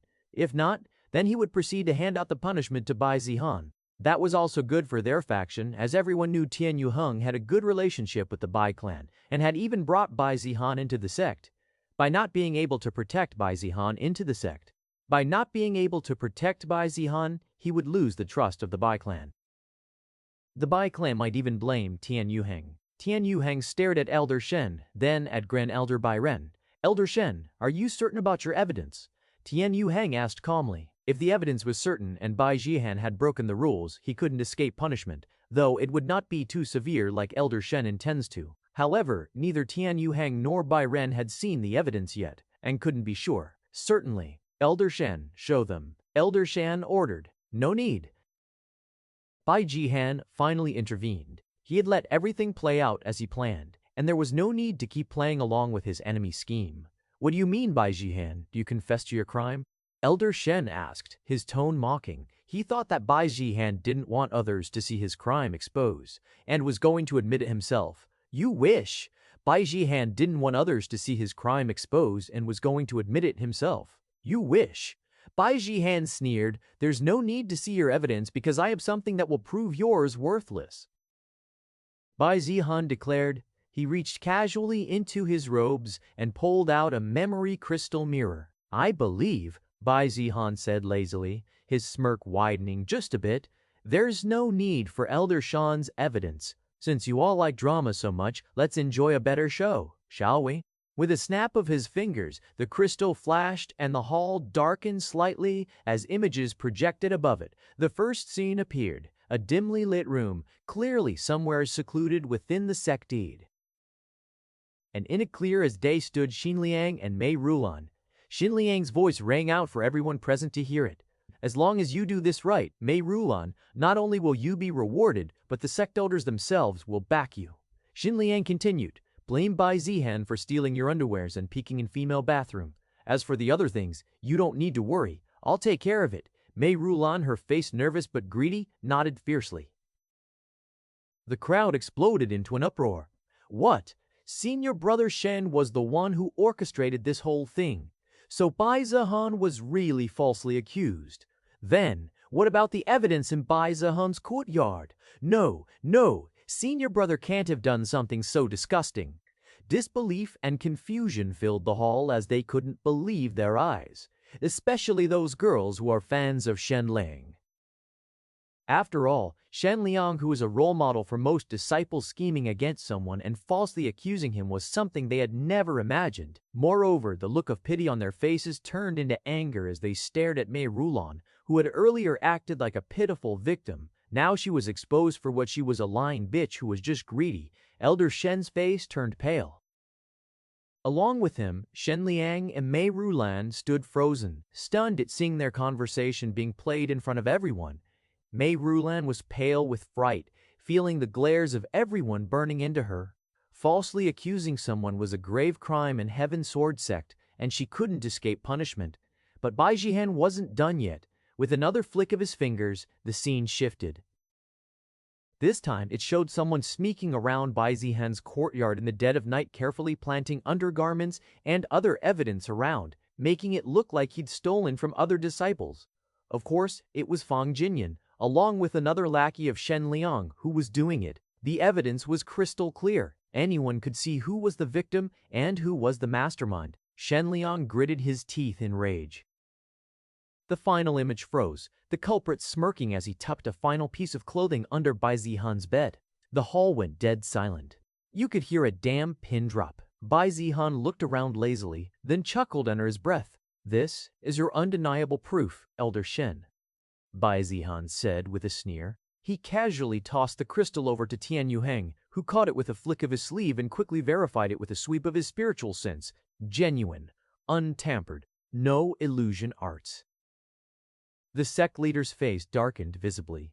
Grand Elder Bai Ren snorted coldly, the sound like a thunderclap. "Scheming against my Bai clan's heir in such a despicable way, don't think anyone involved can get away easily." Elder Shen's face twisted, veins bulging at his forehead. He opened his mouth, ready to spout something, anything, but no words came out. What could he say? The evidence was clear, unmistakable.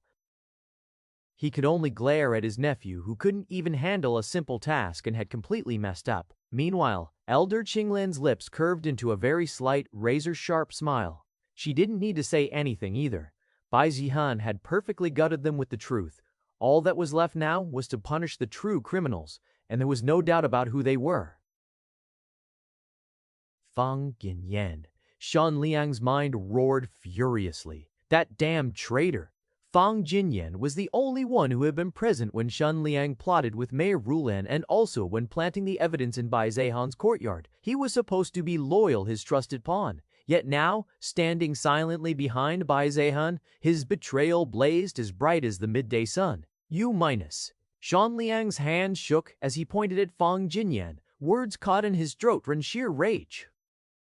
Fang Jinyan, in contrast, only smiled faintly and lowered his head in a polite bow toward Bai Zihan, as if declaring his allegiance without saying a single word.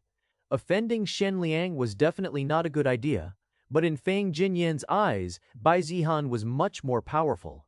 While Bai Zihan had everything under his control, Shen Liang arrogantly believed it was the other way around.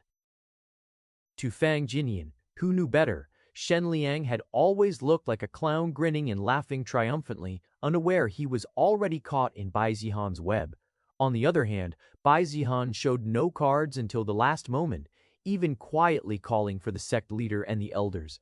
Even he, who had helped Bai Zihan gather the evidence, hadn't known about this until now, and he was certain it had been part of Bai Zihan's plan all along. Moreover, from this day onward, Shen Liang would have a hard life in Heaven Sword Sect, if he could even stay. So, switching sides and doing it cleanly and decisively was Fang Jinyan's only path forward. You bastard! Shen Liang hissed under his breath, his face twisting into something ugly and venomous, completely different from his usual calm and collected appearance. But it was understandable. After all, the plan he thought was flawless was ruined, and now he was the one left to suffer. Meanwhile, the crowd was completely losing its mind.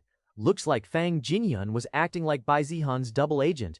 No wonder Bai Zihan was so calm. He was already prepared. So the news about Fang Jinyan and Bai Zihan fighting and Bai Zihan running away in fear was all bullshit. Looks like it. Just look at Fang Jinyan, now he's acting like Bai Zihan running away in fear was all bullshit. Looks like it. Just look at Fang Jinyan, now he's acting like Bai Zihan's lackey.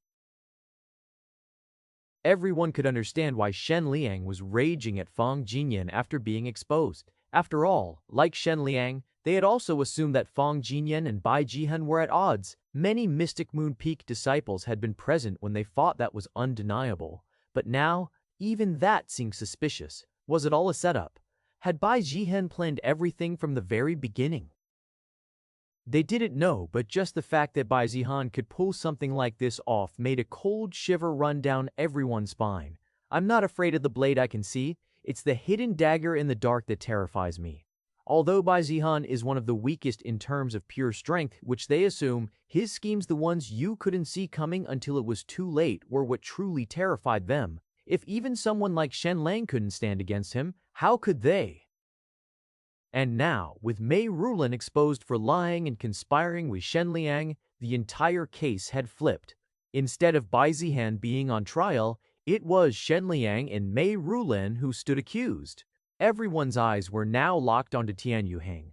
With Shen Liang as the mastermind, they couldn't rule out Elder Shen's involvement either, especially since he was Shen Liang's uncle.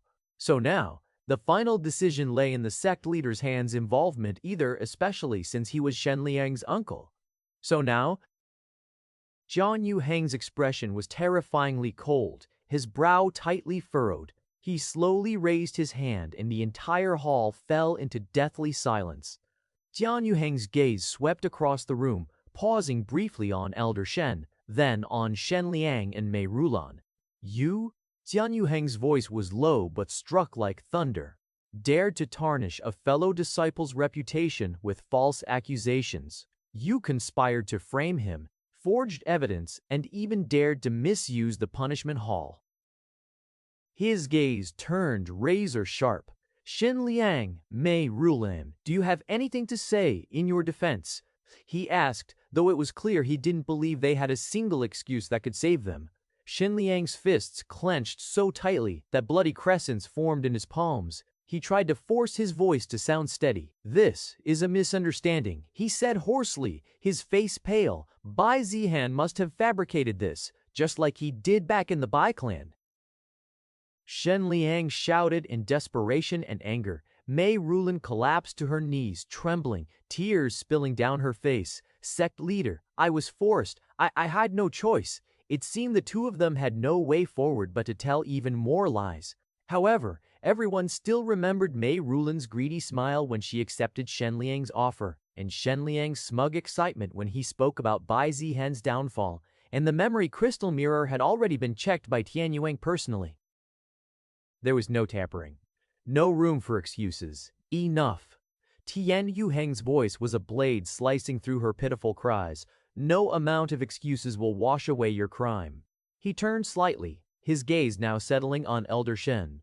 "Yeah." And Elder Shen, Tian Yuheng's tone grew even colder. "As a respected elder, you participated in framing a disciple without proper investigation, abused your authority, and sought to disrupt the sect's internal harmony for your personal agenda. You have shamed Heaven's Sword sect." Each word was like a hammer striking down. Elder Shen staggered back half a step, cold sweat pouring down his back. He knew it was over. With Shen Liang's guilt established, they would naturally trace it back to him. Moreover, he had indeed abused his authority by summoning Bai Zihan and handing down the harshest punishment he could. Even a little investigation would reveal his involvement with Mei Rulan's false accusation. Either way, it was a political death sentence. There was no way he could continue as the Hall Master of the Punishment Hall, a role that demanded fairness and impartiality. Tian Yuang waved his hand. Elder Yu. Elder Yu stepped forward immediately, her aura overwhelming the hall like a crashing tide. She was one of the elders of Punishment Hall like Elder Shan, though a supporter of the sect leader's faction, and someone the sect leader trusted. Take Shen Liang and Mei Rulan into custody. They will be stripped of their core disciple and inner disciple statuses, respectively, and expelled after the sect assembly Dan. Tian Yuheng also handed out quite a severe punishment to them, which was understandable. After all, they had tried to mess with the Bai clan's heir, and the punishment needed to be heavy enough to satisfy the Bai clan. Otherwise, he wouldn't be able to explain things to them. As for Elder Shen and the others who were also involved, Tian Yuheng's voice paused, considering what punishment would be appropriate. Right now, only Shen Liang, Mei Rulan, Fang Jinyan, and the lackey who planted evidence in Bai Zihan's courtyard were confirmed to be involved. Fang Jinyan anyone could tell was working as a spy for Bai Zihan, so naturally there wouldn't be any punishment for him. However, Elder Shan and the other disciples who went to arrest Bai Zihan might also be involved, although there was no concrete evidence yet. At the same time, some might have been innocent, merely fulfilling their duties. You are suspended from your duties pending full investigation. Until then, you are confined to your residence. Elder Shen's body shook violently, and for a moment it seemed like he might cough up blood. After a proper investigation, his involvement would easily be exposed. Moreover, a full investigation could uncover all the other corruption he had committed behind everyone's backs. Losing his status as Hall Master or Elder would be the least of his worries.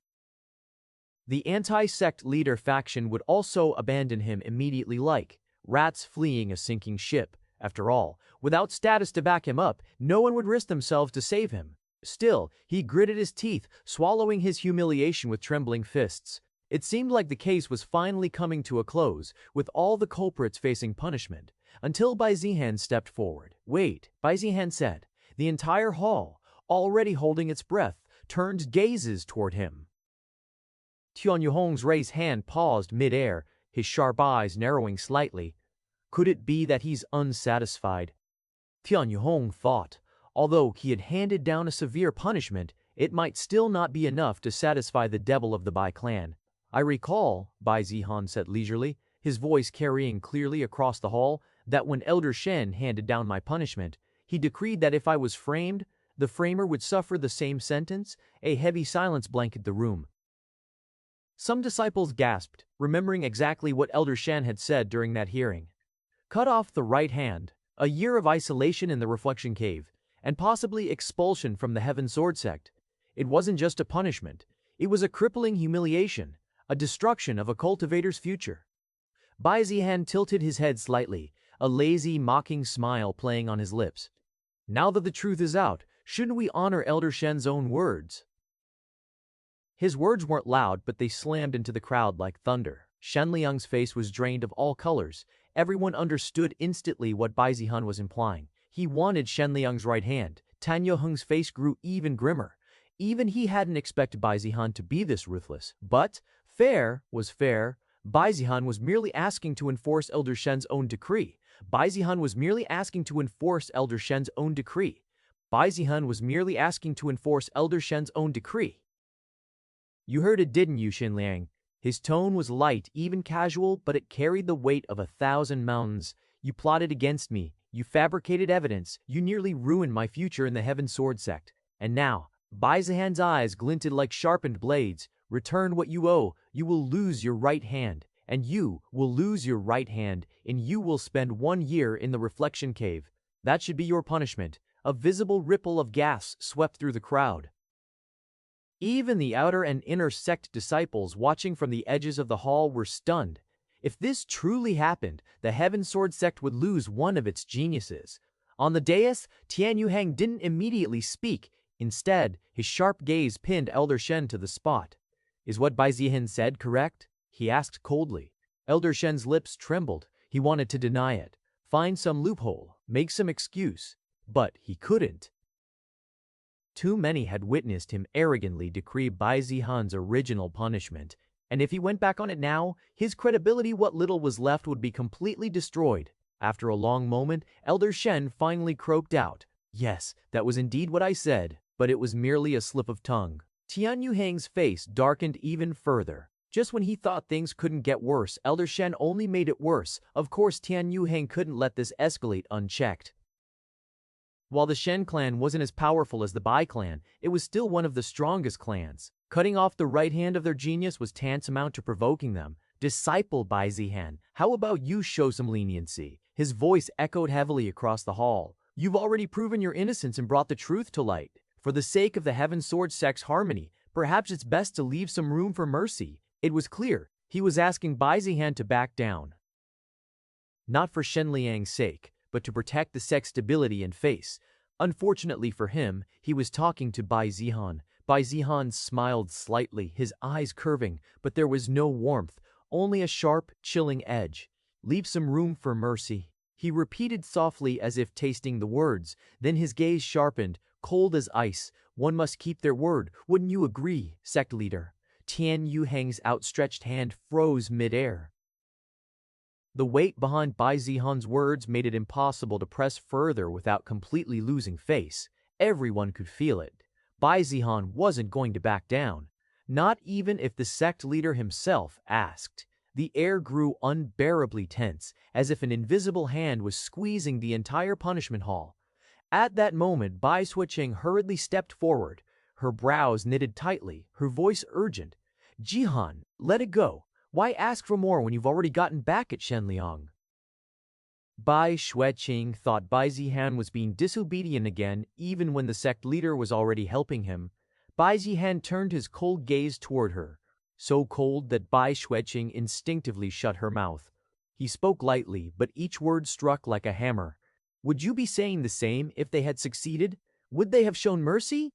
Bai Xueqing's lips quivered. She couldn't answer, because everyone knew the truth, especially her. Xin Liang had pretended to offer help, demanding an apology from Bai Zihan first, and she too had agreed, thinking that a simple apology was a small price to pay to escape disaster. But now, could she righteously ask Bai Zihan to back down? Bai Zihan continued coldly, "One should pay the price for messing with me, no matter who they are." The hall was dead silent. No one dared to speak. No one even dared to breathe too loudly. At that moment, everyone understood one thing clearly. Bai Zihan would not forgive. If there were someone, no matter who it is, their status, background, or talent, they could escape Bai Zihan's retribution once he set his mind on it. Even Bai Xueqing, the genius sister of his, more valued at Bai clan, couldn't stop Bai Zihan. Perhaps there was only one person who could intervene without much consequence, Grand Elder Bai Ren. Even if he acted forcefully, he wouldn't lose face. As the Grand Elder, he had the authority to stop Bai Zihan if he believed he was making a rash decision, but that was only if he wanted to stop him. Rather than intervening, Bai Ren actually looked proud.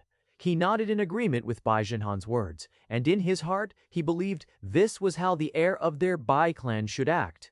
Fearless, decisive, merciless toward their enemies, offending the Shen clan, making them an enemy. So what? Is they wanted to, the Bai clan could wipe the Shen clan out with ease. Grand Elder Bai Ren had always believed in finishing things thoroughly, no debts left behind. Previously, he had a negative opinion about Bai Zihan because of his cultivation talent and reputation, and thought of him as a lazy, senseless troublemaker. But that has all changed now, and reputation, and thought of him as a lazy, senseless troublemaker. Even without much cultivation talent, he believed that the character Bai Zihan showed was epitome of who their Bai clan's future leader should be. Tian Yuhang slowly withdrew his hand and said nothing more. After all, it was simple: offend the Bai clan or offend the Shen clan. Between the two, offending the Shen clan was the obvious choice, especially when Shen Liang was the one at fault. Tian Yuheng didn't think the Shen clan had much ground to stand on regarding Shen Liang's punishment. It was his own fault, and he had brought it upon himself. They wouldn't have a justifiable reason to wage war against the Heaven Sword sect either, and even if they did try to fight, the Shen clan didn't have the strength to destroy the Heaven Sword sect, unlike the Bai clan. The Bai clan had both the justification and the power to do as they pleased, even if that meant going against the Heaven Sword sect, especially if Tian Yuheng mishandled the situation here. Bai Zihan's gaze fell on Shen Liang, who was caught in place by Elder Yu. Bai Zihan walked towards him and his intention was clear. Bai Zihan walked towards him and his intention was clear. Bai Zihan wanted to take Shen Liang's arm. Shen Liang glared at him with burning hatred. Bai Zihan, do you think you can take my arm? Don't overestimate yourself. Yu roared, his nascent soul cultivation flaring violently. Even after being exposed and pinned down for breaking sect rules and scheming against another disciple, all thanks to Bai Zihan. But he still underestimated him. Shen Liang believed Bai Zihan was just a weakling. Maybe he couldn't outsmart him, but when it came to strength, he was certain there was no way he'd ever lose to him. He broke free of Elder Yu's hands and glared at Bai Zihan, daring him to come closer. There was no way he would just let this happen. Not because of some punishment, not because of his uncle, and certainly not because of someone he saw as beneath him. Elder Yu was stumped about what to do. She wanted to restrain Shen Liang again, though more forcefully this time. However, before she could do that, Bai Zihan made his move. Bai Zihan made his move. Bai Zihan knew he couldn't overpower Shen Liang by himself, but he never planned to. Grand Elder, he didn't need to say anything more. Grand Elder Bai Ren, seated in the corner like a slumbering beast, finally opened his eyes. A terrifying aura pressed down. Boom. Shen Liang's body instantly buckled under the weight, forcing him to his knees. Elder Yu quickly retreated from Shen Liang, dragging Mei Rulin along a bit forcefully, as she clearly had no desire to be anywhere near the scene. Shen Liang howled, his cultivation meaningless in front of that oppressive force. How about now? Bai Zihan said mockingly as he walked toward him. In Shen Liang's current state, even a child could kill him. Shen Liang's face twisted into raw terror. No, you can't. I'm a core disciple. I'm the Shen clan's genius. I minus Shen clan's genius. I minus, he shrieked, scrambling for anything pride, status, fear to stop what was coming. Bai Zihan, think carefully. He gasped desperately. Your Bai clan isn't invincible. If you do this, you'll make an enemy of the Shen clan. You could have an ally instead. You could have an ally. He tried to bargain, tried to tempt Bai Zihan, but Bai Zihan wasn't listening. He wouldn't have gone this far if he cared about the Shen clan's opinion. To him, they weren't worth more than his revenge. Bai Zihan lazily pulled out his sword from his storage ring. The cold blade flashed under the hall's light. No, note mice. Shen Liang's screams echoed through the hall's light. No, notes, jaunt. Elder Shen roared, lunging forward to save his nephew. But boom! Before he could even take 2 steps, a terrifying force crushed down. Grand Elder Bai Ren flicked his sleeve casually. Elder Shen was smashed into the ground like a dead dog, similar to how Shen Liang was. Stay still, Bai Ren said coldly, his voice like rolling thunder. You're lucky we're only taking the hand, not the head. Even though Elder Shen was a powerhouse in his own right, in front of Bai Ren, he was nothing. A toddler before a mountain. Coughing blood, Elder Shen could only glare helplessly as Bai Zihan stood before Shen Liang. Shen Liang shrieked, struggling madly, but there was no way that he could free himself from Grand Elder Bai Ren's restraint. Bai Zihan, think carefully. Please, I'll apologize. Just let me go this once. Seeing Bai Zihan approaching, Shen Liang couldn't hold on to his pride any longer and began to beg, "Please, I'm begging you." He didn't care that countless disciples and elders were watching. He didn't want to be a cripple. Bai Zihan just gave him a smile before his sword flashing mercilessly. Without hesitation, slick, my smile before his sword flashing mercilessly. Without hesitation, slick, mice, a flash of silver. Puchin Midas. A spray of blood arced through the air. Shen Liang's right hand was cleanly severed at the wrist, thudding wetly to the wrist. Wadnwatas. Shen Liang collapsed, writhing and sobbing like a wounded beast. Several disciples turned their heads away, unable to bear the sight, but Bai Zihan didn't even blink. He stood there completely unmoved, because to him this wasn't cruelty, it was justice. The sharp scent of blood filled the hall. Grand Elder Bai Ren has stopped restraining Shen Liang as his hand has already been severed. Elder Yu quickly came over and calmly sealed Shen Liang's his hand has already been severed. Elder Yu quickly came over and calmly sealed Shen Liang's meridians to stop the bleeding.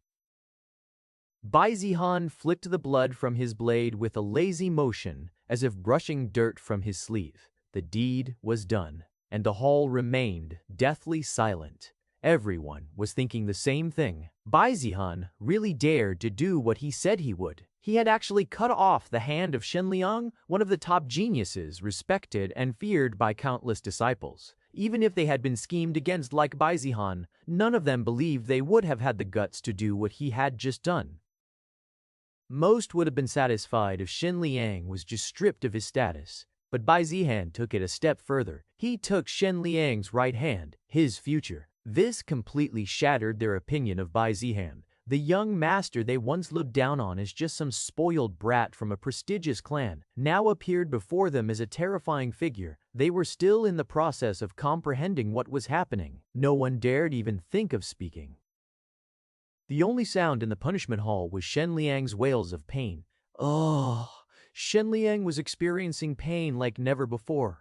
But more than the pain of having his hand cut off, the horrifying reality finally sank in. This wasn't a nightmare. He had truly lost his right hand. He had really become a cripple. A genius of the Shen clan and the Heaven Sword sect, Shen Liang's future had once been brighter than anyone's, and his reputation soared as high as the sky. But today, he had lost everything. As the pain dulled slightly thanks to Elder Yu's emergency healing, Shen Liang's eyes burned with hatred toward Bai Zihan. "Pa! Pa! Zihan!" Shen Liang roared at the top of his lungs. "You and I are irreconcilable. I won't stop until I kill you." He spat the words out, glaring at Bai Zihan with pure venom. Bai Zihan just smirked and mocked. What can a cripple even do? His mocking words stabbed deeper than any sword, a brutal reminder about what has happened to Shen Liang. Bai Xueqing quietly watched everything after she was silenced by Bai Zihan. She had only wanted to intervene because Shen Liang had helped her before, and also because she felt Bai Zihan was demanding too much for crimes that, in her eyes, weren't that severe. She didn't expect Bai Zihan to react that way to her words, and now she felt a bit guilty, because truth be told, she had also thought he was in the wrong, until he revealed his evidence. The Bai Zihan before her felt different from the one she knew. That same strange feeling had stirred back at the Bai clan when she confronted him because of Shen Liang, but back then, it was just because he seemed a bit more gutsy than she remembered. Now though, Bai Zihan's coldness and mercilessness, even the way he seemed to look down on her, it made her uneasy. Yes, for the first time, she felt a trace of fear toward her younger brother, the one she'd always thought of as a lazy troublemaker. And that fear only intensified when Bai Zihan mercilessly cut off Shen Liang's arm and stared him down without even blinking. Even she couldn't help but look away at the moment he struck. She hadn't thought he'd actually go through with it. After all, though he was known for making trouble, Bai Zihan had never gone this far with anyone. Hell, Bai Xueqing used to think he probably couldn't even kill a chicken. He always seemed that cowardly in her eyes. He just used his status to stir up drama everywhere, or at least that's what she had believed. But that perception had now been shattered, and Bai Zihan's brutal retaliation made that very clear. Zihan also watched everything unfold, surprised that Bai Zihan didn't listen to the sect leader, and even more so when he went against Bai switching. After all, she knew Bai Zihan had always been obedient, even a bit scared of Bai switching. He never argued with her before. But this time, he didn't give her even a shred of face. He shut her down immediately with a few cold words, and even Zihan couldn't help but notice Bai Zihan's gaze as he spoke to Bai Xueqing. It was condescending, as if he couldn't be bothered to explain things to someone too dumb to understand. And like he said, he took Shenliang's arm just like that. To the shock of everyone, Zihan didn't dwell on it too much. Sure, Bai Zihan had probably gone too far, acting without much thought for the consequences. But in her mind, he was the victim here, and Shenliang brought it on himself. Well, another reason she felt nothing for Shenliang's fate was probably because she disliked him to begin with.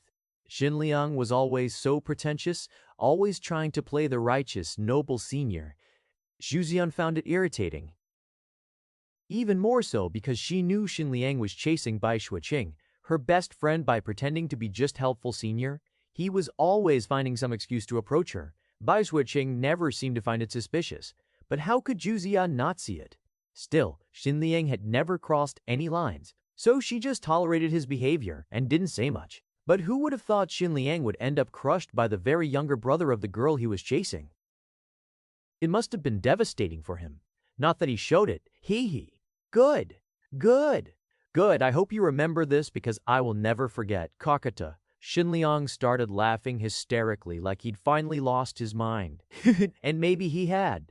After everything that happened, it wouldn't be surprising. His laughter echoed madly through the punishment hall, high-pitched, cracked, unhinged. His eyes were bloodshot, veins bulging like they could barely contain the madness surging through him. The sheer humiliation, the disgrace of being crippled in front of everyone, had shattered something deep inside him. Everyone could see it. This wasn't the same proud, polished Shenliang they once respected. This was someone broken, beyond repair, and a broken genius was often more dangerous than a sane one. Do you think you've won? Shenliang spat, his voice trembling but thick with venom. You humiliated me, crippled me, turned the entire sect into your stage. But I swear on my life, on the name of the Shen clan, I'll make you crawl beneath my feet one day. Bai Zihan yawned. Are you done? He asked, wearing the expression of a man listening to a barking dog. If so, can someone take him away? He's too loud. Bai Zihan waved dismissively, clearly done with him. As far as Bai Zihan waved dismissively, clearly done with him. Anhibebe Durakar, Bai Zihan was concerned, the matter was settled. There was no point wasting any more time on him. Elder Shen, still lying crushed on the floor, glared daggers at Bai Zihan. His chest heaved with fury and helplessness, but he still couldn't move. He has to watch as one of the prospective Shen clan became crippled without being able to do anything. Elder Yu, her face tight with restraint, signaled a few disciples to carry Shenliang away. As they approached, Shenliang tried to struggle, but his body was no longer in a state to resist. All he could do was snarl like a caged beast. Bai Zihan, you bastard! I'll tear you apart, you perba! The disciples restraining him tightened their grip, even channeling their qi to reinforce it. Shenliang looked like he wanted to struggle again, just like before, but this time, the disciples were prepared, unlike Elder Yu. But instead, Shenliang just laughed. Bai Zihan, you don't even realize your days of arrogance are over. Bai Zihan, you don't even realize your days of arrogance are over. Bai Zihan didn't even spare him a glance, as if he couldn't be bothered with him anymore. Shenliang gritted his teeth at Bai Zihan's attitude, always arrogant, always looking down on him, always getting away with everything. That's the image Shenliang had of Bai Zihan. Haha. Bai Zihan, you must think you've done a great job bringing an elder from your clan to back you up. But that's your biggest mistake. Shenliang shouted loud enough for everyone to hear. Most didn't understand why he said that, but there was no need to think too hard about it. Shenliang turned toward Grand Elder Bai Ren with a smirk. You must be a high-ranking elder in the Bai clan, right? He had come to that conclusion from how effortlessly Bai Ren had suppressed his uncle, someone who was powerful in his own right. for someone to overpower him without lifting a finger. There was no doubt in Shen Liang's mind that Bai Zihan had brought someone important. He just didn't realize it was the Grand Elder of Bai clan. "Do you know what Bai Zihan has done?" Shen Liang asked coldly. Grand Elder Bai Ren frowned at Shen Liang's tone in the question. He didn't care for Shen Liang's attempt to sow discord or use him as a borrowed knife for revenge. He didn't even bother asking what Bai Zihan had supposedly done. Whatever it was, he figured it couldn't possibly be serious enough to warrant concern, not when Bai Zihan had just performed so brilliantly. Even if it involved bending a few rules, Bai Ren was prepared to overlook it. But Shen Liang continued, undeterred by being ignored because he knew Bai Ren would be interested after hearing what he had to say. "Bai Zihan taught your precious earth-grade cultivation technique to an outsider." Shen Liang's lips curled into a cold smile. Everyone in the sect heard it, unless they were in closed-door cultivation like Bai Shuiqing, and everyone knew why Shen Liang brought it up. In any sect, leaking a high-grade technique to an outsider, especially an earth-grade one, was one of the greatest betrayals possible. No matter how fond the Bai clan elders were of Bai Zihan, surely even they couldn't ignore this. Grand Elder Bai Ren's eyes widened in surprise. From the murmurs in the crowd, it was clear that this wasn't just a wild claim. Whispers of this rumor had already been spreading among the disciples of the Heaven Sword sect. Did Bai Zihan really do it? He considered it. Bai Zihan was always causing trouble. There were few days when some chaos wasn't tied to his name. But even he wouldn't go so far as to teach an earth-grade technique to an outsider, would he? Bai Ren looked at Bai Zihan, who remained calm, completely unfazed by Shen Liang's accusation. He wasn't panicking, not even trying to defend himself. He was looking at Shen Liang like he was an idiot. It didn't seem like he cared about the accusation at all. Grand Elder Bai Ren closed his eyes for a brief moment and then replied coldly, "What our heir does is none of your concern." His next words crushed any hope Shen Liang had of seeing Bai Zihan punished, stripped of his position, or thrown out of the clan. "And why should I believe a liar like you? Don't take the Bai clan for granted." Shen Liang froze for a second, then he laughed. "No," he screeched. A wild, cracked sound that echoed through the punishment hall and made several outer disciples flinch. "Ha ha ha ha! You're all insane. You old fool, do you even hear yourself?" He thrashed against the disciples holding him, blood still dripping from the stump where his arm used to be. "You're just going to let it go. Just like that. Because he's your damn heir." He spat on the floor, frothing with fury, teeth bared. "Fine. Fine. Let him do whatever the hell he wants. Let him bully fellow clan members. Make enemies everywhere. Teach your clan's secret techniques to outsiders. See where that gets you, you blind bastards." The disciples restraining him tried to keep him steady, but he kept twisting, snapping his head toward Grand Elder Bai Ren with wild red eyes. "You think he's the future of your Bai clan? Him? You're all fools. The Bai clan will burn to ashes with that lunatic in charge." His voice cracked, shrill with spite. "And I'll be there when it happens. I'll laugh over your graves. All of you. Drag him away." Tian Yuheng ordered. He didn't want Shen Liang to trigger Grand Elder Bai Ren, who knew what he would do if truly angered. He wouldn't be able to stop him, even with the help of all the elders present. Better to remove the one provoking him before it was too late, before he embarrasses himself even hesitate, before he embarrasses himself even more. The disciple didn't hesitate.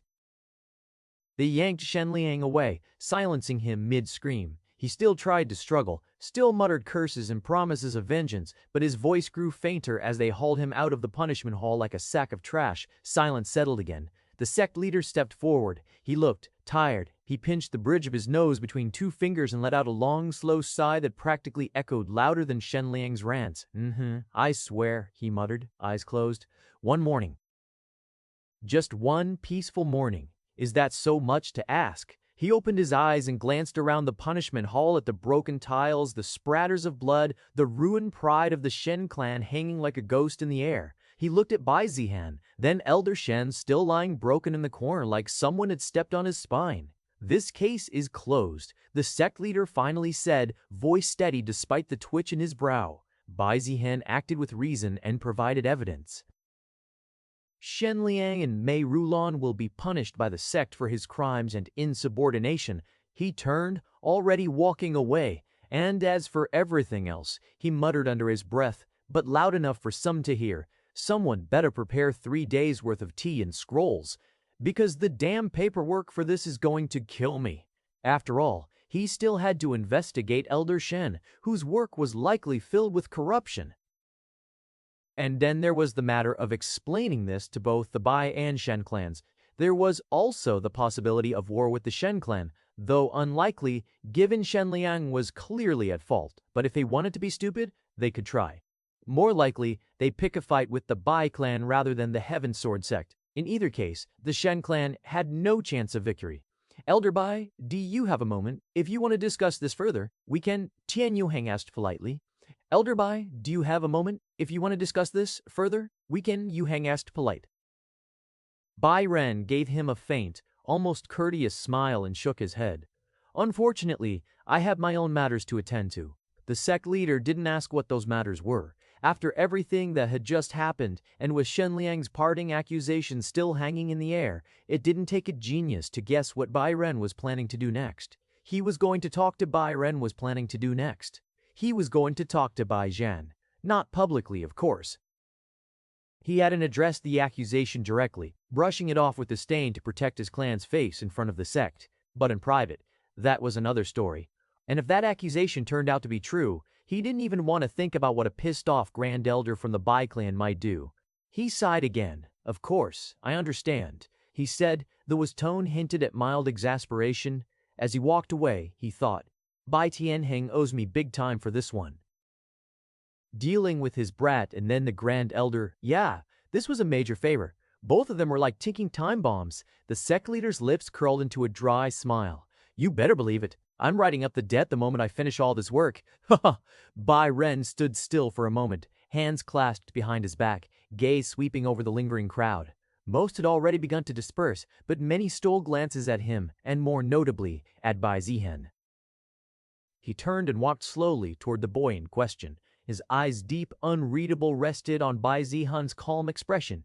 They would speak soon, and what came next would depend entirely on the answers he received. He stopped a few steps away from Bai Zihan, his hands still folded neatly behind his back, his voice calm and almost casual.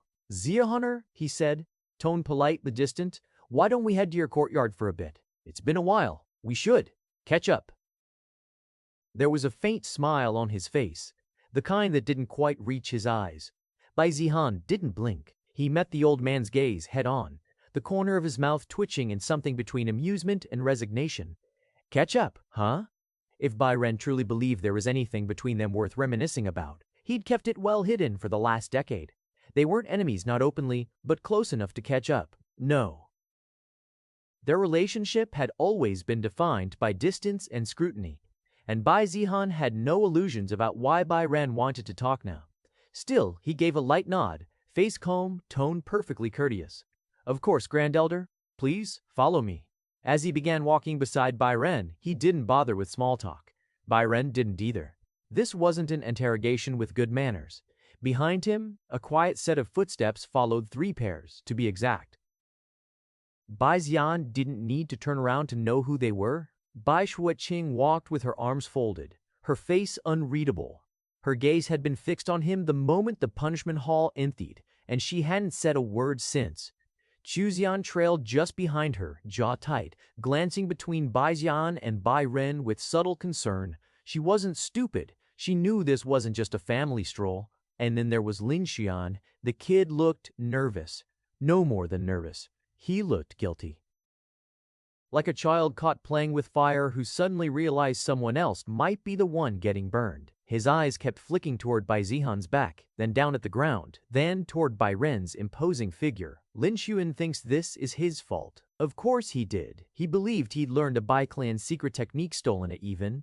Shen Liang had practically screamed it at the sky, and now Bai Zihan was being invited for tea by the Bai clan's Grand Elder.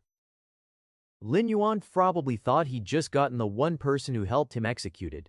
Bai Zihan almost laughed. Instead, he spoke without looking back. Stop frowning so hard, Lin Xuan. You'll wrinkle early. The words were light, joking even, but they cut through the tension like a blade. Lin Yuan flinched. I mean, young Master Bai, if it's because of Bai Zihan raised a hand behind him, silencing him with a flick of his fingers. You're not that important, he said dryly. Don't flatter yourself. He didn't say it cruelly, just bluntly, like someone swatting a mosquito of guilt before it bit deeper. Lin Xian looked like he'd swallowed something sour, but he fell silent and nodded. The distance between Bai Zihan's courtyard and the punishment hall was quite far, and even with their carriages, it took a while for the group to arrive. On the way, no one spoke. Each person was lost in their own thoughts. Finally, they disembarked when they reached Bai Zihan's courtyard. Lin Xian immediately slipped into servant mode and began preparing tea for the guests. In Bai Zihan's small room, the Grand Elder, Bai Zihan, Bai Shuiqing, and Chu Ziyan sat together, waiting for the right moment to speak. Ahem! Zihaner, you did well handling this matter. I'll speak to your father and arrange a suitable reward for you, Bai Rain said. He didn't want to start the conversation with something unpleasant and decided to lead with praise. Grand Elder, there's no need to be polite. Ask what you need to and clear your worries, Bai Zihan replied. Grand Elder Bai Ren had helped him greatly and Bai Zihan appreciated it, but this was as far as his courtesy went. Bai Switching shot Bai Zihan a glare but kept quiet. She'd already been silenced once and didn't want to push her luck. She thought it was rude for Bai Zihan to act this way toward the Grand Elder, especially when he'd clearly helped him. Then let's get straight to the point, Bai Ren said. Did you really teach our clan's cultivation technique to an outsider? This time, his tone was much more serious. After all, this was a grave matter for the clan. Not really, Bai Zihan answered nonchalantly. He wasn't worried after all. He hadn't done anything worthy of punishment. Really? Bai Ren clearly wasn't convinced. Then why did that brat from the Shen clan say you did? And why did so many others seem to believe it? Ha ha! It's because when I was recruiting a servant, I guaranteed him an earth-grade cultivation technique and a bunch of benefits, Bai Zihan replied. And they just believed it? Bai Ren was starting to question the intelligence of Heaven Sword sected disciples if they were that gullible. He was certain it was a lie. No one would make such a promise, especially for a servant. Maybe for a genius, but even giving a profound grade cultivation technique would be going too far without knowing their loyalty. You didn't really teach him an earth grade technique, did you? I'm a man of my word. Of course I taught him. Of course you didn't. Wait, what? Bai Ren blinked. He'd expected Bai Zihan to say it was just an empty promise to lure the servant in. Instead, Bai Zihan openly admitted it. Zhan, do you have any idea what you've done? Bai Ren frowned. If it were anyone else, he'd have already crippled their cultivation. The only reason he hadn't was because this was Bai Zihan, the clan heir, and he still valued him. Bai Zihan, did you really? Yu Juzian asked, eyes wide in disbelief. She'd heard the rumors but dismissed them. Rumors had been flying around for a while, especially after the assessment test. Not to mention with Shen Liang actively spreading them, there was always someone talking about Bai Zihan. But she thought that even Bai Zihan wouldn't go that far, right? She hadn't even been taught an earth-grade cultivation technique, only a high-level profound grade 1 from the Chu clan. But now Bai Zihan was saying he gave one to a servant, and he admitted it, leaving no room for doubt. Bai Shuiqing, who would normally be the first to punch Bai Zihan in the face, just sat there quietly. It seemed his earlier actions had really shaken her. She wasn't treating him like before. Zihan, who is this person? Is he the only one you taught? Bai Ren asked, but his eyes were on Lin Xuan. There is only one person acting like a servant here and there. Was no need to contemplate on who that person who learned the cultivation technique was. He still didn't want to punish Bai Zihan. He'd rather just eliminate the one who received the technique and pretend it never happened. Relax, Bai Zihan said. I know what you're worried about, but I didn't teach our Bai clan's cultivation technique to anyone. But you just said, I said I taught him an earth-grade technique. I never said it was the Bai clan's technique. Everyone, including Lin Xian, paused, confused. What did he mean? No one had even considered that Bai Zihan might have access to an earth-grade technique that didn't come from the Bai clan. After all, even powerful clans didn't always have one. Seeing their dumbfounded expressions, Bai Zihan sighed. They still didn't get it. Shush! Don't act like there is only one earth-grade cultivation technique in the world. Lin Xiu, show them how you cultivate, Bai Zihan said. Better to show than explain. Lin Xiu hesitated. Showing a cultivation technique in front of them, was practically asking to get killed. But he didn't question Bai Zihan. He was probably the only person Lin Xiu trusted, and he wasn't about to doubt him now. He activated the star-breathing technique under their watchful eyes. The qi in the atmosphere surged toward Lin Xuan like a tide, and anyone could tell it was powerful, probably even stronger than the Bai clan's Azure Dragon breathing technique. This, Bai Ren muttered. He could tell it was an Earth-grade cultivation technique, just not the Azure Dragon breathing technique, but that didn't make it any less shocking. You gave him this technique? Bai Ren asked, still in disbelief. Bai Ren asked, still in disbelief. Bai Ren asked, still in disbelief. Bai Ren asked, casually nodded, like it was no big deal. The three of them, Bai Ren, Zhu Zihan, and Bai Xueqing, stared at him like he was insane. Where the hell had he gotten such a powerful technique? And more importantly, why the hell would he give it to a servant? People wouldn't even give something like that to their best friend, let alone some random guy. So now that you've confirmed I didn't teach our clan's technique to anyone, are we done here? Bai Zihan asked, already sounding impatient. Truth was, he'd been getting a flood of system notifications and was expecting some juicy rewards. All he had to do now was get rid of these unwanted guests. There was a moment of silence as the three of them tried to comprehend what was happening, while Lin Xuan was just confused. He had always thought that the cultivation technique he was using was exclusive to the Bai clan, and believed he would be crippled or even killed by their elders if they found out. Zioner, where did you obtain this technique? Bai Ren asked curiously. Such a technique, who would have thought it would be with Bai Zihan? Moreover, Bai Zihan had never explored the outside world and mostly stayed at the Bai clan's estate. So where did he get this? I don't really remember. I've had it for as long as I can remember, Bai Zihan replied. How could he explain that he redeemed this from the system store? These people didn't even know what a system was, much less believe in something they couldn't see. Besides, the system was his biggest secret, and in this lifetime, he wasn't going to reveal it to anyone. Once again, Bai Ren and the others were dumbfounded by Bai Zihan's answer. They felt like they were being treated like idiots if Bai Zihan thought he could fool them with such a dumb excuse. But Bai Ren didn't press him. To him, it didn't matter where Bai Zihan had gotten the technique. This was still great news. Zihaner, can I look at this technique? This was still great news. Zihaner, can I look at this technique? Bai Ren asked politely. Bai Ren asked politely. Bai Zihan didn't think much of it. In fact, he didn't value it highly enough to hesitate. Lin Xuan, show him. Bai Zihan instructed casually. Lin Xuan nodded, took out the cultivation manual, and handed it to Bai Ren. Bai Ren accepted the manual carefully, his fingers slightly trembling as he opened it. The moment his eyes scanned the first few pages, his pupils contracted. Even someone at his level could sense the first few pages, his pupils contracted. Even someone at his level could sense the mystery and profundity within the technique. What shocked him even more was that the cultivation technique worked best when practiced at night under the stars. That meant that even under suboptimal conditions, the star-breathing technique was already comparable to the Azure Dragon breathing technique. This isn't just some ordinary Earth-grade technique, Bai Ren muttered under his breath. It's at the very peak, almost worthy of being called heaven-grade. Zhu Zihan and Bai Xueqing both stiffened. Heaven-grade. They had only ever heard of such techniques in legends passed down by ancient sects, buried in ruins, or created by peerless sages who stood above the heavens. There was no one who possessed one in the desolate Heaven Empire. That meant this cultivation technique was among the best there was, and Bai Zihan had just given it to a servant. Well, Zhu Zihan at least was aware that Lin Xuan was more than just a servant, unlike Bai Xueqing, who still had no idea what had happened recently in the sect. Bai Ren, meanwhile, was still reading. After several minutes, he finally closed the manual and sighed. Zihaner, I don't know where you got this, but this technique is extremely powerful. You must treasure it dearly. Bai Zihan just scoffed. If this was something to be treasured, then what about his actual heaven-grade cultivation technique? But why did you teach something so precious to someone like him? Bai Ren asked, staring at Lin Xuan.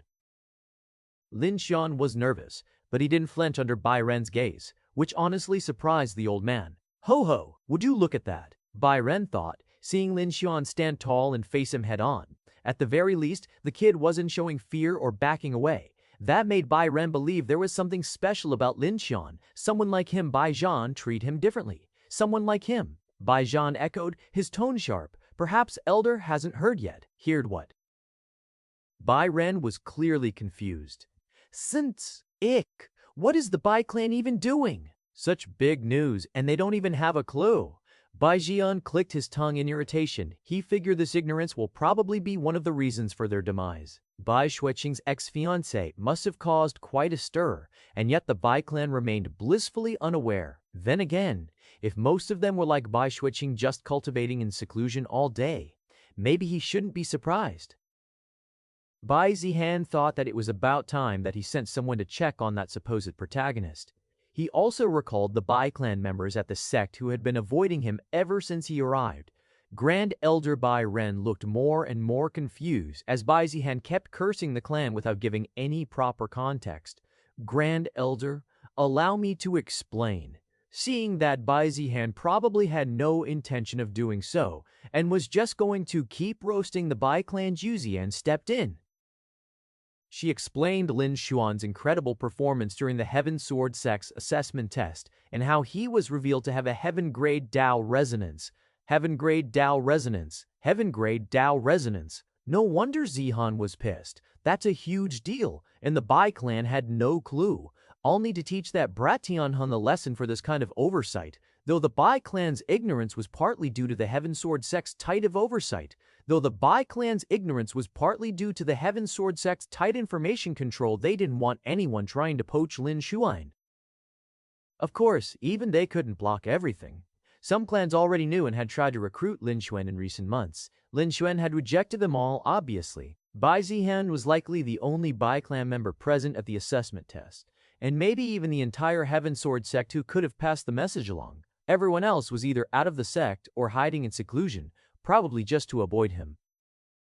In a way, it was also his fault that the Bai clan hadn't heard a thing about what was happening in the Heaven Sword sect. Haha, such great talent. Young man, you have a bright future ahead of you, Bai Ren said, smiling. He wasn't just impressed by Lin Xian's talent,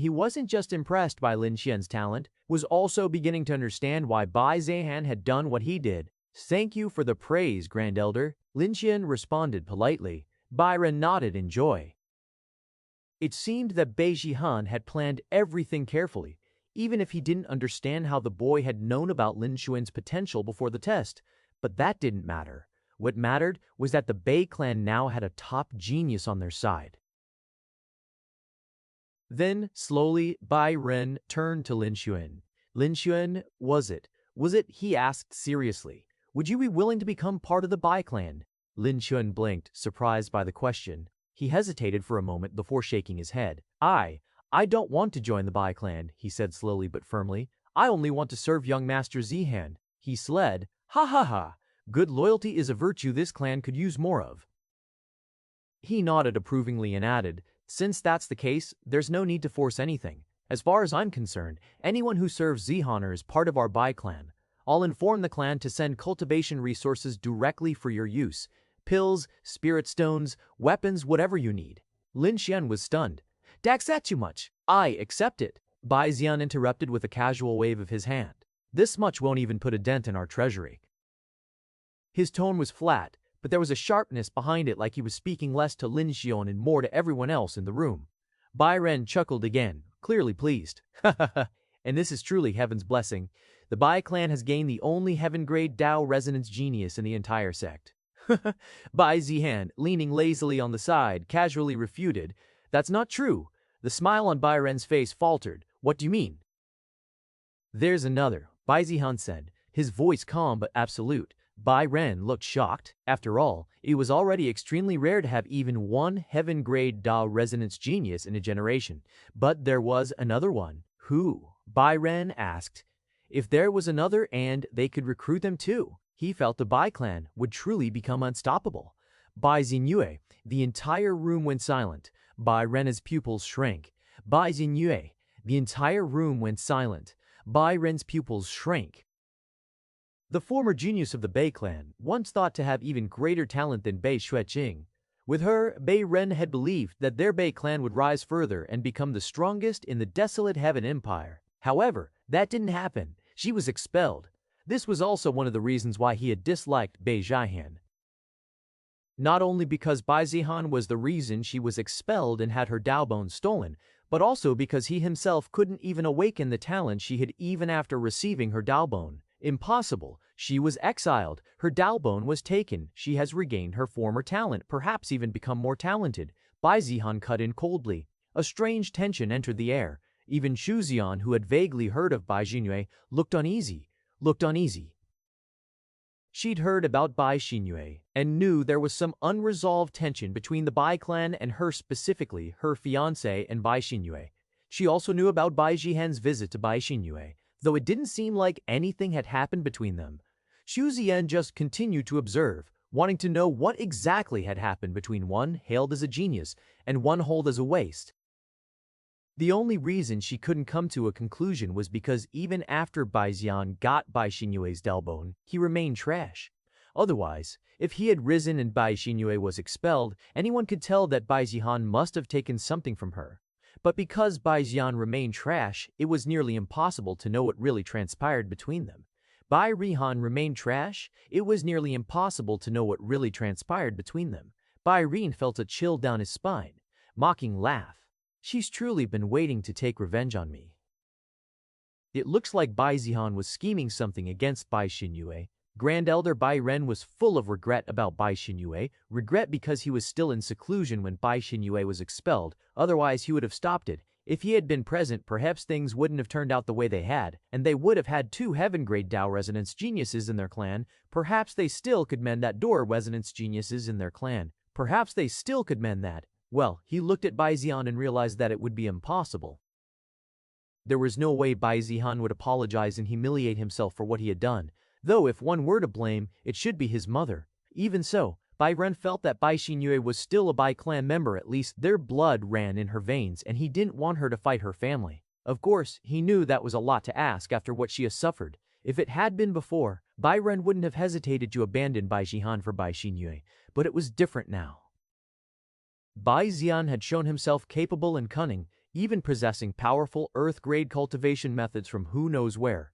Even if Bai Xinyue was truly talented, it now seemed impossible for her to take revenge. Rather, he was worried about the opposite. Would Bai Xinyue fall at Bai Zihan's hands? Don't worry, I've decided I won't do anything to Bai Xinyue, Bai Zihan declared, as if he could read Bai Ren's mind, much to his embarrassment.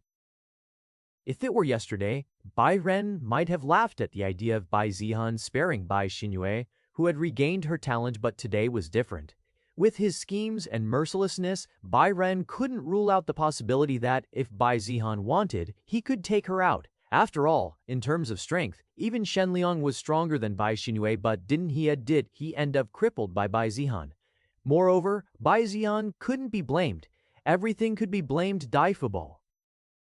Although the truth was far different from what Bai Ren thought. Spare Bai Xinyue. Bai Zihan didn't dare take on Heaven's Chosen, even if he had equal strength. He knew that when on the verge of death, these Heaven's Chosen would start pulling out one trump card after another, and if they didn't have one, by sheer luck, they'd survive and return stronger to take his life. So, until he was absolutely certain, he had no intention of doing anything's chosen. But Bai Ren didn't know that, and thought that Bai Zihan truly didn't hate her and had no reason to go after her. Even if Bai Xinyue showed aggression, perhaps Bai Zihan understood her anger. Not likely, but Grand Elder Bai Ren wanted to believe it, and wanted to imagine a future where she would be back where she belonged. If you want to, and can, you can bring her back to the clan as well. I can talk with my mothers to not harm her either. Bai Zihan said, showing that he didn't hold any grudge against Bai Xinyue even if she came seeking revenge. Good. It's better for families to stick together. Bai Ren wanted to take in Bai Xinyue, and the only problem would have been if Bai Zihan had any issue with it. The conflict between them wasn't just some childish fight and could very well end up splitting the clan. After all, there are many who oppose Bai Zihan, and Bai Xinyue would be the perfect figurehead if she were brought back. If there were conflicts between the two, there was no way to stop the formation of 2 factions in the Bai clan. It could become a big headache in the future. But Bai Zihan said that it was okay. At least, it didn't seem like Bai Zihan wanted to take Bai Xinyue's life or anything. It would be better if Bai Zihan take the initiative to even apologize for the past and make up with Bai Xinyue, though it is not likely to happen. I know that it is a problem that Mother and I have. Don't worry, no matter what she plans, I don't have any plan to do anything to her. Bai Ren smiled. He thought that he had misunderstood Bai Zihan, who he thought of as a troublemaker and someone who can't take responsibility, not being able to resist even the smallest provocation. But it seems like he was quite kind, at least to their own clan members, which Bai Ren really appreciated. One should always be strong toward their enemies and kind to their own. Bai Ren felt that Bai Zihan truly showed the quality of a true clan leader. Then we should do that.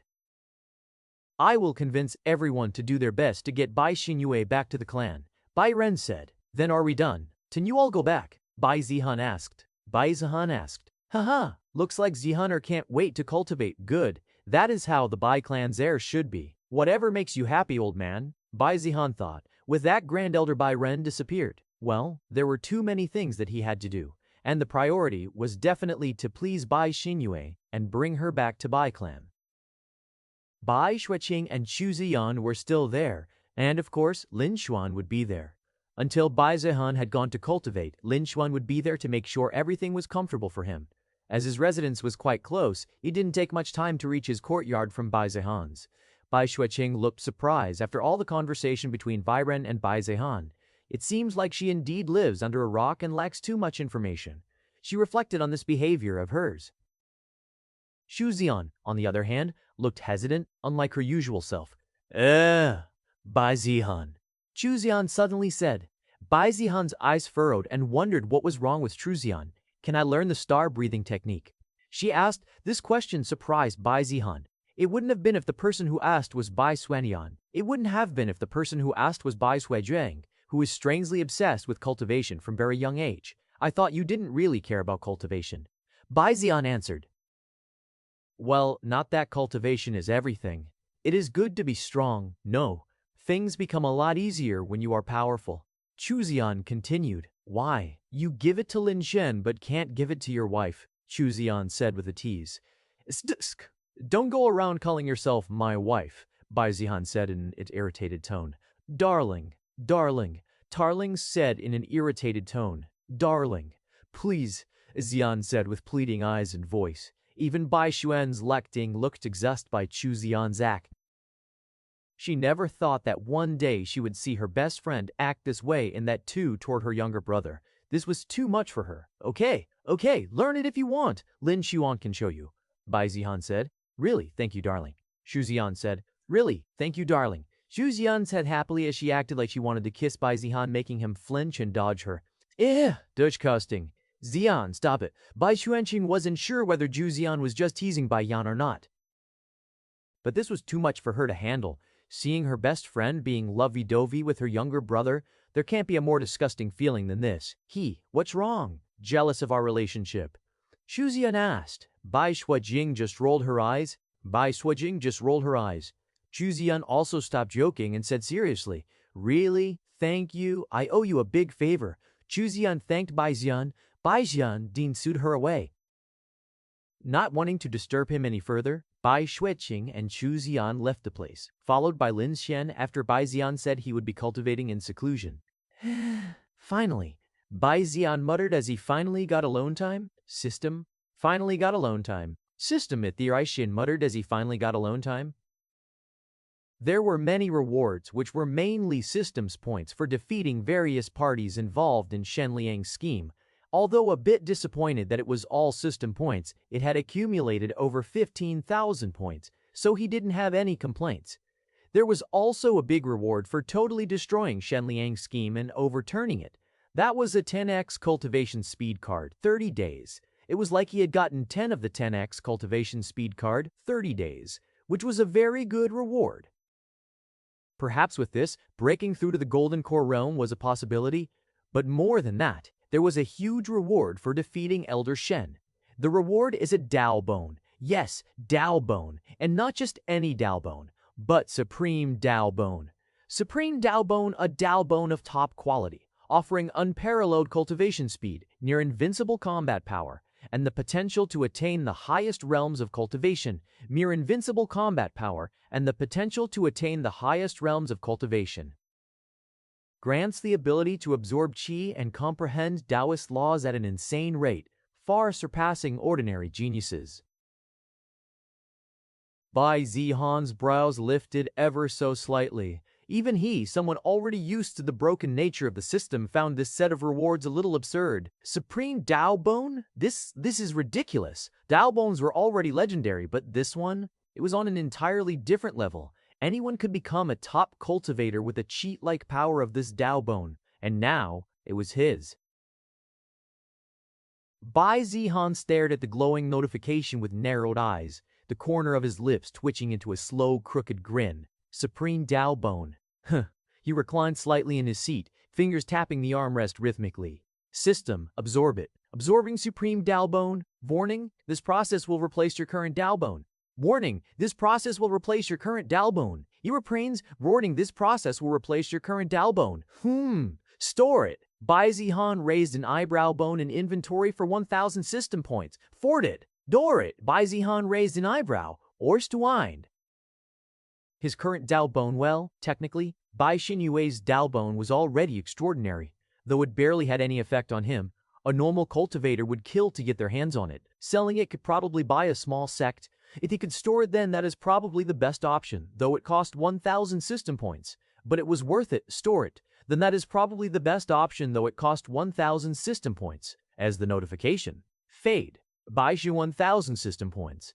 As the notification faded, Bai Zihan felt a strange pull inside his chest, not painful, but deep. Bai Zihan felt a strange pull. It's unsettling.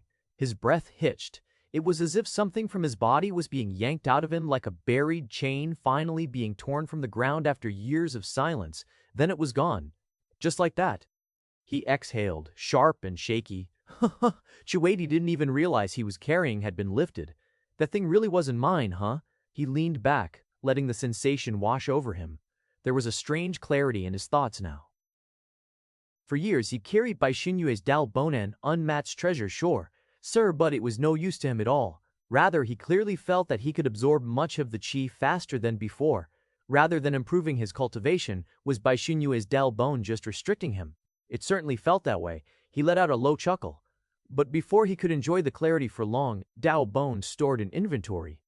Beginning absorption of Supreme Dao Bone. Estimated time, 12 hours. Peen level, extreme, of Supreme Dao Bone. Estimated time, 3 cum. As. Ho, joy, Bai Zihan muttered, already bracing himself. It's always extreme with you, isn't it? Then the pain hit. Like every part of him, body and bone, was being deconstructed and rewritten on a fundamental level. His bones shattered, his meridians rewired, then reforged with something more powerful. Golden blue light surged from his body, lighting up the entire room. Perhaps it was because of his body refinement through the primordial chaos body refinement technique, or maybe just because he had endured worse before, but Bai Zihan didn't think too much of the pain. Of course, a normal person would have lost their mind by now. 12 hours later. Absorption complete. Supreme Dao Bone successfully integrated. Warning, host's cultivation base has become unstable. Recommend entering cultivation immediately to stabilize. Bai Zihan's eyes snapped open. They glowed with swirling golden light, galaxies spinning in his irises. He inhaled once, just once, and the heavens seemed to respond. Spiritual qi roared into his courtyard like a tidal wave, and that was without him even activating the myriad breathing technique. If he did use it, the qi in his courtyard probably wouldn't be enough to keep up with him. He cracked his neck and stood up. That's more like it. Finally, he had some hope of surpassing those so-called geniuses in cultivation speed. He wasn't sure about Bai Xinyue, but he was damn sure his speed would now blow Lin Shan out of the water. And he still had a trump card, 10 Chen's cultivation speed card, 30 days. With that, even the so-called heavenly jade his dust at least for a month. With the combination of a Supreme Dao Bone, myriad breathing technique, 10x speed card, and top-tier pills from the Bai clan, these next 30 days were going to be insane. Normally, anyone else would have collapsed from that kind of agony, maybe even needed hours just to catch their breath. But Bai Zihan, he barely flinched, and now he acted like the pain had never even happened. Without wasting a moment, Bai Zihan began to cultivate, sparing no resources. While Bai Zihan was in seclusion, the outside world was reeling from what he had done. So all those rumors about Bai Zihan were made up by Shen Liang? What a despicable person! Yeah, everyone saw the memory mirror crystal. He orchestrated the whole thing. And Bai Zihan, he took one of Shen Liang's hands as punishment? Dude didn't hold back at all. The Shen clan won't take that lying down. Even if they don't, what can they do about it? Bai clan is the strongest in the desolate Heaven Empire. The Heaven Sword sect was in an uproar, and the chaos didn't stop there. Word had already spread across the entire desolate Heaven Empire. After all, neither Shen Liang nor Bai Zihan were unknown names. But to think that Shen Liang, the so-called genius, had been humiliated by Bai Zihan, the infamous waste of the Bai clan, it was too ridiculous. People didn't believe it at first, but the truth doesn't wait for permission. It spread like wildfire. Now everyone was waiting for the Shen clan's response. Would they stay quiet and admit fault, or escalate and fight the Bai clan? But not everyone was shocked. Must have used some underhanded tricks like always. Bai Xinyue muttered when she heard the news. Most people were shocked, but she wasn't. Bai Zihan was weaker in cultivation and had long been branded the Bai clan's joke. So for him to defeat Xin Liang, it should have been mind-blowing, but not to her, honestly. If she'd heard that Bai Zihan beat Xin Liang in a straight-up duel, she would have been shocked.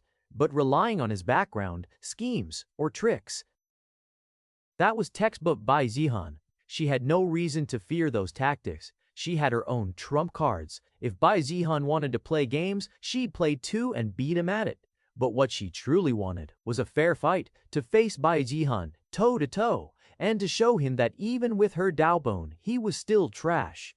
Just as Bai Zihan finished scoffing to herself, arms crossed, eyes cold, a light knock echoed at the entrance of her courtyard. "Junior sister Bai, are you in?" A voice called politely, slightly breathless.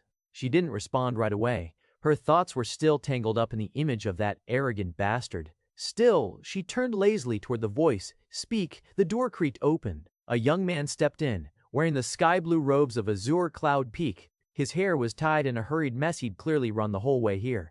"Junior Sister Bai," he said with a respectful bow. "Master is calling for you." Her eyes narrowed slightly. "Master? Do you know why?" "Yes, it seems some elders from the Bai clan have requested to meet you." That made her pause. She narrowed her eyes. "What do those people want now?" Ding. Notification, 10S cultivation speed card, 30 days, has expired. Bai Zihan's eyes slowly opened. Golden light swirled in his irises for a moment before fading. His once silent courtyard now brimmed with a residual, storm-like aura, and aftershock of the past month's madness. He exhaled, long and deep. It felt like an entire lifetime had passed and, yet, at the same time, not even a blink. "Damn." Bai Zihan muttered, rubbing his temples. That speed card was crack. Going from riding lightning bolts in the heavens to dragging his ass across the dirt again. Yeah, that part stung. His cultivation had skyrocketed, from the mid-core condensation stage to the very brink of nascent soul. His supreme Daobone, paired with the myriad breathing technique and pills worth more than some sect's entire treasuries, had done the impossible. He felt like a different person. More than that, he was a different person. And yet now, the rush was gone. Like from flying in the sky to crawling on the ground. Still, he wasn't going to complain, not when the results spoke for themselves. "System," he murmured, stretching his arms lazily. "Status?" Housed info. Host, Bai Zihan, age, 16, cultivation realm, golden core, late constitution, supreme Dao bone martial arts, 9 shadows flowing light sword, minor mastery. Chiff! Almost broke through to nascent soul. Bai Zihan muttered with a satisfied smirk. "Another week," and I muttered with a satisfied smirk. "Another week," and I muttered of a satisfied smirk. Pick card. Supreme Dao bone and myriad breathing technique was too much of a cheat. Using them together was like flying through heaven without even trying. It had already exceeded his expectations, and unexpectedly, he'd reached the late stage of the Golden Core realm. He'd only hoped to touch the Golden Core stage, but he'd completely underestimated what the Supreme Daobone could do. It was like strapping jet engines to a horse-drawn carriage, like going from riding a donkey to piloting a jet. He came out of his courtyard and looked toward the sky. It was a sunny afternoon, with birds chirping and spiritual beasts roaring faintly in the distance. The usual peace, Time to check what's been going on while I was cultivating. He was curious to see whether the Shen clan had responded or if they were pretending like nothing had happened. Had the Bai clan managed to convince Bai Xinyue to return? He stepped out of the training chamber, robes fluttering in the breeze. Should I call for Fang Jinyan or Kong Zhanhong? He smirked. Let's just call for both. It hadn't even been 5 minutes since Bai Zihan sent the summons, yet both Fang Jinyan and Kong Zhanhong arrived like they'd been camping outside his courtyard, just waiting for the call. The two young men all but sprinted into the pavilion, robes barely smoothed down, faces wearing wide, practiced smiles. Young master, they spoke in unison, nearly tripping over each other in their enthusiasm. You're both quick. Kong Zhanhong clasped his fists with a respectful boo, grinning. We would have arrived sooner, but didn't want to disturb your cultivation. Fang Jinyan added quickly, yes, we were outsider, nearby, just in case you needed anything. Both of them were practically radiating ass-kissing energy, their eagerness so strong it was almost visible in the air. Kang Zhanhong was even more fired up now there was competition for his role. And not just anyone. Senior brother Fang Jinyan, who was just as eager to kiss Bai Zihan as. He couldn't afford to lose. He was set on becoming the greatest bootlicker in sect history. Young master, congratulations on your cultivation. Your aura was radiating from afar. It felt like a nascent soul elder had descended. And the way you handled that bastard Shen Liang, absolutely legendary. Word of your achievement is spreading throughout the desolate Heaven Empire. Kong Zhanhong went on, tone full of awe. I just pity I wasn't there to see Shen Liang get crippled. This is my biggest regret. Bai Zihan just nodded, then turned to Fang Jinyan, who had been waiting patiently for his turn. But how could he compete with veterans like Kong Zhanhong? All he could do was watch as Kong Zhanhong went far and beyond to shovel praise. Fang Jinyan, Bai Zihan said calmly, sipping his tea. You did well before. For that, he tossed a small pouch forward. Fang Jinyan caught it midair and opened it. His pupils shrank. 10. These are high-tier golden essence pills, Bai Zihan cut in, waving a hand. Your reward. Fang Jinyan immediately knelt and bowed, eyes shining. Many thanks, young master. Kong Zhanhong twitched slightly but didn't say a word. He wasn't stupid, he knew he hadn't earned anything. Yet, Bai Zihan let the moment hang, then set his cup down with a soft clink. All right. Let's get to business. His voice was calm but commanding. The mood shifted instantly.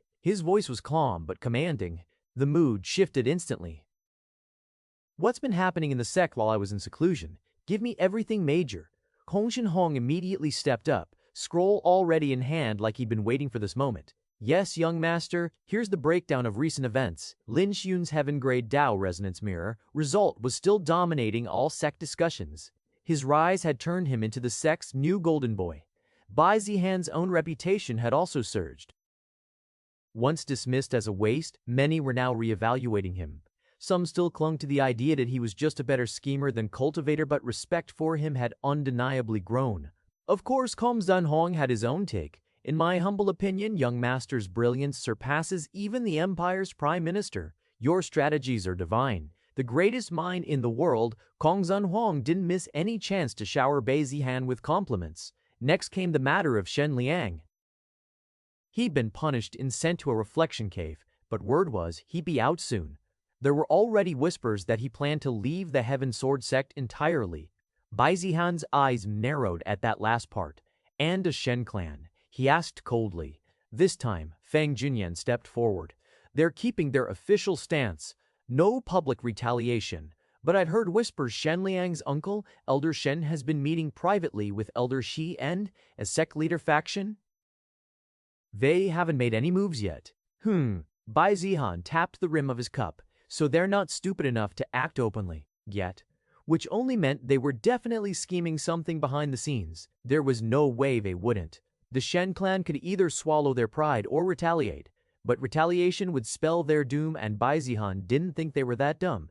Even if Shen Liang was, they might try to rally allies, the Li clan, perhaps even neutral forces. And the anti-sect leader faction, after losing face in one of their own elders, they were weakened. If they couldn't recover from that loss, their ambitions were dead in the water.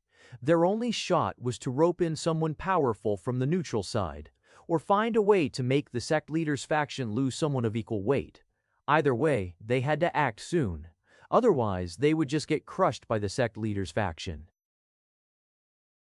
Few things seemed to have changed since he was cultivating. He was definitely prepared for some elders to appear and demand justice for what he'd done to Shen Liang, but as a villain, it seemed like the usual script of beat the young, the old one appears wasn't going to happen this time. Bai Zihan leaned back in his chair, gaze thoughtful as he swirled the tea in his cup brought over by Kong Zhenhong. It didn't seem like any of the parties had made any moves since he destroyed Shen Liang.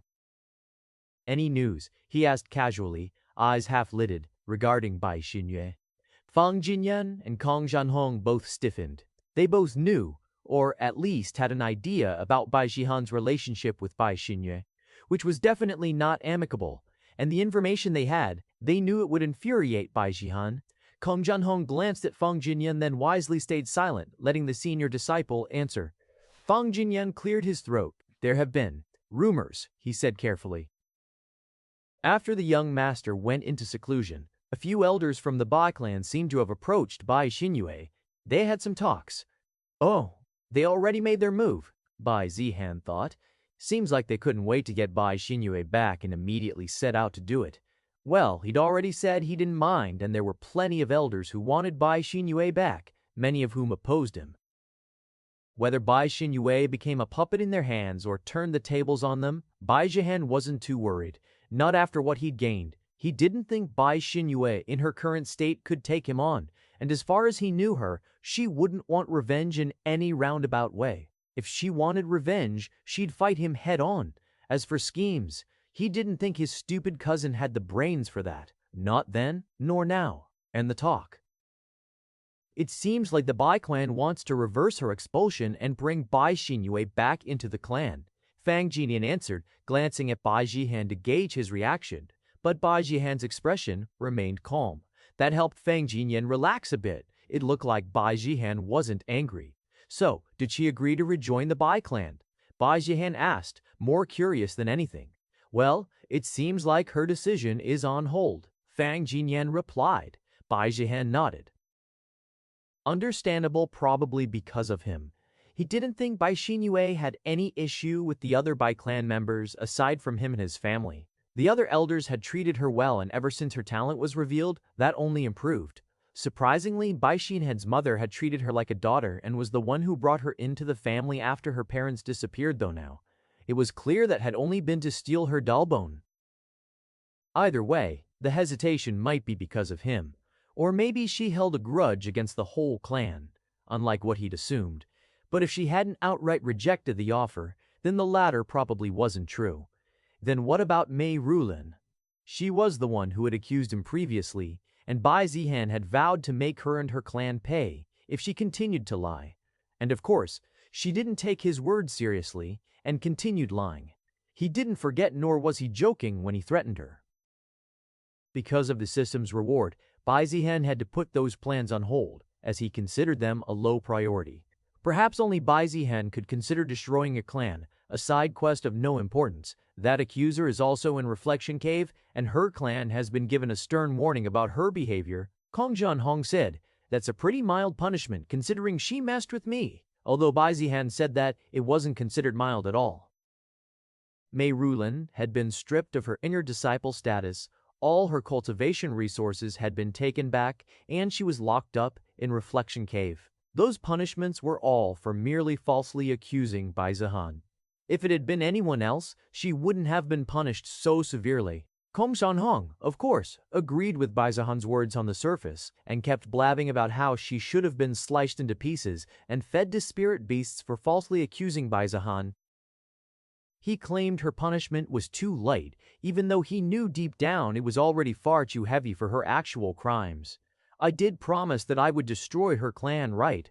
Previously, he had warned Mei Rulin that if she continued to falsely accuse him, he would take revenge by destroying her clan. Fang Jinyan nodded. Kong Zhenhong hadn't been present at the time, but he had. Bai Zihan had indeed said those words, though he'd assumed it was just a threat to scare Mei Rulin. So he didn't understand why Bai Zihan was bringing it up again. Fine then, it looks like I need to keep my word, Bai Zihan said lazily.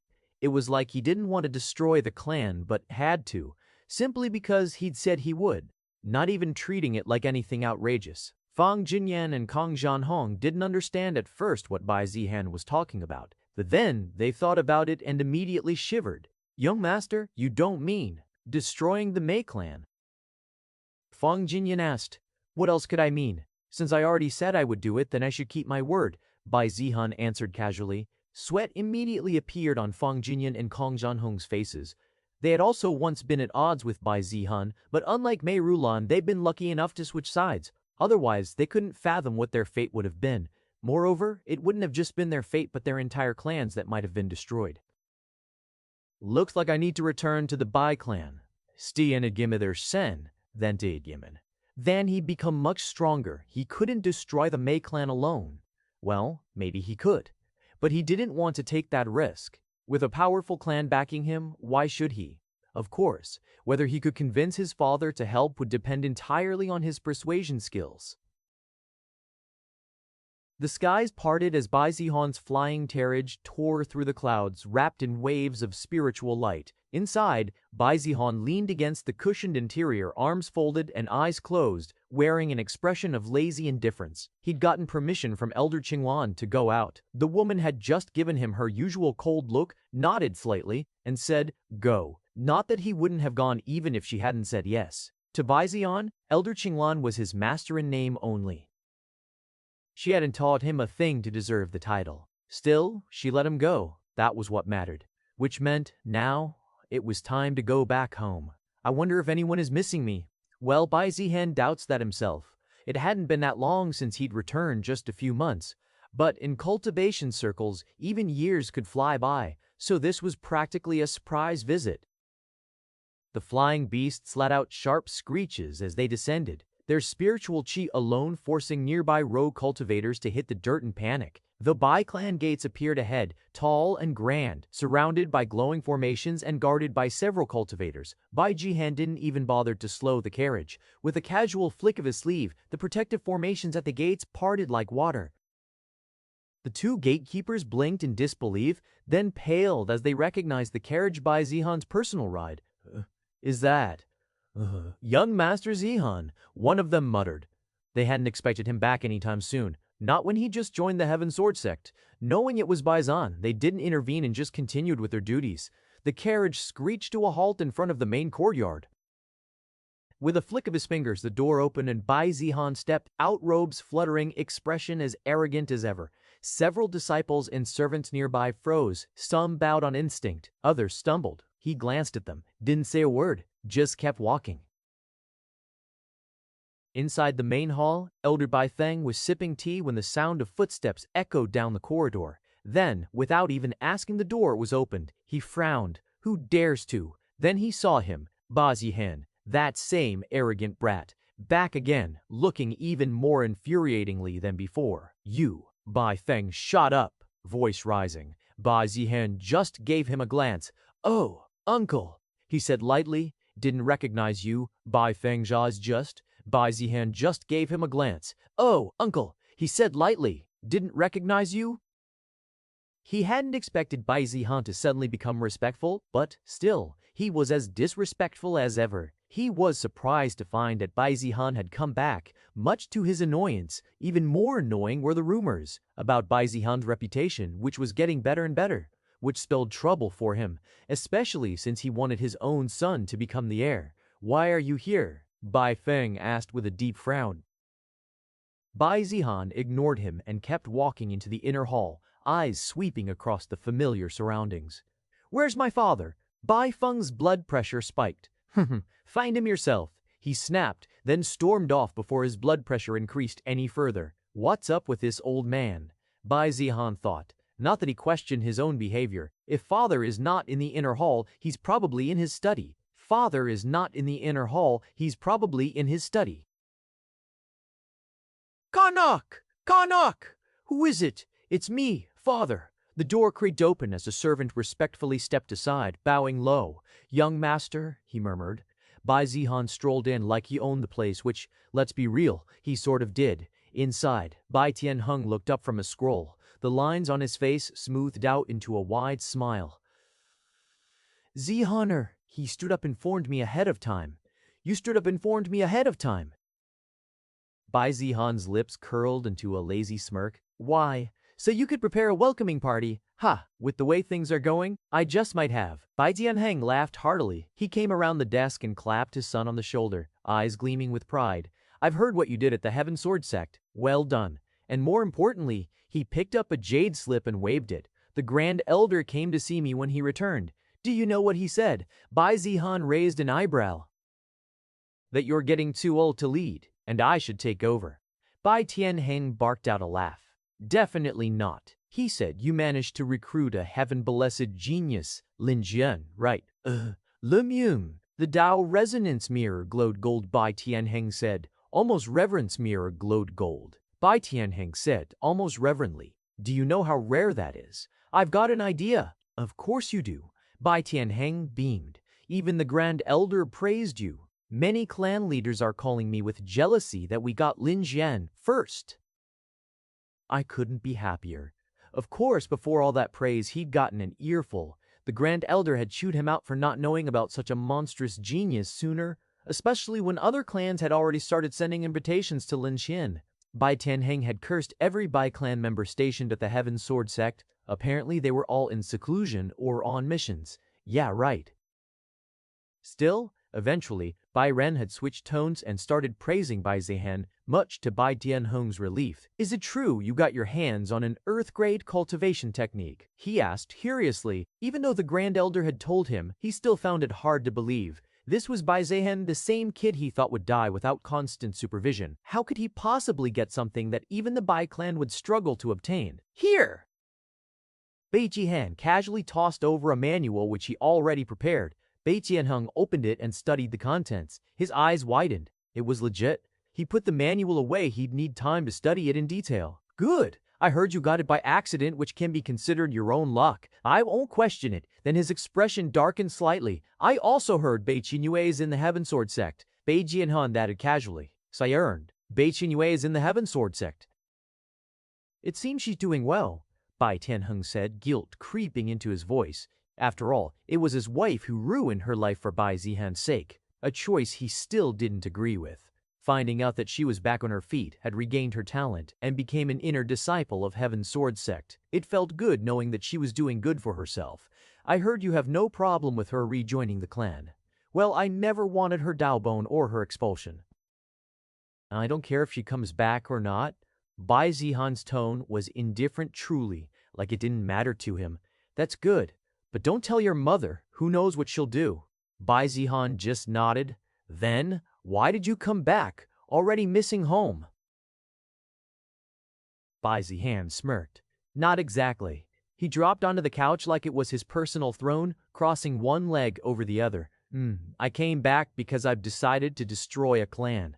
The room went dead silent. Bai Tianheng blinked in surprise, not expecting such an answer. And Bai Zihan was acting like he was saying he wanted to go on a stroll. If it were an average person, they might have asked whether Bai Zihan had gone crazy. Which one? Bai Tianheng just asked which clan. Which one? But Bai Tianheng just asked which clan. He figured it might be the Shen clan. They were the ones who defended Bai Zihan after all. And destroying the Shen clan wasn't exactly difficult. But it wasn't something you decided on over tea either. If it was the Shen clan, Bai Tianheng was already preparing to shut the idea down. It wasn't feasible. The Mei clan. Bai Tianheng frowned. The name didn't ring a bell. He couldn't be bothered to remember every small-time group out there, and the Mei clan was undoubtedly one of those. So why the hell did his son want to wipe out some no-name clan? He hadn't been at the Heaven Sword sect lately and didn't know about Mei Rulan falsely accusing Bai Zihan, nor did the Grand Elder Bai Ren who's ridding Bai Zihan. Nor did the Grand Elder Bai Ren, who'd arrived late. Why? Tianheng asked. He wasn't against the idea. This was the cultivation world. Destroying a clan or two every few years was practically. If the Bai clan did it, people might whisper for a bit, but then they'd forget in few weeks as well. Still, he wasn't about to just hand his son a sword and say, go nuts, without a reason. She helped Shen Liang falsely accuse me. I warned Mei Rulan I'd destroy her clan if she kept lying. She didn't listen, so now I'm following through. Bai Tianheng's brows furrowed. Even so, destroying a whole clan wasn't something you did on a whim. I think our Bai clan's reputation has been slipping lately. Even someone like Mei Rulan dares to challenge the heir of the Bai clan. If we crush the Mei clan, it'll remind everyone not to mess with us. Bai Zihan's tone was calm, but his intent was sharp. Bai Tianheng rubbed his temples. Indeed, ever since the Li and Zhao clans had formed their alliance, the Bai clan had been too passive. People were starting to doubt their strength. Maybe that was why Xin Liang had dared to challenge Bai Zihan in the first place, thinking the Bai clan had grown weak or distracted. Zihaner, aren't you saying that just because of your personal grudges? I am, Bai Zihan said honestly. But that doesn't mean I'm wrong. Do you know how many elders I'll have breathing down my neck if we start a blood feud with the Mei clan? Bai Tianheng muttered. Then just tell them to hold their breath, Bai Zihan replied without blinking. Bai Tianheng exhaled sharply. You're serious, dead serious. Silence. Then Bai Tianheng leaned back and studied his son. The brat he'd once thought would never amount to anything, and now he is planning to do something as big as this. You've really changed, Bai Tianheng murmured. About time, right? Bai Tianheng chuckled. All right, I'm in a good mood and you've made major contributions to the clan. Doing us favor to you won't hurt us. I'll need to know the strength of the Mei clan first. After that, I'll decide how many elders to send. Great, Bai Zihan said, rising. Let me know when you're ready. I'll watch the destruction myself. Later, on his way back, Bai Zihan slowed as he heard raised voices coming from the garden near his courtyard. He frowned. The Bai clan estate was usually quiet and orderly, especially around his residence. But now, someone was yelling, "Who the hell are these noisy clowns?" He turned the corner. Luo Jin stood stiffly beside a flower bed, head lowered, gripping a broom with trembling hands. Surrounding her were three maidservants, arms crossed, faces twisted in mockery. What the hell are you doing just standing there? It's your turn to clean the garden. Yeah, must be nice, huh? Playing little mistress just because you served young Master Bai before. Huh, guess we were fools working hard while you just got to laze around. Lu Jin's hands tightened around the broom handle. Her voice was barely a whisper. I didn't rest. I just went to get new broom bristles. Excuses again. Another maid stepped forward. You think we're stupid. Just because you were his personal maid, you think you don't need to follow the schedule like the rest of us. Bai Zihan's expression turned icy. He stepped forward. What's going on here? One of the maids, not turning, snapped. It's none of your business. Lu Qin gasped softly. Young master, the maid froze. They all did. Heads turned, faces drained. Young master. The maid froze. They all did. Heads turned, faces drained. Young master, by you, I didn't recognize you. Please forgive me. They dropped into frantic bows. I'll ask again. Why were you yelling at my maid? One servant stammered.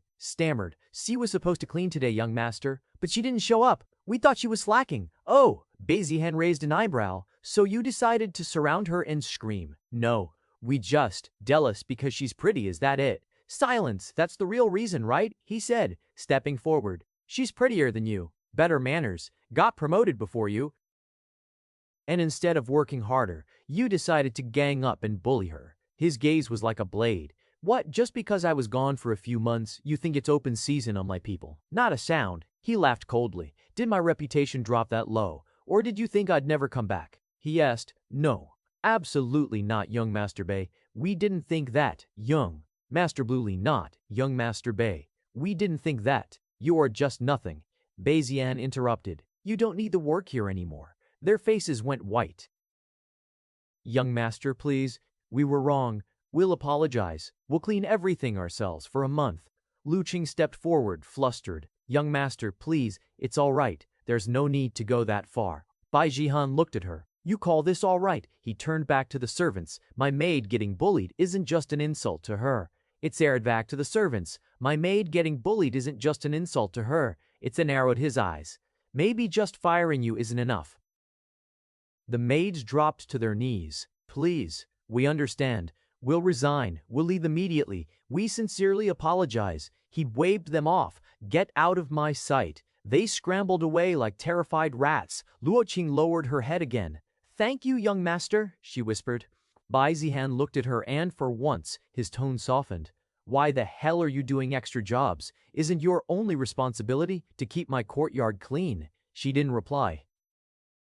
It was clear those servants had bullied her into taking extra duties. Her job was easier, and her pay was better. Back when he was around, nobody even wanted to be associated with him. They felt pity for Luojing who was stuck with him, but now they are jealous because her work is easier and pay is much higher. Sk. You don't need to listen to what others say. If others try it again, just use my name, and if they still don't listen, he grinned.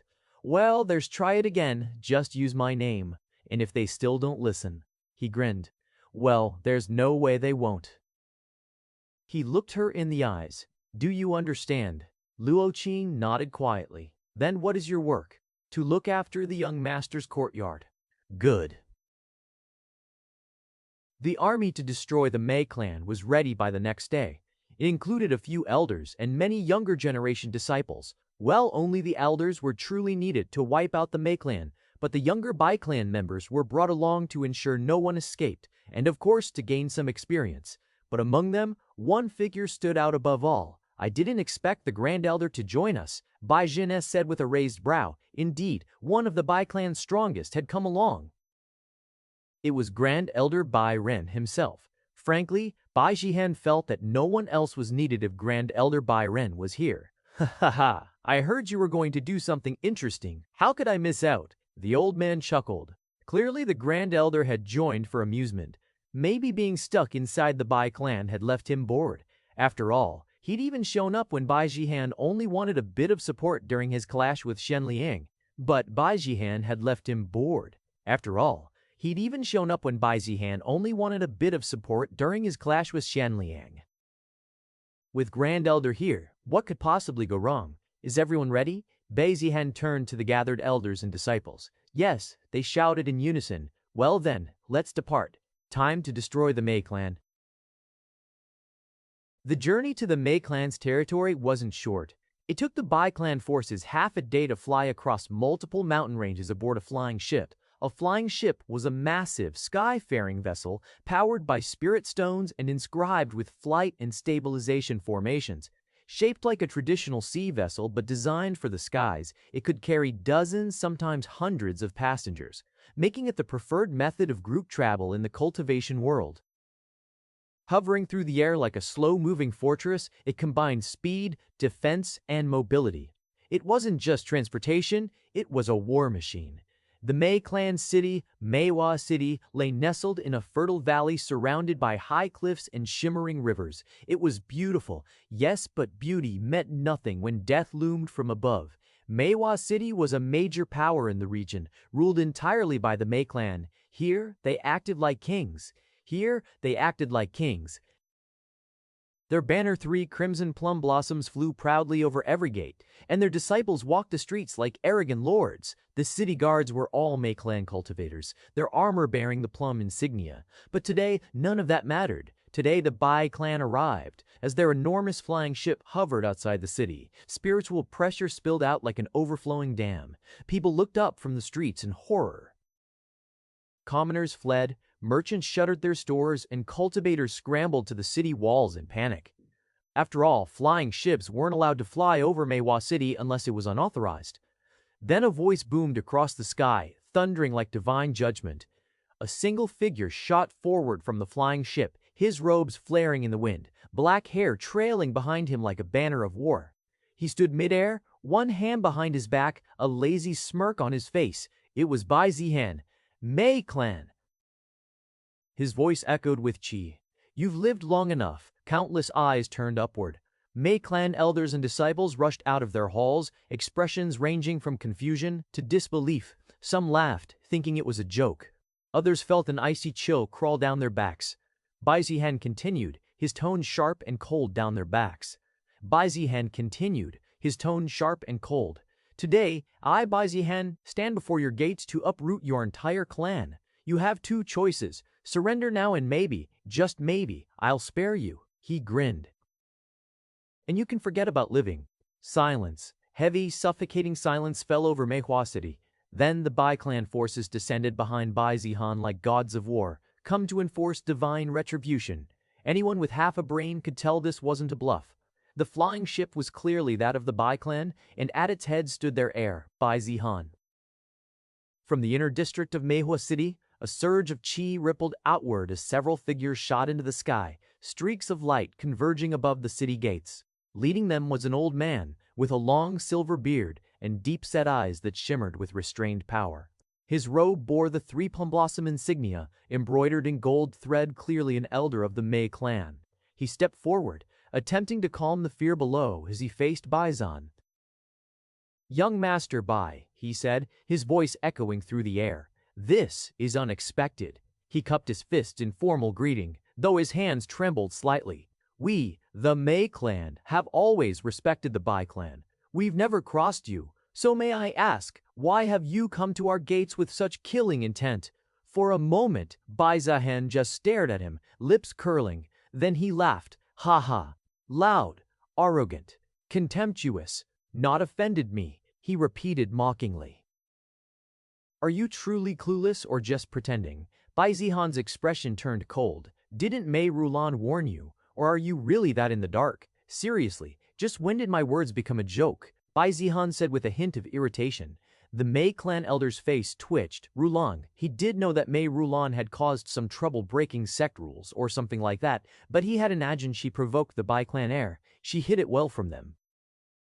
"Young master," the elder said quickly, "although I don't know the full details, let me apologize on her behalf. She's young and ignorant." Though he didn't fully understand the situation, he could tell that Mei Rulan had somehow offended Bai Zihan, and now the clan was paying the price. He had to do everything in his power to de-escalate this. Bai Zihan looked amused. These old men knew their place, unlike the younger ones. "I already said it before everyone. If Mei Rulan doesn't stop falsely accusing me, I would destroy her clan. What can I say? A promise is a promise." The Mei clan elder's expressions darkened.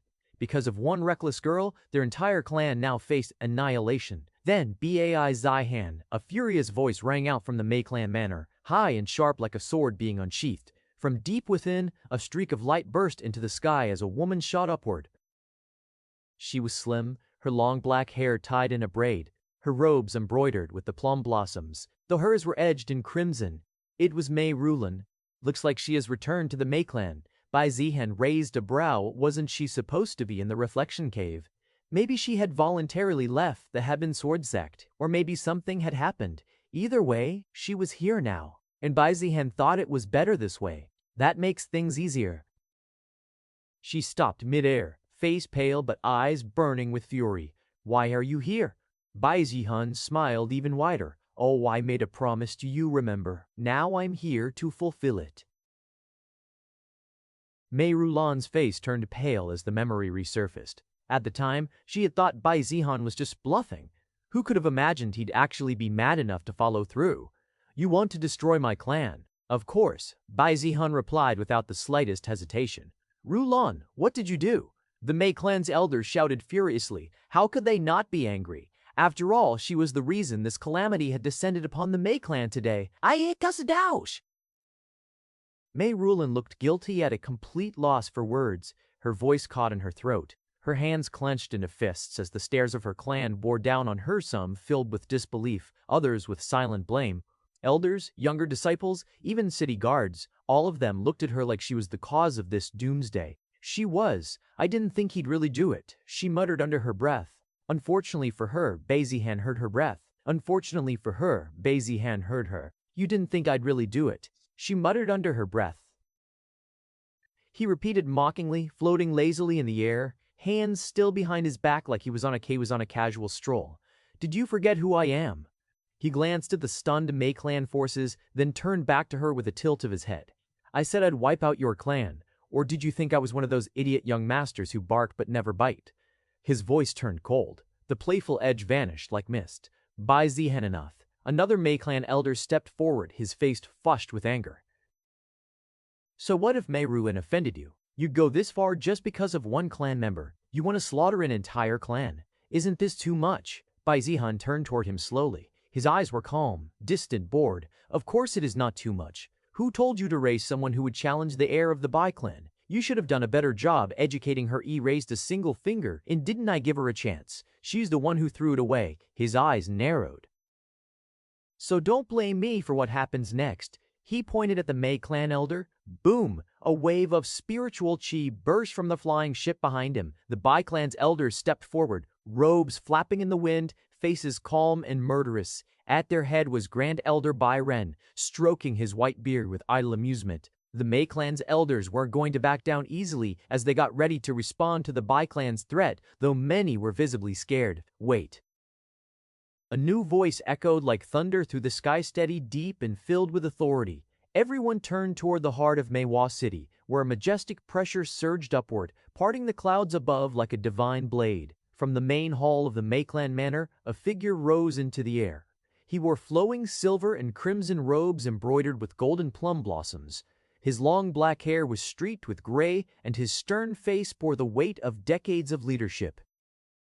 His presence silenced everything. It was the Mei clan leader Mei Yunhei. The air turned heavier as he floated forward, stepping between his trembling clan members and the Bai clan's looming forces. "Young Master Bai Zihan," he said calmly, hands clasped behind his back. "I am Mei Yunhei, head of the Mei clan." He introduced himself politely, with his head bowed. Mei Yunhei, head of the Mei clan. He introduced himself politely with his head bowed. Mei Yunhei of Mei Rulan. She froze. He turned back to Bai Zihan and bowed. Rulan. She froze. Not a groveling bow, but a formal, sincere gesture of submission. "We surrender." Gasps erupted behind him. "What? Clan leader? Surely there must be another way." Several Mei clan elders stepped forward in protest, faces twisted in disbelief. "Patriarch, how can we just silence?" Mei Yunhei's voice cracked like thunder. Those who spoke immediately shut their mouths. He turned to them with eyes that had once led the clan through wars, disasters, and sect rivalries. "Look around you. Do you think we are in any position to bargain?" His eyes landed on Grand Elder Bai Ren. Others might not recognize him, but how could he not? Bai Ray, not monster in his prime. His name once echoed across the continent. No one dared to provoke him. He was said to have reached the immortal realm I realm. Mei Yunhei couldn't even dream of touching. If Bai Ren wanted to, Mei Yunhei knew that he could reduce Meihua City to ashes in seconds. And even if they managed to defeat Bai Ren and his forces now, what then? The Ba clan would simply send stronger reinforcements, bigger, deadlier. There was no escape. Surrendering was the only option. That is the Ba clan's Grand Elder. The power gathered here today could wipe us out 10 times over. Do you want to resist and die, dragging all our disciples and families down with us? His voice was cold. All because of one mistake. The elders lowered their heads in shame. Then his gaze fell upon Mei Rulan again. She flinched. "And you?" Mei Yunhei's voice dropped, now full of fury. "You've truly brought disgrace to our clan." "Father, She tried to speak, but he raised a hand. "Enough, not a word." His voice cut like a blade. "You will be punished, severely." Mei Rulan's lips trembled. Severely. Mei Rulan's lips trembled. She bit down and lowered her head. Pride shattered. Bai Zihan watched it all with amusement dancing in his eyes. "Interesting," he murmured. "Looks like this one isn't completely stupid." Mei Yunhei turned back to him. "Dadim, we accept all responsibility," he said steadily. "If compensation is required, we will pay it. If punishment is needed, we will accept it." He cupped his fists deeply. "I only ask for the lives of our people." Silence. The Bai clan disciples and elders looked toward Bai Zihan, waiting for a signal. After all, everything depended on what Bai Zihan, and they were just here to fulfill Bai Zihan, waiting forward slightly in the air. But Bai Zihan just smiled. "Oh," he leaned forward slightly in the air. "You'll accept any punishment." "Yes," Mei Yunhei said without hesitation. "Even crippling your cultivation?" Bai Zihan asked. Gulp. "If that's what it takes, I'm willing," Mei Yunhei said firmly. "Father," Mei Rulan cried out. She never imagined that chasing a little personal gain would bring her and her clan to this point. Even her proud father was being humiliated, forced to kneel and bear this shame. "Interesting," Bai Zihan said. "I'm in a good mood today. Let's head to the Mei clan." "Interesting." Innings then said a Miuade was to do the Mei clan. "I'll decide what to do. Once I'm there." He hadn't expected the Mei clan to surrender so easily. Looks like their leader was a sensible man. He knew that resistance was pointless, though if this were a protagonist's story, he figured there'd be some dramatic last stand, a surge of power, or a last-minute miracle. But this was the villain's path, and villains rarely got that kind of drama. Villain's path is easy until his death. The Bai clan forces descended like a dark tide, the air crackling with power as they followed Bai Zihan through the skies toward the Mei clan compound. The streets of Meihua City were deserted, its citizens hiding behind closed doors, shivering in fear as the infamous young master of the Bai clan passed overhead. Mei Rulan walked at the back, head bowed, steps unsteady. Her hands wouldn't stop trembling. She could still feel the weight of her father's glare like a sword piercing through her spine. It was over. She'd doomed them all. And it was because of her greed. As the grand gates of the Mei clan opened, a parade of elders, stewards, and disciples lined up in silence. No one dared to speak. Bai Zihan stood at the front, looking over them with that same casual smirk. "So this is the mighty Mei clan," he remarked sarcastically. Well, compared to the Bai clan, the Mei clan couldn't even begin to compare. Their mansions were like huts next to the Bai clan's towering palaces. Kind of underwhelming, don't you think? No one from the Mei clan responded. They didn't dare even if they knew that they were looked down on. Though would you even call it looking down on when it was the reality? Anyway, they continued toward the Mei clan's main hall. Red carpets had been rolled out, incense burned in ornate golden burners. Servants moved like the wind, setting down trays of spirit fruits, rare teas, and crystal cups filled with glimmering nectar, the best of their reserves, plucked straight from the clan leader's personal treasury. Top-grade spiritual peaches, luminous jade grapes, and golden mist tea brewed from leaves over 100 years old. To most guests, this would have been a royal reception. To the Bai clan, it was just barely passable.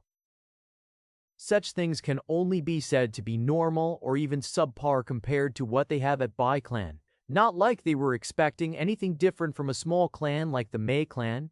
Bai Zihan sat at the head of the main hall with one leg lazily draped over the other, swirling a cup of tea without drinking it. The smile on his lips was calm, but the air around him was suffocating. All the Mei clan disciples and elders stood stiffly in two orderly rows. Every one of them had been instructed to show full respect.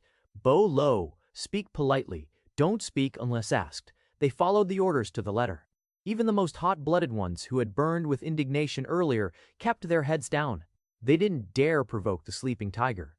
At the far end, Mei Yunhee stood personally beside Bai Zihan, pouring tea himself. He looked less like a respected clan leader and more like a servant. "Please forgive the humble offerings, young Master Bai," he said. "We've provided the best our clan has to offer." Bai Zihan raised an eyebrow. "Oh, this is the best." "Yes," Mei Yunhan nodded quickly. "Though I know it may not compare to the Bai clan standards, it's fine." Bai Zihan waved a hand, cutting him off mid-sentence. It's fine." Bai Zihan waved a hand, cutting him off mid-sentence. He popped a single jade grape into his mouth and chewed slowly. "It's not complete trash. Mei Yunhe bothers us." The Mei clan was throwing everything at them, and it still looked like a pauper entertaining nobles. But Mei Yunhe didn't falter. He ordered more delicacies brought forward, instructed musicians to play soft guqin melodies in the background, and even offered several clan treasures as tokens of apology, all while smiling like this was just a friendly diplomatic visit. But everyone knew the truth. This wasn't hospitality, it was survival. Just as another tray of spirit fruit was laid before Bai Zihan, the heavy silence of the main hall was shattered. "Let me go!" An angry voice sounded from outside the main hall of Mei clan. "Please, don't go. Clan leader has forbidden anyone to enter." It looked like the guards of Mei clan were trying to stop the intruder, though they failed. Boom! A blast echoed through the air as the ornate main door slammed open, cracking the intricate carvings along the frame. A violent gust of wind tore through the hall, scattering incense smoke and rattling teacups. Ding! Heaven's chosen detected. Heaven's chosen! Notification popped up, alerting Bai Zihan to the presence of a Heaven's chosen. He didn't even flinch. He didn't look surprised. If anything, he looked amused. His red eyes slowly turned toward the entrance, a flicker of curiosity surfacing beneath his lazy smirk. Now that's more like it. If it had been before, he might have been nervous. Going up against the protagonist was never a good idea, but not this time. He'd come here with elders not just to oversee the Mei clan's destruction, but to sniff out any Heaven's chosen who might return seeking revenge. Looks like that was a good call. Even in a minor clan like the Mei clan, one had shown up. Analyzing! Analyzing! Name Mo Yichin, age 18, fate grade 1 star, cultivation base, golden core, early destiny. Mo Yichin has obtained a mysterious sword of unknown origin, an evolving divine weapon that grows alongside its wielder. As long as the right materials are found, it can absorb them and evolve to the next grade. Its potential is limitless. Through it, his swordsmanship advances at a terrifying pace, allowing him to dominate opponents far above his level. So long as the sword continues to evolve, so will he. A low chuckle escaped Bai Zihan's throat. This time, the protagonist seemed to be the least favored among the heavens chosen. Understandable. If his only cheat was a powerful weapon, then his 1-star fate grade made perfect sense. Sure, it was a divine weapon that could carry him far, but that's all he had. Strip it away, and he was just another decent cultivator. Nothing more. No wonder the heavens gave him just 1 star. Still, Bai Zihan's odds their guy wasn't from the Mei clan. So why was this guy here? Whatever the reason, this was getting interesting.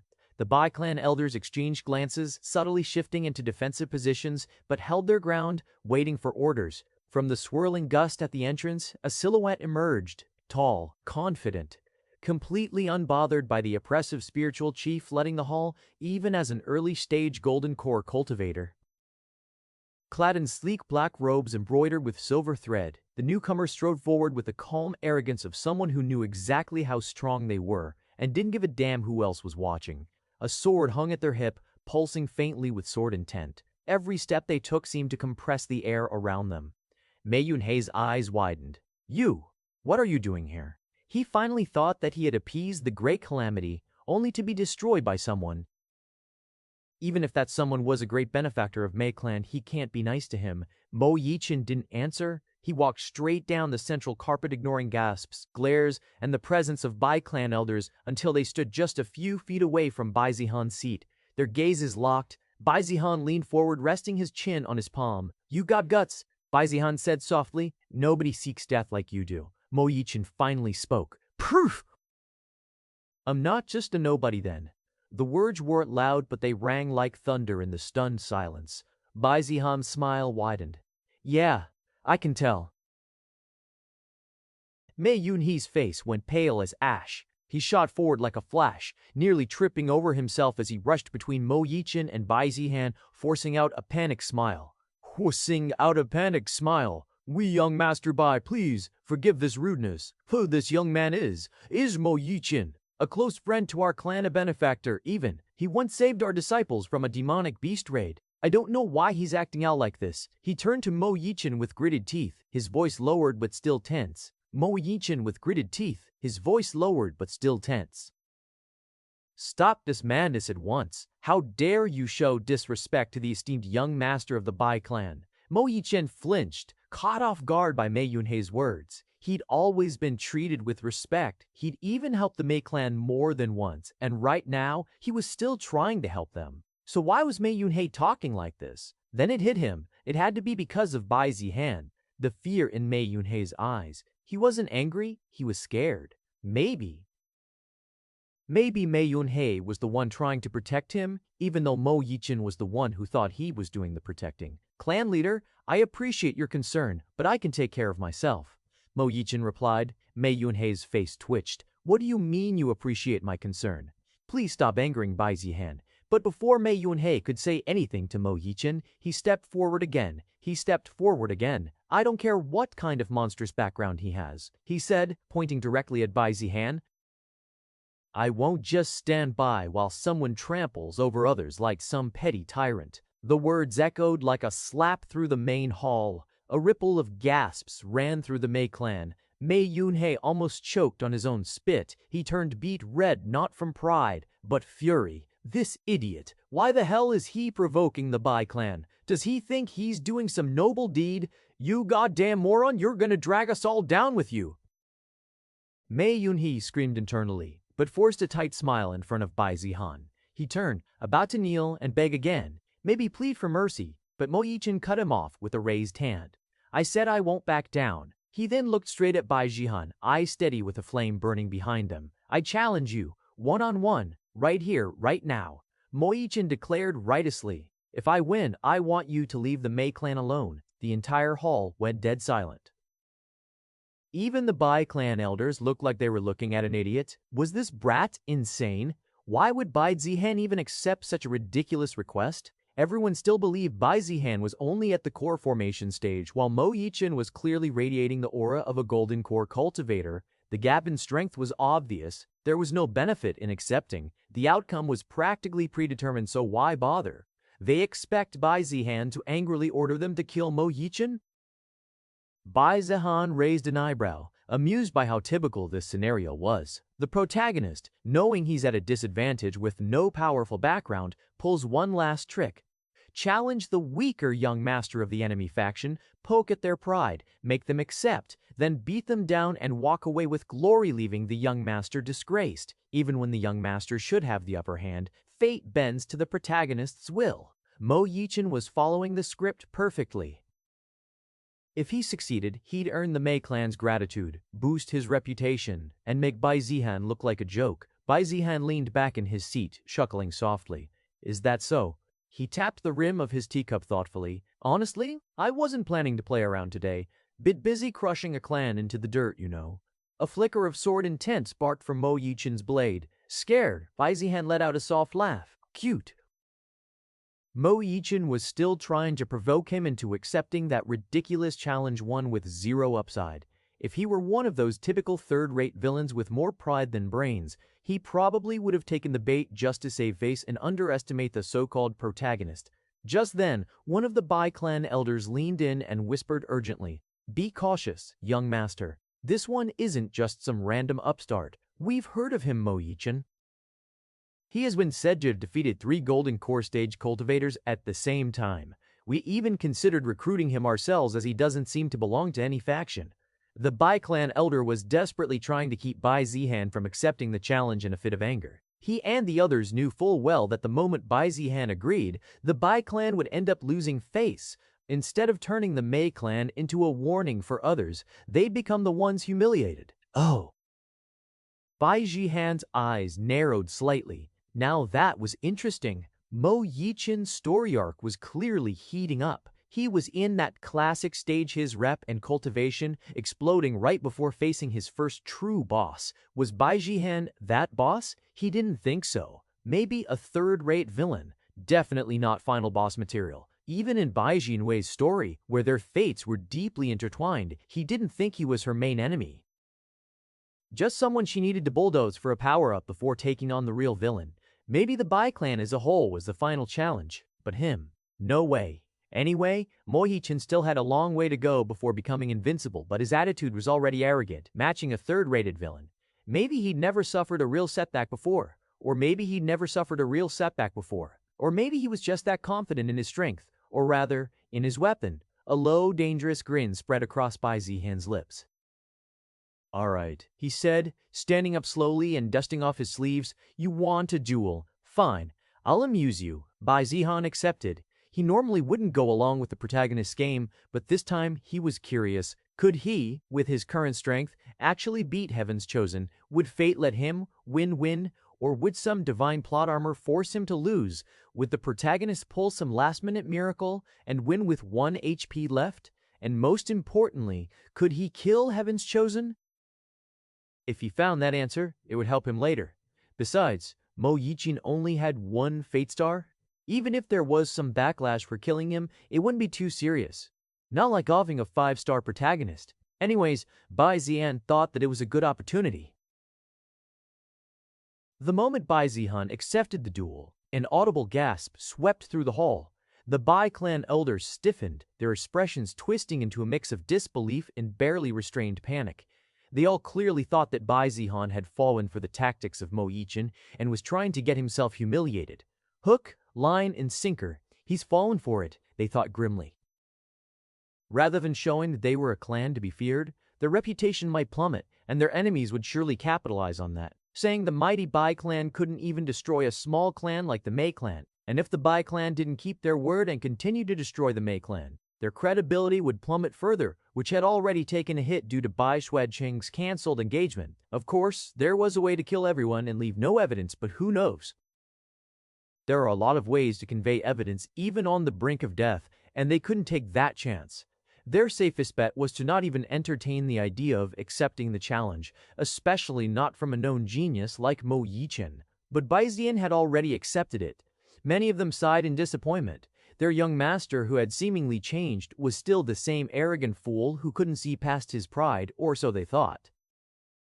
However, Grand Elder Bai Ren showed no such sign of concern. He was watching Bai Zihan's actions without missing a beat. With how Bai Zihan had performed at the Heaven Sword Sect and how he handled Shen Liang, Bai Ren knew this boy was no fool. He wouldn't walk into an enemy's trap without something to back it up. Don't disappoint me, Grand Elder Bai Ren thought. On the other side, Mei Yunhe was trying very hard not to let a grin creep onto his face. He accepted. He actually accepted. He actually accepted. He actually accepted. He glanced at Mo Yichen, eyes flickering with a mix of hope and desperation. It was the complete opposite of his earlier attitude when he'd been furious with Mo Yichen's behavior. Now, he thought it was a good thing that Mo Yichen had been so provocative because Bai Zihan had swallowed the bait. If Mo Yichen really can beat Bai Zihan, then we won't need to worry about the Bai clan. Haha! I can even accept taking him as my son-in-law. I can even accept taking him as my son-in-law. Mei Yunhe thought excitedly, his hope rekindled. He also knew why Mo Yichen had dared to provoke even the Bai clan. He was after his daughter Mei Rulan.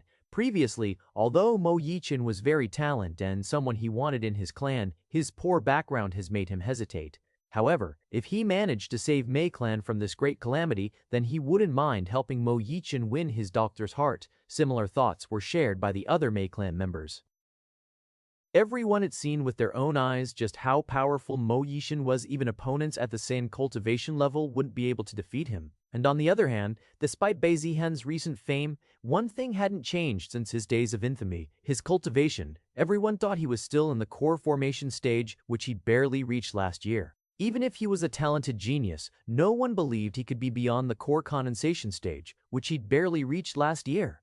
Even if he was a talented genius, no one believed he could be beyond the core condensation stage. And even if they were at the same cultivation level, most would still feel confident against him, let alone when they assumed there was a massive gap in cultivation too. So, they all believed Bai Zihan stood no chance against Mo Yichen, and unlike Li Feng, whom Bai Zihan beat up during the engagement ceremony, Mo Yichen hadn't promised to seal his cultivation. It was 100% guaranteed loss. It wasn't even a question. In Mei Yunhe's eyes, this wasn't a duel. It was a gift of golden opportunity. He exhaled softly, some of the tension in his shoulders melting away as he turned to the Mei clan elders nearby. They looked just as relieved, quietly nodding to themselves. Of course, they didn't show it. The Mei clan elders kept their expressions calm and respectful, because even if Mo Yichen won, that didn't give them the right to mock or insult the Bai clan. They knew better. If word of this duel spread in the wrong way, who knew what kind of retaliation the Bai clan might unleash next time? So, while there was hope blooming in the Mei clan's hearts, they were still walking on thin ice. Well, that only applied to the experienced and wise elders. The younger Mei clan disciples couldn't hide their excitement. Their happy, eager smiles said it all. Mo Yichen stood tall, sword in hand, eyes burning with righteous fire. He felt the confidence radiating from the Mei clan and gave them a slight nod. Especially when Mei Rulan looked at him with trusting eyes. He would win. Of course, he would. He was already imagining the glory that awaited him after defeating Bai Zihan. Across from him, Bai Zihan stopped a few paces away, his hands lazily tucked behind his back. He was trying hard not to smirk. He knew exactly what was going through everyone's heads as they looked down on him. He didn't care if they underestimated him, but if even a so-called Heaven's Chosens did it, only to die pathetically. Well, that would be kind of disappointing. Bai Zihan stood up and proceeded to head towards Mo Yichen. The Bai clan elders only grew more distressed. They turned to the Grand Elder, who still hadn't said a word, his face like stone. But it didn't seem like he was going to stop Bai Zihan. Are we really about to lose face like this? That was the thought in every disciple and elder's mind. None of them understood why Bai Zihan had agreed to this farce. None of them believed he could win. They had come here to crush the Mei clan underfoot. Instead, their young master was walking right into a trap blinded by pride. At least, that's what everyone thought. "I'll give you this," Mo Yichen said, voice loud enough for the crowd to hear. "At least you've got the guts to face me head on. I've met plenty of young masters who hide behind their clan's name, bark orders, and then run when shit gets real. Murmurs spread through the Mei clan ranks, some elders nodding in approval. It almost sounded like Mo Yichin was trying to give Bai Zihan a shred of respect before publicly crushing him. But Bai Zihan, he just laughed. A genuine, amused laugh. Not the fake kind you put on to save face. The kind that says, "You poor idiot. You have no idea what's coming." Haha. Bai Zihan chuckled, finally raising a hand to hide the smirk tugging at his lips. "You're really something. You know that." Mo Yichin's brow twitched. He had just praised Bai Zihan for his courage and was getting laughed for it. "What's so funny?" Mo Yichin asked, frowning. Bai Zihan dropped his hand and stared straight at him, eyes sharp as blades. "You stand there, acting all righteous, tossing compliments like you're doing me a favor, saying I've got guts." He stepped forward slightly, still composed but now cold and mocking. "Shouldn't I be saying that to you? You have the guts to challenge me with your meager strength." Mo Yichin's jaw tightened. "A loser like you getting a chance at me and actually having the guts to face death head-on. Of course, I should be the one complimenting your bravery," Bai Zihan said with a straight face, as if he were merely stating a fact. Not that anyone took those words seriously, except for one, Mei Rulan. She had already learned the hard way that Bai Zihan wasn't the waste that everyone made him out to be. He was insidious, he's deeper than the ocean. When he spoke, it always sounded like a joke or a vague threat. But wasn't it always the truth in the end? Otherwise, how had she brought such a disaster down on her own clan? Wasn't it because she thought Bai Zihan's words were just empty talk? Even so, she pushed aside her pessimistic thoughts and focused on what mattered now. If Mo Yichin could win, her clan might avoid being crushed by Bai Zihan. And with how Bai Zihan had always kept his word so far, she believed he would do the same this time too. "You arrogant bastard, Minus," Mo Yichin said angrily. The terrible memories came rushing back, times when he was mocked and looked down upon. Back before he got the artifact that changed everything. Sure, he always believed it was his talent and hard work that led him to it. And yeah, that was partly true, but the artifact would have been powerful with or without him to it. And yeah, that was partly true, but the artifact, the same couldn't be said for him without it. Ever since then, no one had dared to look down on him. His fame had spread across the desolate Heaven Empire, and even first-rate clans wanted to recruit him. But once again, there was looking down on him, and the one looking down on him was the infamous waste of the Bai clan. "I just hope you're not all bark and no bite. If you can't even last 10 minutes, I'll be really disappointed." Bai Zihan said. Moihin's killing intent surged. "You really think you can beat me?"